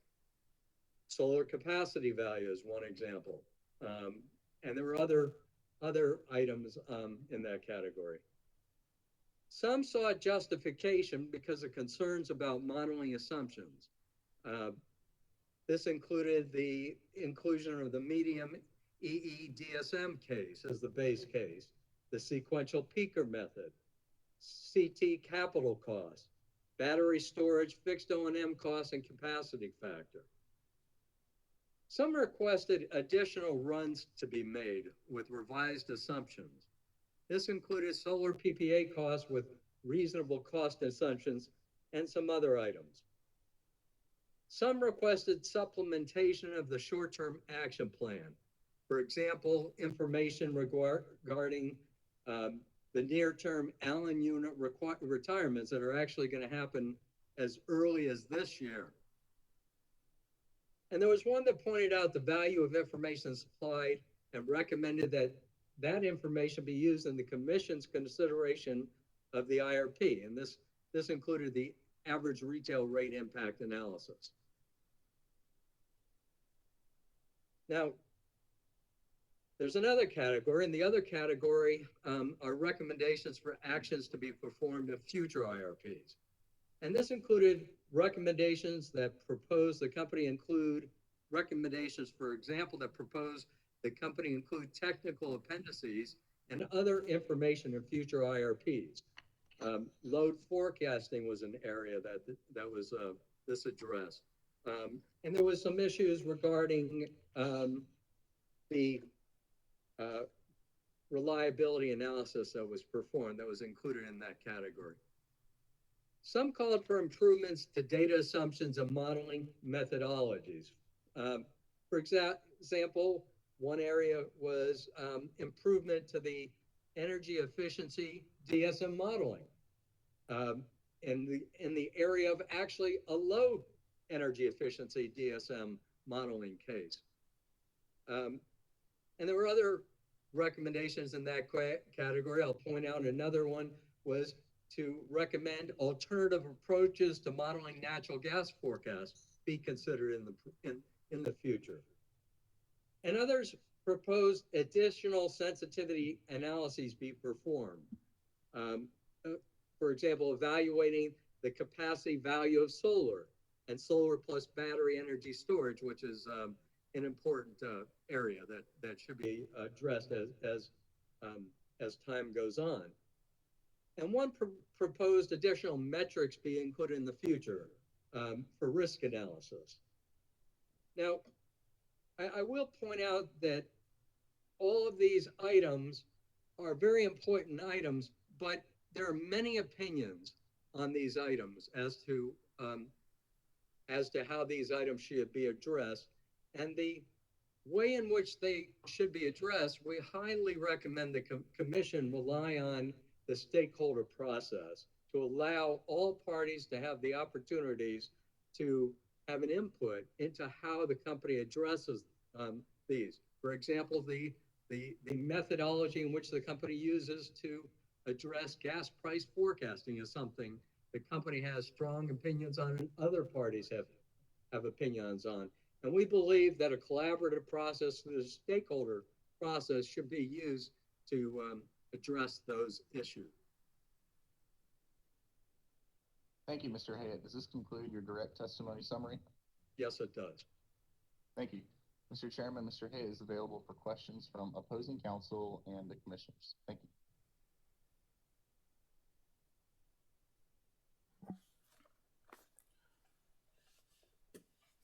Carolina's Clean Energy Business Association.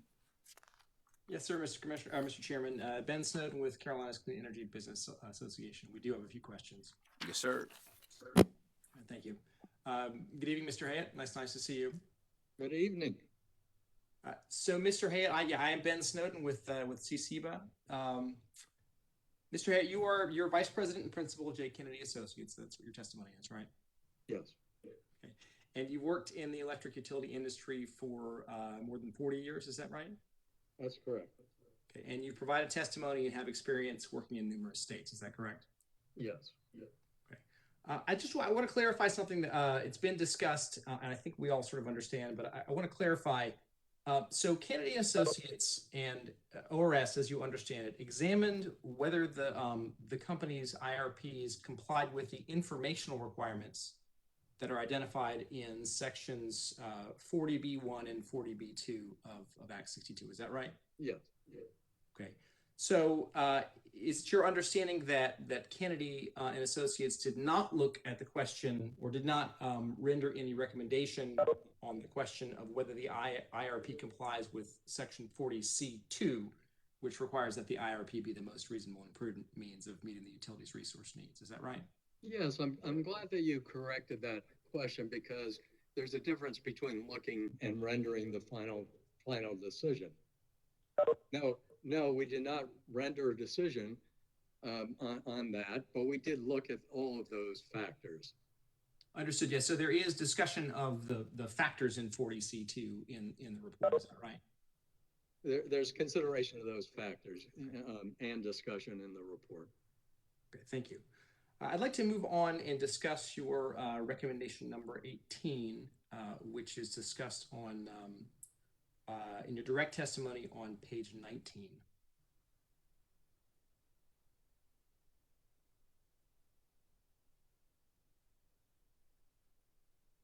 I have it. And if you could, if you don't mind, either read this or just if you don't mind just explaining what your recommendation 18 is.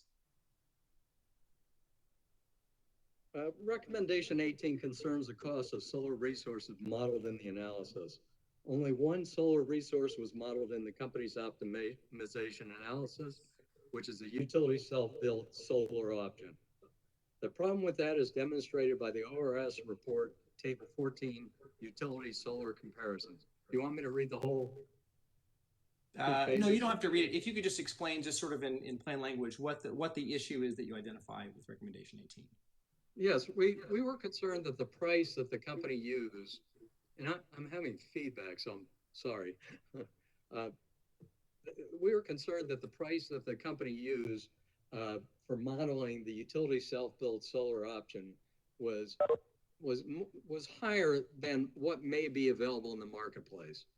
And so we were expressing a concern that we believe the company should use additional resources, model an additional resource, effectively a PPA with consistent with the kind of pricing that's available in the market. Okay, so so Duke was only including self-build solar in the IRP, is that right? That's right. Okay, and the capital costs associated with that self-build solar are significantly higher than what has been seen in the marketplace in the Carolinas. Is that right? I would say that the total cost, all-in cost, levelized cost over time is the cost of ratepayers are going to have to pay is higher than it seems like ratepayers could pay if the company could acquire a PPA in the market. Thank you. And this recommendation is still listed as unresolved in your rebuttal testimony. Is that right? We listed as unresolved, and we recommend that this item be addressed in the upcoming stakeholder process, as well as then be included in the IRP update. Understood. And Mr. Snyder of Duke, in his rebuttal testimony, he responds to this recommendation. Is that right? He does. Okay, and do you understand his recommendation or his response to be that the company, that the company simply cannot model solar PPAs because it doesn't know what post-PPA revenue expectations would be? I'd have to see his testimony, but I think you're characterizing it the way I recall. Okay, well, let's take a look at it. It's on page 117 and 118 of Mr. Snyder's rebuttal testimony. Will you be putting that? Are you I putting can that certainly. I can sure can, or I can do my best to try. I'm sure if you can't, I can find it, but it's always. Let's see here. Attorney Snowden, could you identify the document you're about to share? Yes, yes, sir. It is Mr. Snyder's rebuttal testimony. Looking at pages starting on page 117 and 118.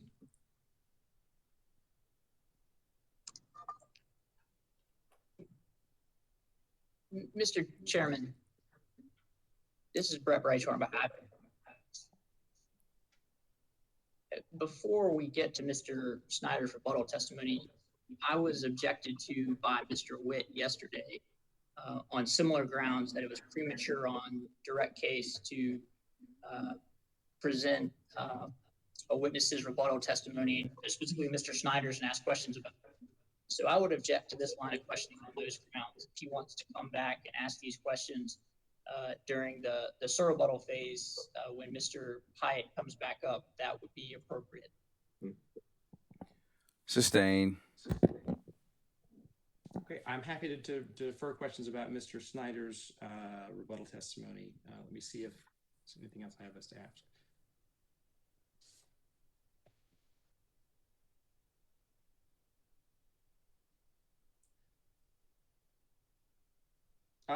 Mr. Hyatt, did you hear Mr. Kalemba testify the other day on cross-examination about how Duke's modeling deals with the expiration of PPAs?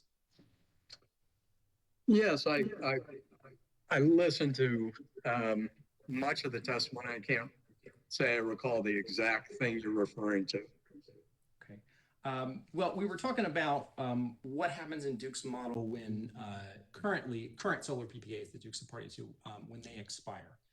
And my understanding of Mr. Kalemba's testimony was that upon the expiration of these current PPAs, Duke keeps those resources in the model, but then it assumes that the annual cost will be equivalent to the LCOE for company-owned solar.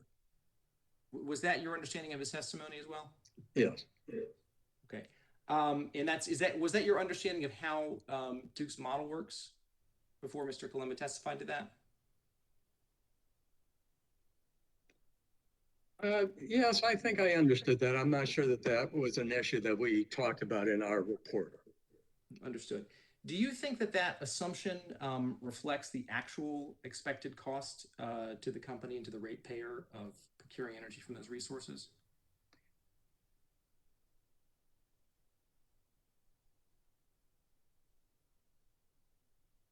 No, I think at the time that the PPA expires, the price would be, there'd be an opportunity to renegotiate it. It'll depend. It could be higher at the time that it's renegotiated. It depends on market factors. It could be lower. It'll have to be assessed at the time. Understood. But when Duke purchases power from a third party pursuant to a PPA, it's not actually obligated to pay the capital costs of that facility, is it? No. Well, I mean, it's built in.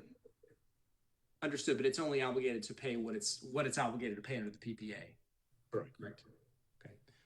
All right. Thank you, Mr. Hayat. I have no further questions.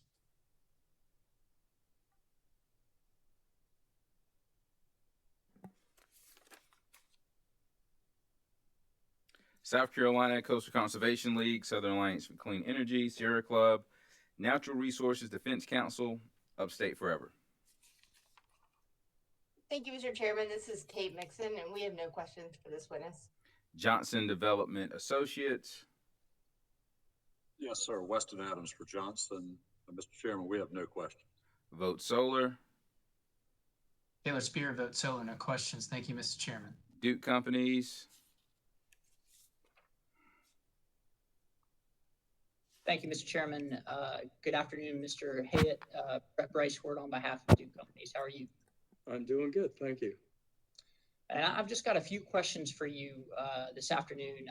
I'd like to specifically focus on the reports that you and your colleagues developed. So if you could turn to page 14 of the exhibit reference at the top of the page, if you have it with you there, please, sir. And I'll put it up on the WebEx so you've got it there as well, if that is equally as helpful to you.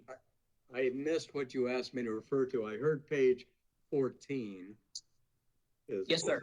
That's 14 of the report we wrote? Yes, sir. So if we could focus on Mr. Sandonato's Exhibit 1, which is the report for DEC. Well, I unfortunately printed out the other one. That's quite all right. I think the sections that I would like to focus on are pretty consistent across the two reports. Let me, I'll flip to page 14 and see if it's the same. I can pull up also, or I could just look at what you have on the screen. Yes, sir. So just briefly, this is, does this look to be the report that Mr. Sandonato attached to his testimony for Duke Energy Carolinas and was filed in the docket? This is the revised report dated March 4th of this year. Yes. Thank you. So now I can go to page 14. Does this look familiar to you, sir? This is page 11 of your report and page 14 of the exhibit. And at the bottom of the page, you summarize ORS's and Kennedy and Associates review of the company's IRPs. And this is the DEC IRP, but for purposes of my questioning, the reports are very consistent. Attorney Bryce, if you could enlarge the document for us, please, sir. Yes, sir. It's probably too big to be useful.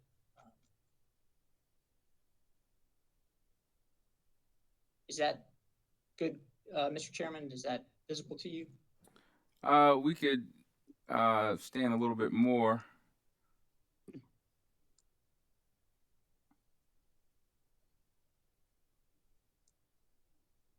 Okay. I think I understand the issue and I'm solving it now. All right. So I'm learning as I go on the technology, Mr. Chairman. We'll work through this. So, Mr. Hyatt, I just want to have a couple questions for you on the focus of your analysis and the approach that you took to reviewing the IRPs. I think you that you conducted extensive discovery on those IRPs and also reviewed the discovery that was produced in North Carolina. Is that correct? Yes. And you also benchmarked to other utilities, southeastern utilities that are comparable to the Duke companies. Is that correct?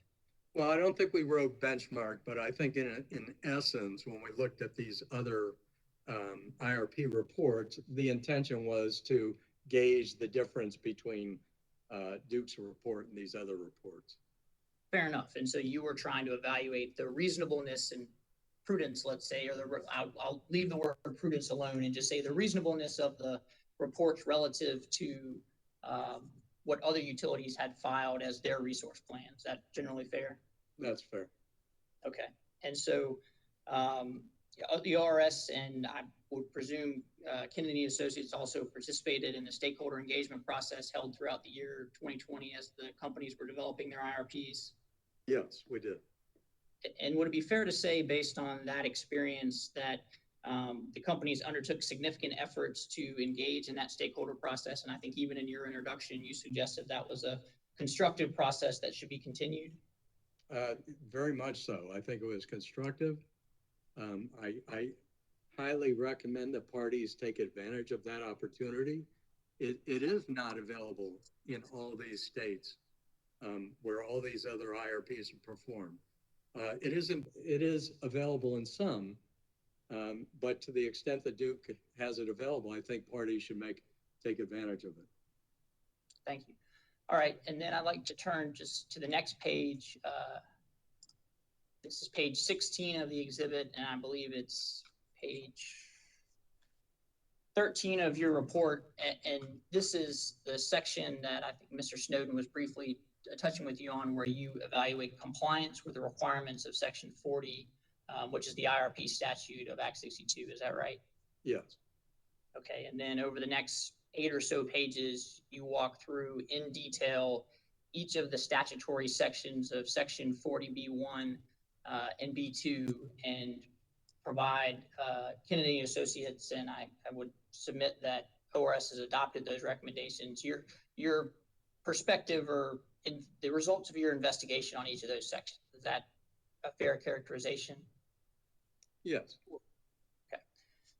If you would please turn to page 23 of the report, please, or the exhibit, which is page 19 of the report.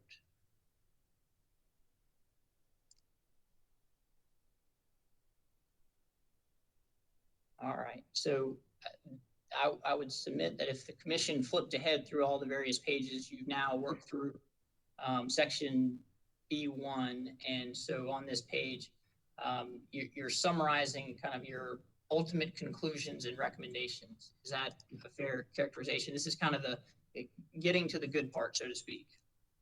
Yes. All right. And just, there was a discussion between Chairman Williams and Commissioner Caston and Mr. Sandinato a few minutes ago, and they seem to be searching for guidance on how to apply the Section 40 requirements and looking for guidance from the ORS. Would it be fair to say that the best place to find that guidance from your report would be on these pages, pages 23 and 24 of your report? Yes, I think that section, which begins statutory requirements in section 40C2, would be the best place to review. Okay, so as but they're making I wouldn't discount the rest of the report. I think taken in whole, the entirety, but I do think that that would absolutely be the starting point for this question. Okay, and so we've talked about this, but just to confirm, this is where ORS confirmed the company complied with all the requirements of Section 40B. Is that correct? That's correct.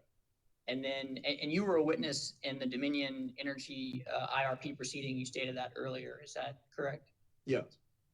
And so, based on the issues the commission raised in that order, your conclusion, based on your expert report, is that the companies conducted a thorough IRP evaluation? Yes, we concluded that the companies conducted a thorough evaluation, and we had findings that there were still issues that we recommended be addressed, and that's what we included in this report.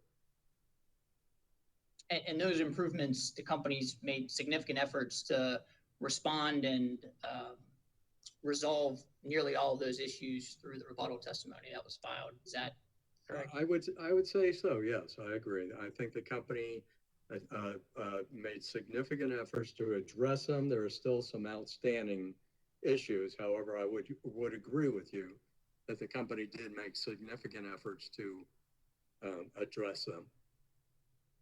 Okay. And returning to the discussion of the Dominion order, where you are comparing the company's IRP evaluation to the issues raised by the commission, the Dominion order, would you agree with Mr. Schneider's testimony that the company's IRP should be reviewed on their own merits?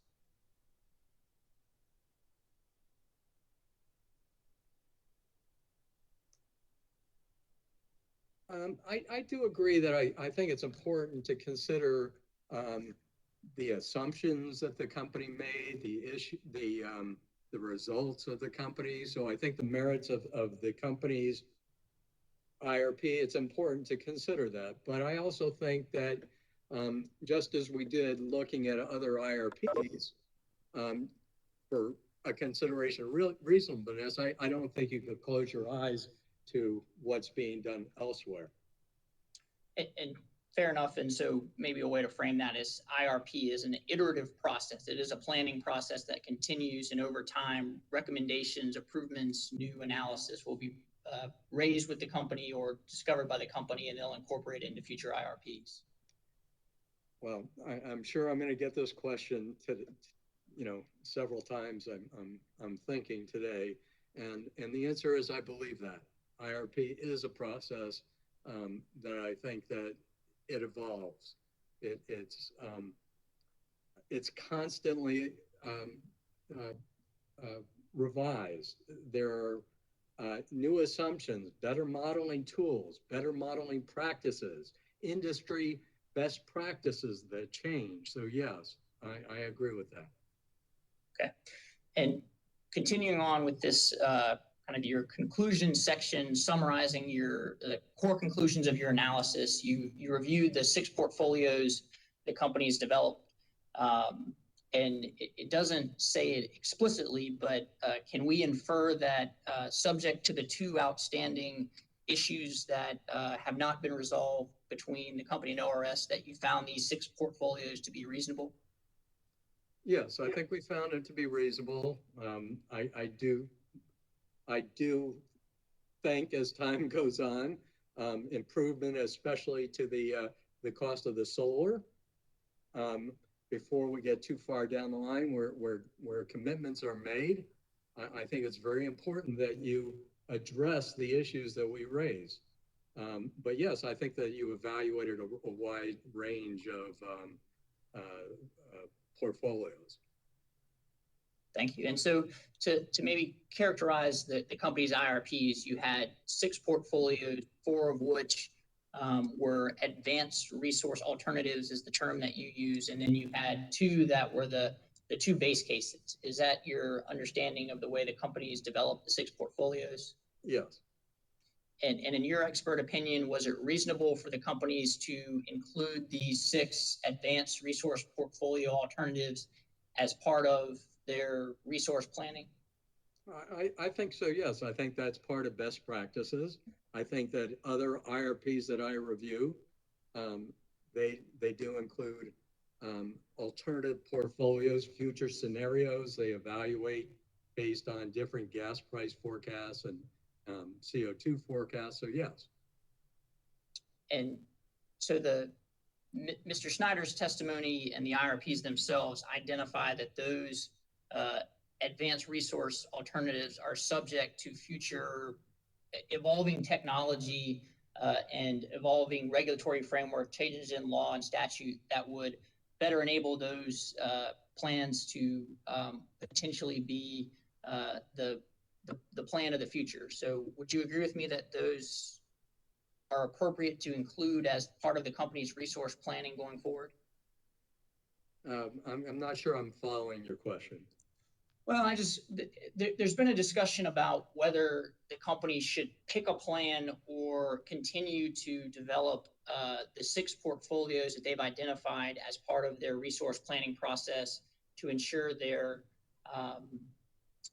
best able to plan for the future. And so the company's presented a total plan encompassing these 6 portfolios to explore these advanced resource alternatives, as well as developing 2 least cost base cases, one with carbon and one without.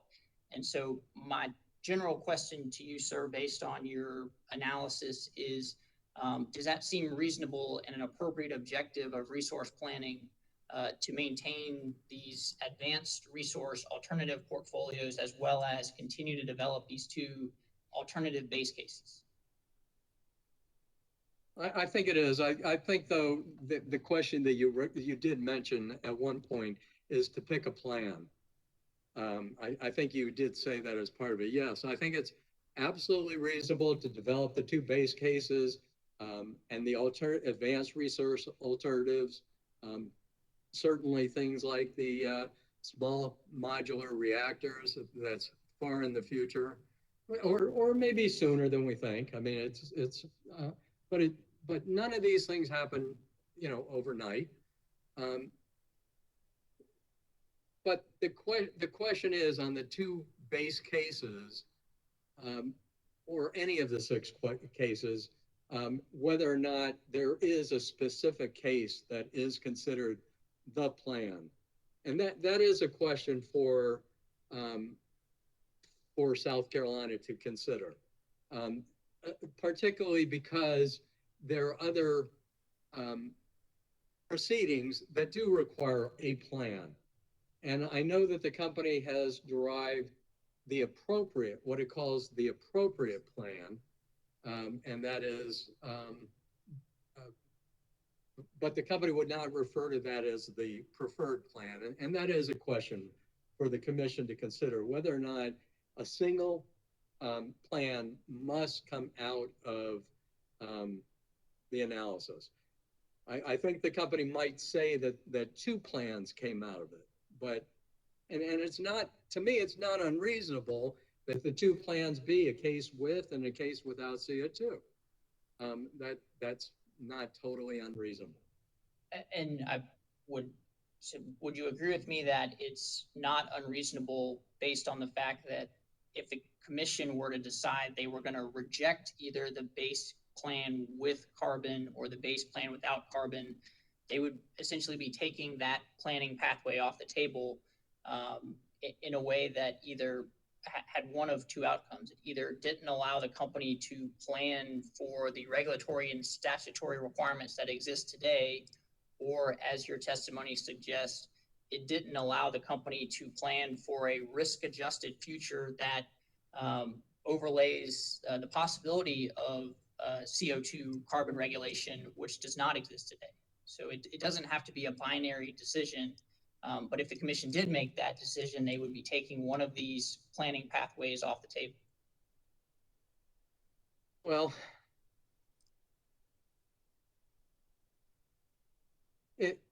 if they told you don't provide, I think the answer to your question is yes. If they told you don't provide those two plans, only provide one plan or only provide those other four plans, then I think I could totally agree with you. So the question would come down to whatever decision the commission decides to make, will they tell you to just remove the base plan, the two base cases? So I don't know the answer to that, what they may do. But in your sort of hypothetical, if they say, exclude those plans, yes, they would be taking these considerations off the table to be considered. Yeah.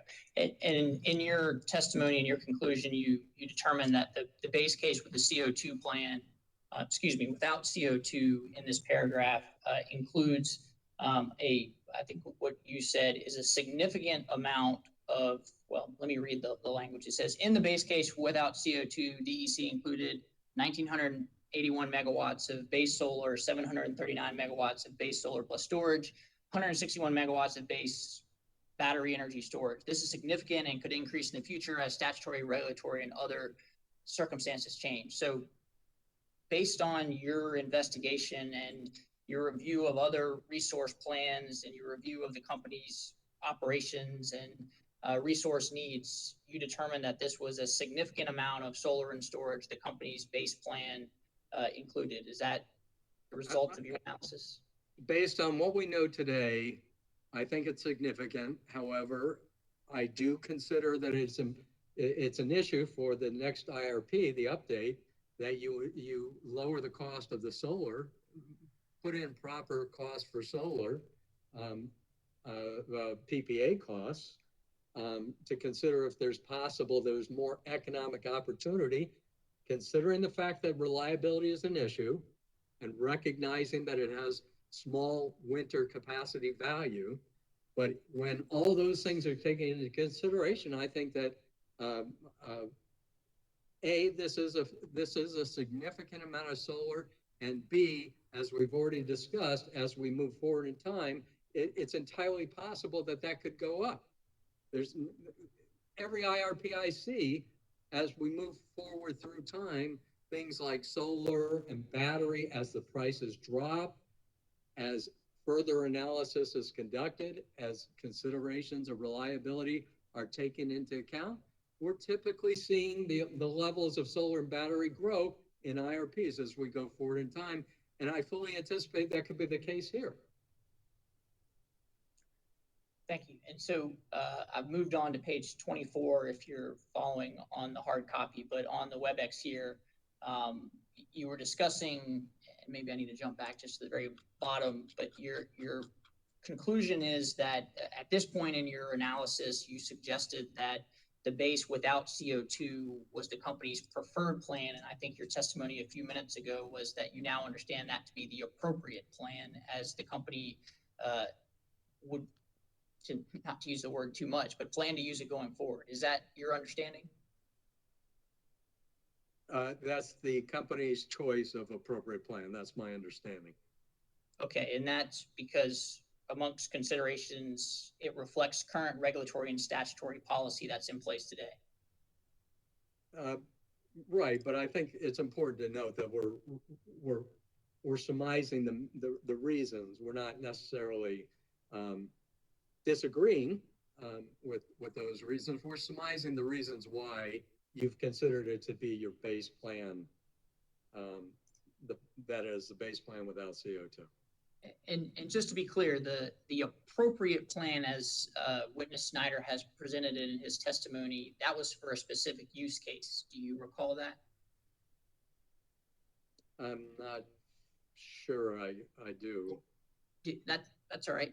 Would you agree with me, or would you accept, subject to check, that when he said it was the appropriate plan, he was making that representation that it was the right plan to use or the required plan to use for avoiding cost purposes under the Public Utility Regulatory Policies Act?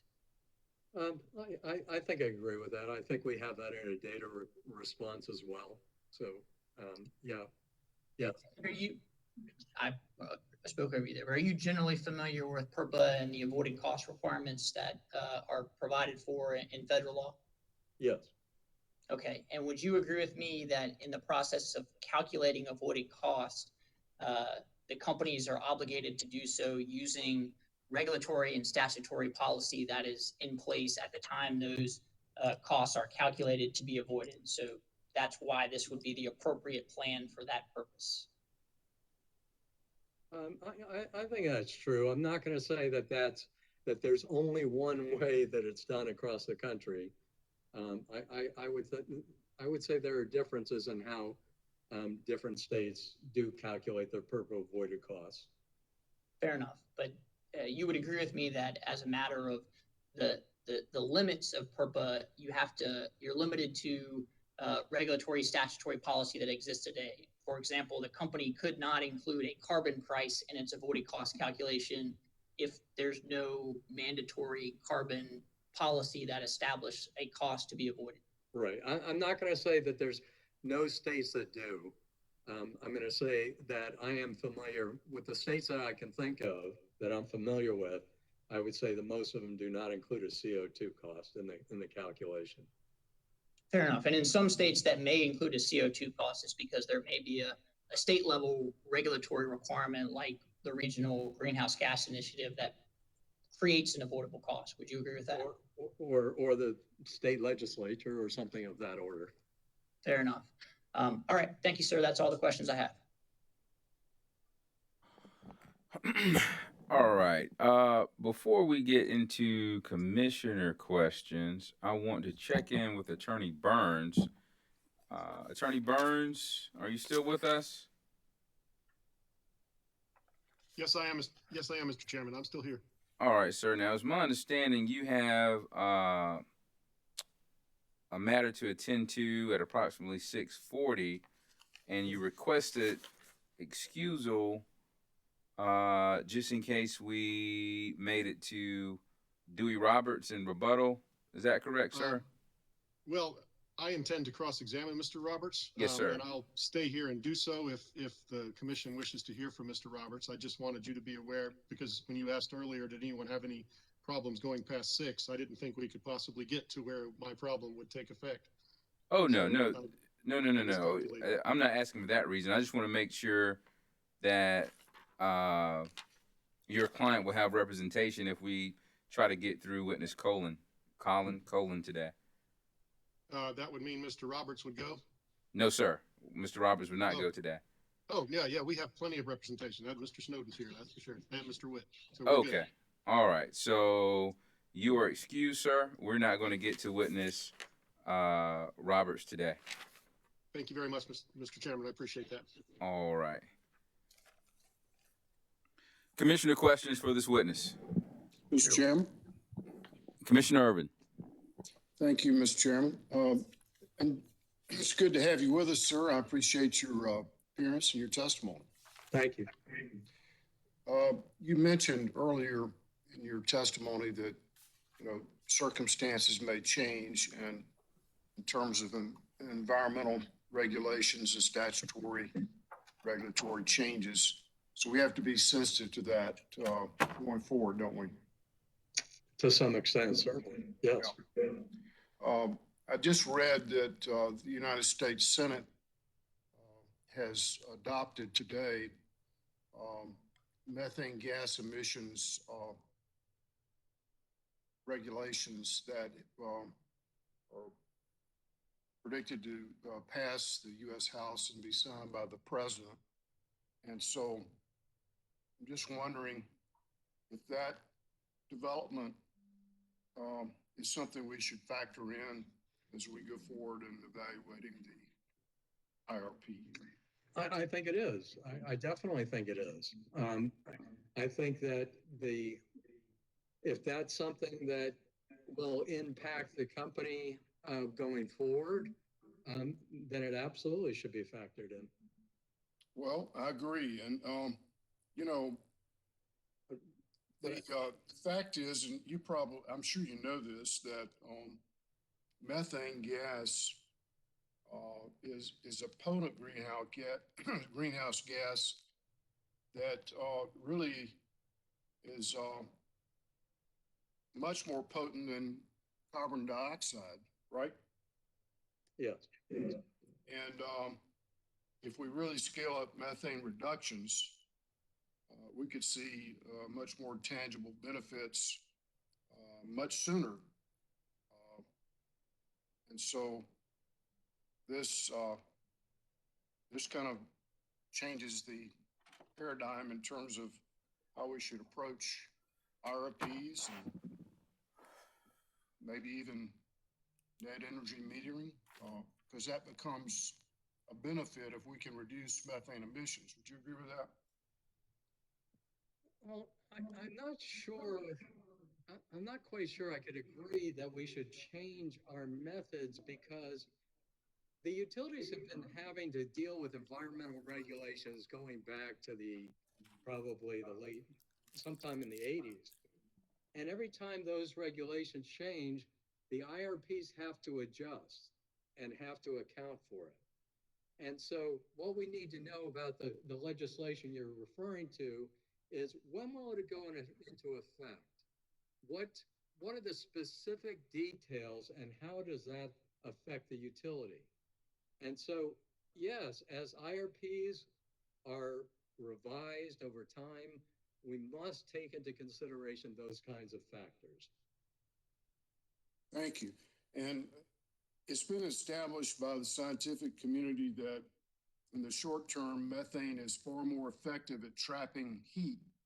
In fact, it's 80 times more potent than carbon dioxide. So that means if we could cut back on methane pollution in the near term, we could provide a relatively quick and compelling way to curb global warming. Would you agree? Yes. I think a lot of the methane, there's a lot of released methane in exploration, and capturing some of that would help improve it.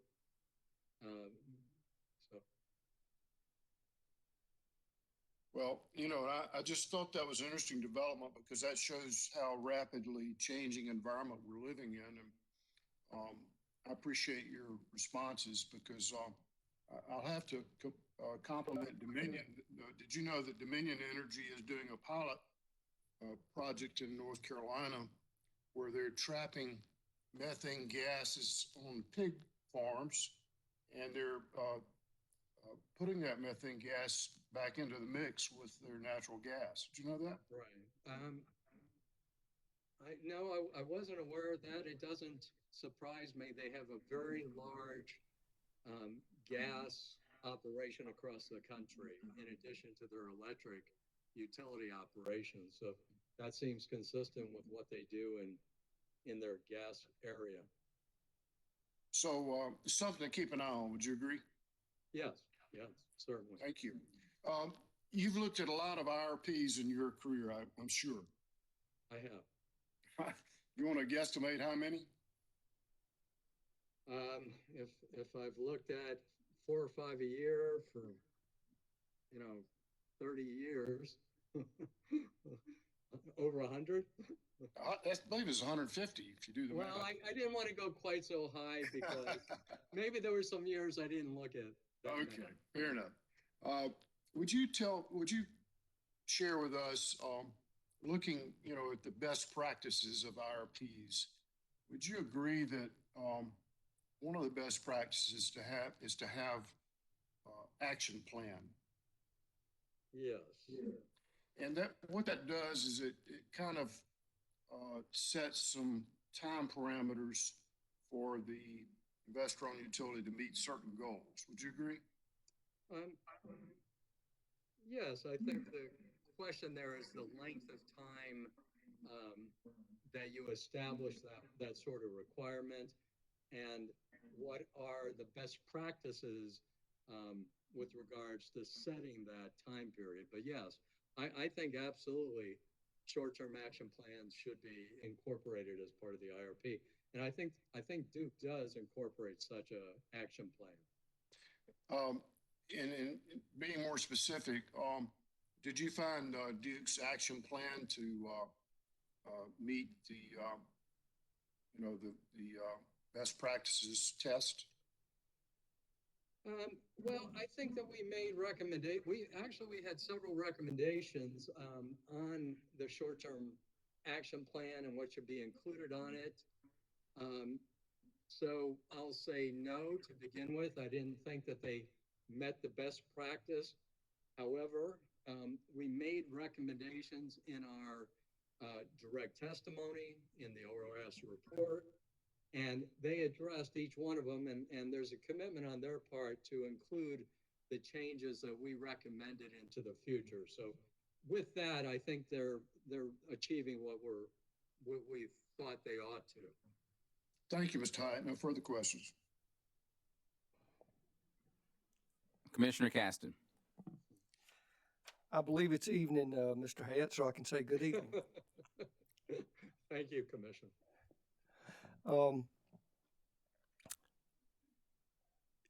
There's been some discussion, about the Duke IRP, obviously, and some of the studies.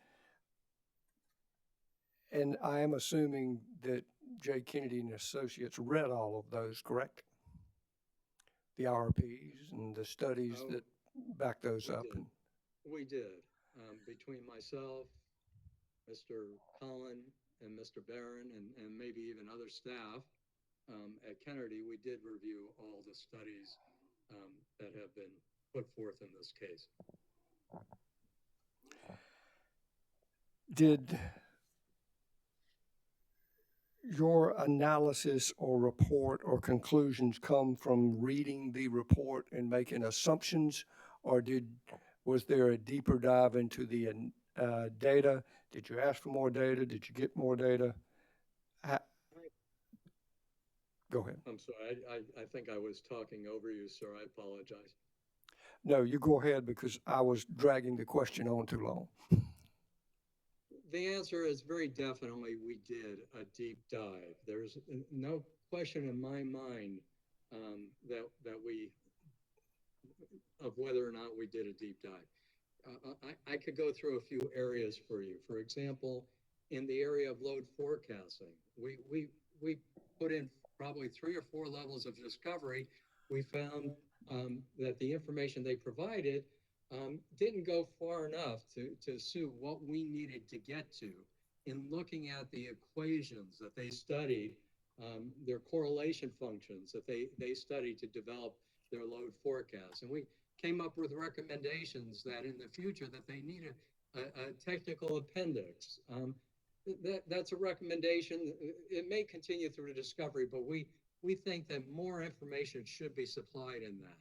In the area of reserve margin modeling, we took as deep a dive as anybody could possibly go, looking at the ELC, at the expected load, the energy, the reserve analysis, reserve adequacy analysis that they conducted, loss of load expectation analysis that was performed, and we found many issues that we addressed in the report cover that in quite detail. In the area of generic resource modeling, if we didn't take a deep dive, I don't think we would have come up with our recommendation that the company's solar cost is inadequate. We think that they need to include an additional option, because we compared to other sources of information to see, are they in line? Are they best practice? And we concluded we don't think that they are. I think I could go on and on. We looked at rate impacts. We looked at how they dispatch their system. We looked at all the things, every single area that's important to examine in an IRP. And it spans a wide area. It took, at our company, it required 3 experts with a lot of years of experience to know how to evaluate load forecast and how to evaluate energy efficiency and so forth. So I think it was a deep dive.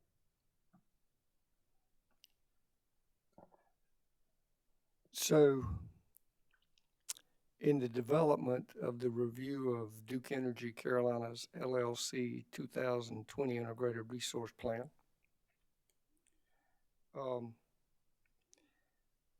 did J. Kennedy and Associates tell ORS what approach the study was to take, or did ORS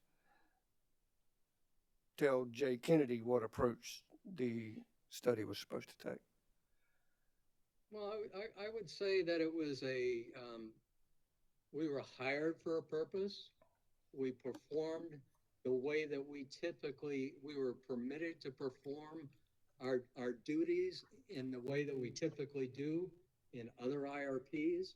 I think that's why they hired us, because we had the experience to examine IRPs in a way that I would say is no different than what we do if I was examining Pacific Corp's IRP, which I've done on many occasions, Georgia Power's IRP that I've done on many occasions. I think we use the same processes to do that. Sounds good. We've already been on this page one time before, but if possible, on I guess it's page 22 of 215, or page 11 in the lower right-hand corner. Do you have that? It's the one that I think Attorney Brightshort. Are we talking about the IRP plan or our report? Your report. It's ORS's report that you guys did. I have that. Page 11 in the bottom right-hand corner, and on the side of the page is page 22 of 215. Let me see if I can be on the exact document that you're. Only thing I can do is just hold it up and let them zoom in. That's my only option. Now I can pull up the report that you're on. Well, I have printouts, but I didn't know which of the reports to. I'm sorry. I could have read it to you for that matter. That's fine if you'd like to. I'm pretty familiar with it. So you want me to just do that? That'd be fine. Okay. Yeah. Again, I'm not trying to beat a dead horse. I'm really just kind of trying to understand stuff here. And it's a mighty thick report, by the way. On that particular page, bottom of the page, last paragraph, ORS approach to performing this review. And I think you kind of, said it was, you both kind of discussed what the approach is and what are the outcomes we're looking for. Is that Yeah. a fair statement? Yes. Okay.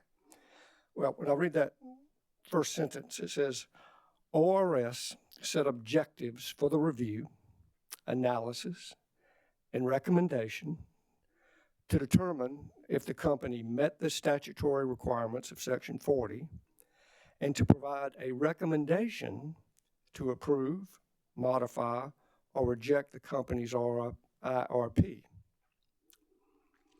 Now, to provide a recommendation, whose recommendation? Yours? ORS's? It's ORS's recommendation in the sense that we work collaboratively with them. Mr. Sandinato was heavily involved in everything that we did. We discussed results. We discussed conclusions. The recommendations, I would say, are all Kennedy's with the collaboration that we had, the involvement that we had, ORS. We also worked closely with their staff. One of their members, I won't even attempt to state her last name, I apologize to her, Indu, worked very closely in developing some specific analyses that we did. So we worked collaboratively together, but I would say that at the end of the day, all the recommendations that we came up with were ours. They did not tell us, include this as a recommendation, include that as a recommendation, do not include this as a recommendation. None of that occurred. So where you read this, I think the part that you should interpret as the ORS part is they set the objectives of what we should do in the review, and it was an agreement because the processes are the same that we do elsewhere. And that we come up with recommendations is what they set for us. That was the work we were to do. And finally, to determine if the company met the statutory requirements. So that was another aspect that they essentially set that they wanted us to do. Okay. And again, I'm not asking anyone to do my job. I understand what my role and job is. I do understand what you. But I'm going to read this one more time, if I may. Okay. Just one more time. ORS set objectives for the review, analysis, and recommendation to determine if the company met the statutory requirements of Section 40 and to provide a recommendation to approve, modify, or reject the company's IRP. I didn't see that part in the report anywhere. To provide a recommendation to approve, modify, or reject the this is ORS's report, not mine. Where's this in the report? It isn't in the report. In other words, what's in the report is that it is a reasonable IRP. And it balances 7 factors. It is a reasonable IRP that balances that. What you won't find in the report is a statement that comes out and says it's the most reasonable and prudent IRP plan. You won't find that because the ORS has the ability to look if it's a reasonable plan, to look if we believe it's prudent. Reasonable is measured by things such as, is it best industry practices? Are the assumptions reasonable? Did they conduct analyses? Did they collaborate with parties to discuss assumptions? And on those scores, the answer is yes. So we reach a conclusion, it is a reasonable plan. And we have no finding that it's imprudent.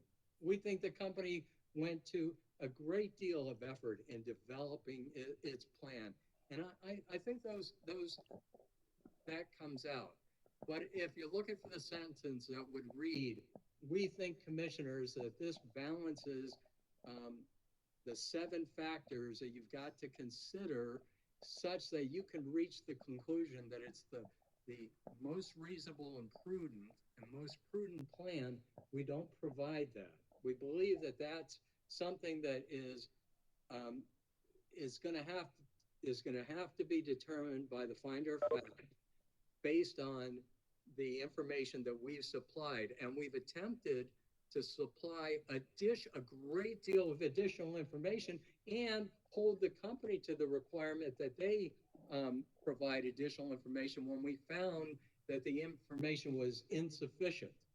And we concluded in our SIR rebuttal, at the point of SIR rebuttal, that they did provide the information sufficiently well. So we've reached the conclusion that they've met the statutory requirements that they were obligated to. We feel as if that it's a reasonable IRP and it balances the factors, but we will not be able to reach the higher lofty conclusion of whether or not this is the most reasonable and most prudent IRP possible. Somebody will always be able to have the opinion that an IRP that is not the most reasonable.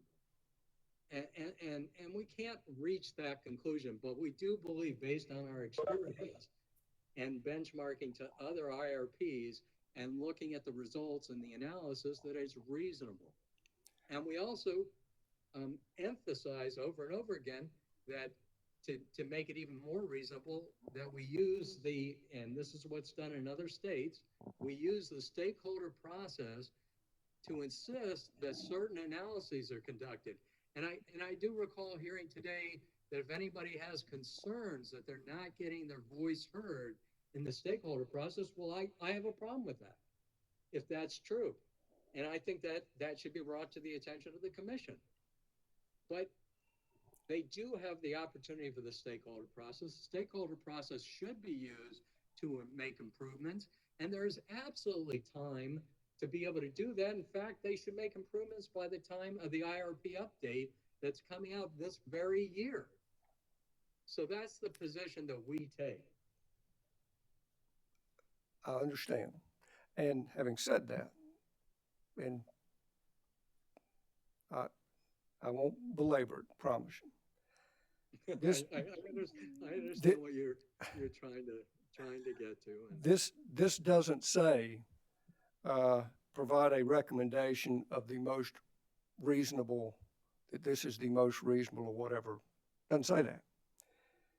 It says to provide a recommendation to approve, modify, or reject the company's IRP. That's pretty straightforward to me.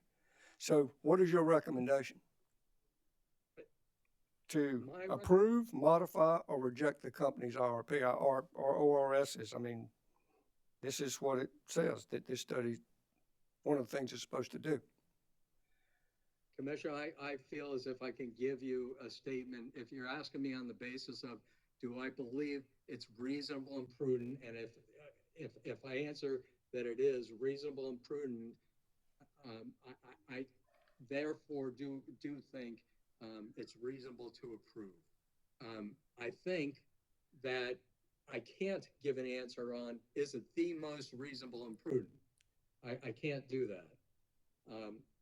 But I also do have we do have two outstanding issues, and I think that also has to be addressed too. And I'm happy, I would be content for that to be required to be addressed in the IRP update.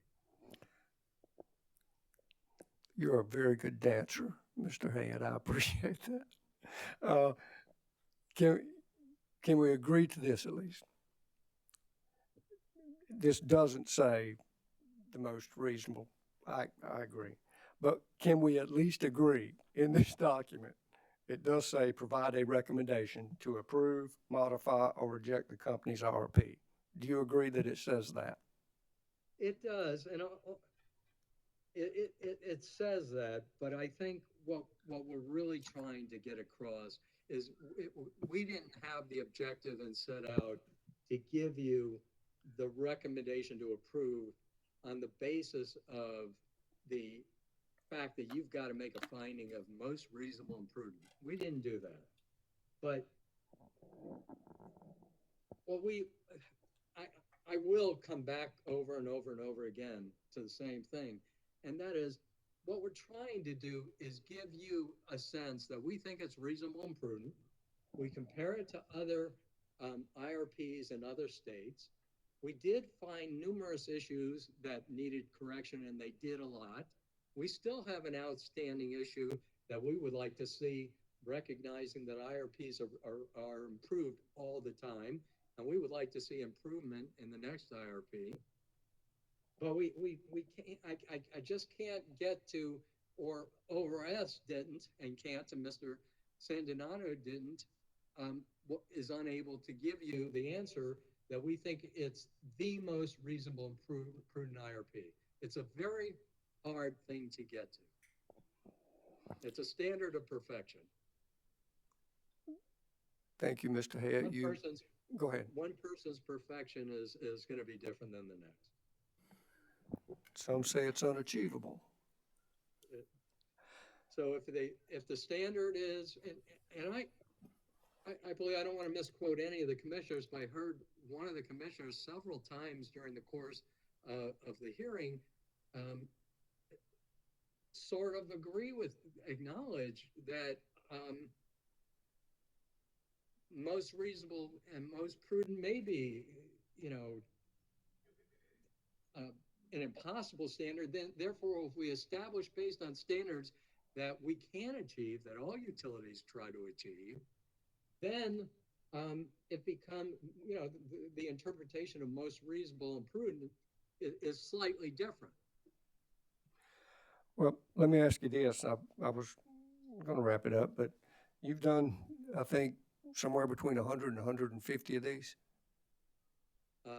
I've reviewed 100 to 150. Reviewed. RPs, rather.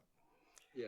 And I've written IRP rules for other states. In one particular other state, I have developed IRPs myself going back to the 80s using modeling tools, so I know how IRPs are developed. So that's my basis for my conclusions. I'm not going to ask you for a grade because I think you've been a gentleman, you've been consistent, and I appreciate everything, Mr. Hayat. Thank you much. Thank you. I appreciate it. All right. Any more commissioner questions? So the Iron Chairman has been advised by his vice chair that this needs to be the last witness. I was trying to get through ORS's witnesses, but I guess that won't happen tonight. I really don't want to be here on Saturday. So that's what we're trying to get to. But I appreciate all the parties making quick work of their presentations. It helps the process. Witness Hayat, I have a couple of questions for you. And before I ask the question, I just want to make a general statement. Witness Hayat? Yes. Okay, I want to make sure you're still with us. I would consider myself fairly new to the commission, despite the fact that we have commissioners that haven't been here as long as I have. And one of the things that I think is going to be in the back of, I'll speak for myself, the back of my mind, and probably in the back of every South Carolinian's mind, is how do we create a world where we never have a hole in the ground that will produce nothing but cost about $10 billion. And so with that as the background, it causes so many questions to be asked, and to make sure, at least from the commission perspective, that we get to the right decision. And you're a great witness. You're earning whatever fee they're paying you, you're earning it. You've been very patient with us, as have all the witnesses. And so I don't want you to think that, in the words of Commissioner Caston to Witness Sandinato, that we're trying to paint you in a corner or anything like that. For me, I'm just really trying to understand the intent of your report, and your capabilities, if you will. And I think Commissioner Caston did a good job clarifying, but I just want to make sure that I didn't mishear you. Now, it sounded as if you said that you opine that the IRP is reasonable and prudent.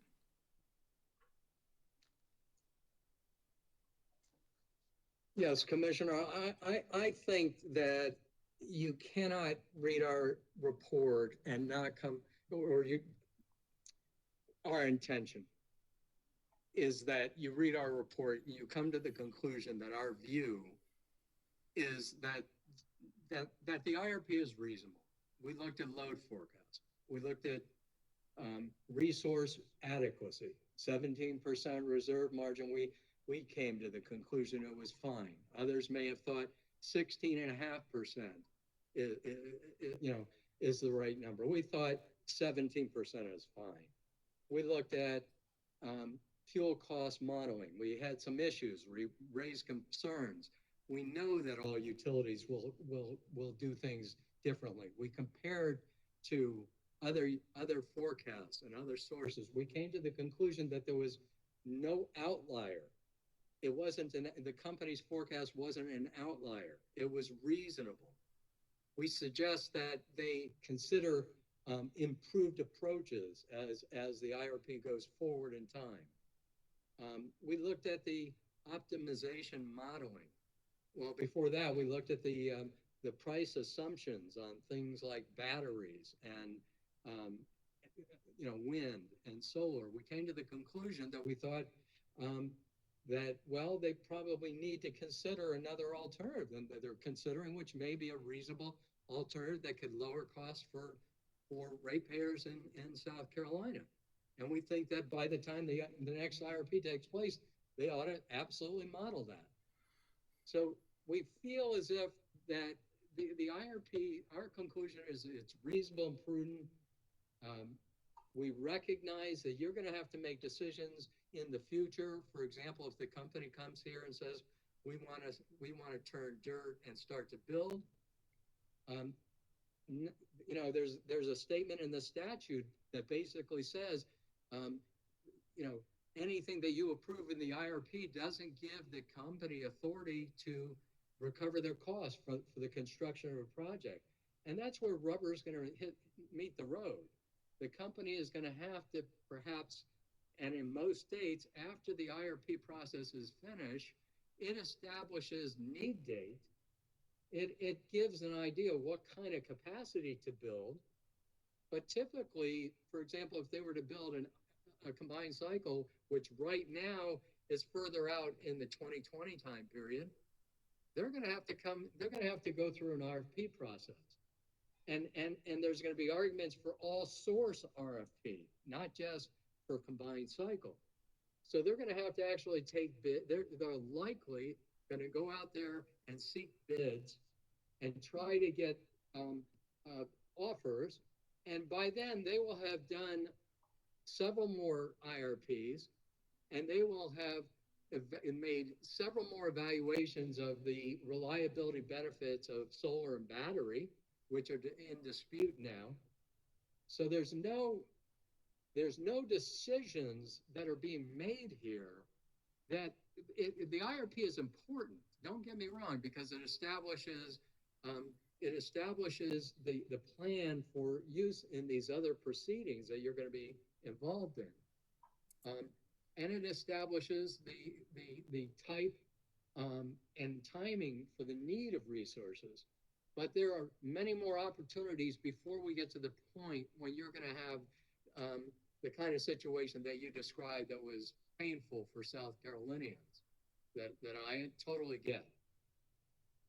Thank you, sir. I appreciate all that detail. And so the answer to my question is yes. Your report finds that the IRP is reasonable and prudent, not most reasonable and prudent, because that's our job, and experts can differ. It could be argued maybe that is a aspirational, lofty goal. I don't know. We're still trying to figure that out. But for you here today, this report, 200-something page report, based on what you wrote in that report with your colleagues and under the supervision of Mr. Sandinato, or collaboration, if you will, the IRP, Duke's IRP, is reasonable and prudent. Yes. All right. Thank you so much, sir. Thank you. Any other questions for this witness? All right. We are in recess until 10 a.m. tomorrow. Mr. Chairman, this is Andrew Bateman with ORS. Is Miss? Oh, no, I'm sorry. I've inadvertently forgot we've got Mr. Hyatt's rebuttal to put up. I apologize. Thank you, Mr. Chairman. Oh, no worries. No worries. 10 a.m. tomorrow. Oh, I'm sorry. Mr. Chairman. I hear somebody. Taylor Spear, Vote Solar. Just if I may ask for some expectation on scheduling, there's no other way to say this. I'm a single father of a 3- and 5-year-old about a third of the month, and my weekend's up. It would be very helpful to have some expectation, possibly about what's going to happen this weekend. I have no problems finding someone to cover the hearing, but if it's during a cross-examination of a witness, you know, that there's significant testimony in the record. I wouldn't want to task someone who hasn't gone through all of that for a cross-examination. If there's any way to get some expectation of where we may stand for Friday evening and Saturday, that would be super helpful. Absolutely. So, Attorney Bateman, we need to finish witness Hyatt's rebuttal or sir rebuttal, and then we have Barron and Cole. Is it Colin or Colin? Yes, sir. We have witness Hyatt's sir rebuttal left, and we have the entire testimony of witnesses Colin and Barron. Colin, okay. Yes, sir. All right, so that means in rebuttal, we will only have, well, I say only, we have the Duke witnesses and then SACE et al. Witnesses. Is that correct? Duke and SACE? Vote Solar has no rebuttal witness, so unless CCBA does, that would make sense. Mr. Chairman. Oh, okay. I'm hearing my general counsel is telling me John Wilson and Rachel Wilson. I didn't think so. Mr. Chairman. Yes, sir. The Carolinas Clean Energy Business Association, both our witnesses need to come back for a sole rebuttal. And Mr. Chairman. Mr. Chairman, oh, go ahead, Kate. Sorry. This is Kate Nixon. We do have 2 witnesses that will be testifying in sir rebuttal. Right. John Wilson and Rachel Wilson, right? Yes, that's correct. Okay. And Mr. Chairman, this is Andrew Bateman with ORS. Just to make clear, witnesses Colin and Barron, their direct and responsive testimonies are separated, much like many of the other witnesses. Okay. So Attorney Spear, I do not want to be here Saturday. The reason I put that out there is because we have to finish by Wednesday. And so it looks like we're going to have a lot in rebuttal.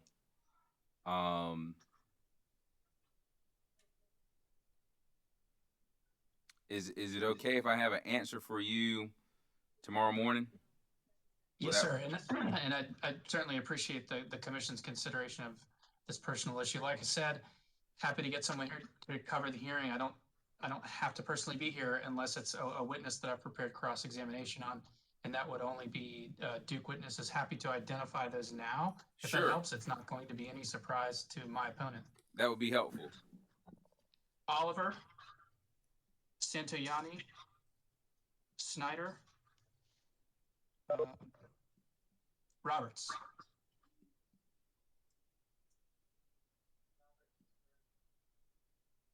Mr. Chairman, it's Rebecca Doolin when you have a minute. Yes, ma'am. And I imagine there may be others who have this, but this issue as well, but it would equally be helpful for our witnesses to arrange childcare or have an expectation about Saturday. Certainly understand we don't have that right now, and that's perfectly fine. But to Mr. Spear's point, I do have some other witnesses who are primary caretakers of their children and are trying to work through their schedule for the weekend as well. So, but tomorrow is fine. I just wanted to let you know that the same issues apply for some of the Duke witnesses. I believe counsel is fine though. Understood. In an effort to maybe avoid Saturday, are there any issues we need to be concerned about for going late tomorrow, say 8 o'clock tomorrow, and maybe 8 o'clock Monday through Wednesday, or Monday through Tuesday, and just until we finish on Wednesday? Got to jump in here. I'm closing on a house on Friday, and my closing attorney is supposed to have everything for me to have signed tomorrow evening. So, but I could easily probably push that to Friday morning. I didn't make the closing date. So Friday evening you would need to be finished by what time? Ideally 5 p.m. If it needs to be 6. That's Friday though, right? Yes, sir. I'm talking about Thursday, Monday, Tuesday, Wednesday of next week. Tomorrow and Monday through Wednesday of next week. No conflict Monday and Wednesday of next week. Mr. Chair, it's Rebecca. Oh, I'm sorry, Goodwin. Just quickly, thank you, Ms. Doolin. Mr. Chairman, Goodwin Thompson with CCL et al. I think that this could be handled with a little bit of advance notice, but our witness, Rachel Wilson, would need to probably make some childcare arrangements if she were testifying, late into the evening, one of those evenings. Okay. So it's my intent to make sure that we respect everyone's obligations outside of work. I will tell you the goal from going from 9 to 6 was to try to have more reasonable end times, but with that Wednesday hard time, it may be difficult to do. And I know no one wants to work on a Saturday. So tomorrow morning I have a better plan. After I get my staff, I have a plan of action.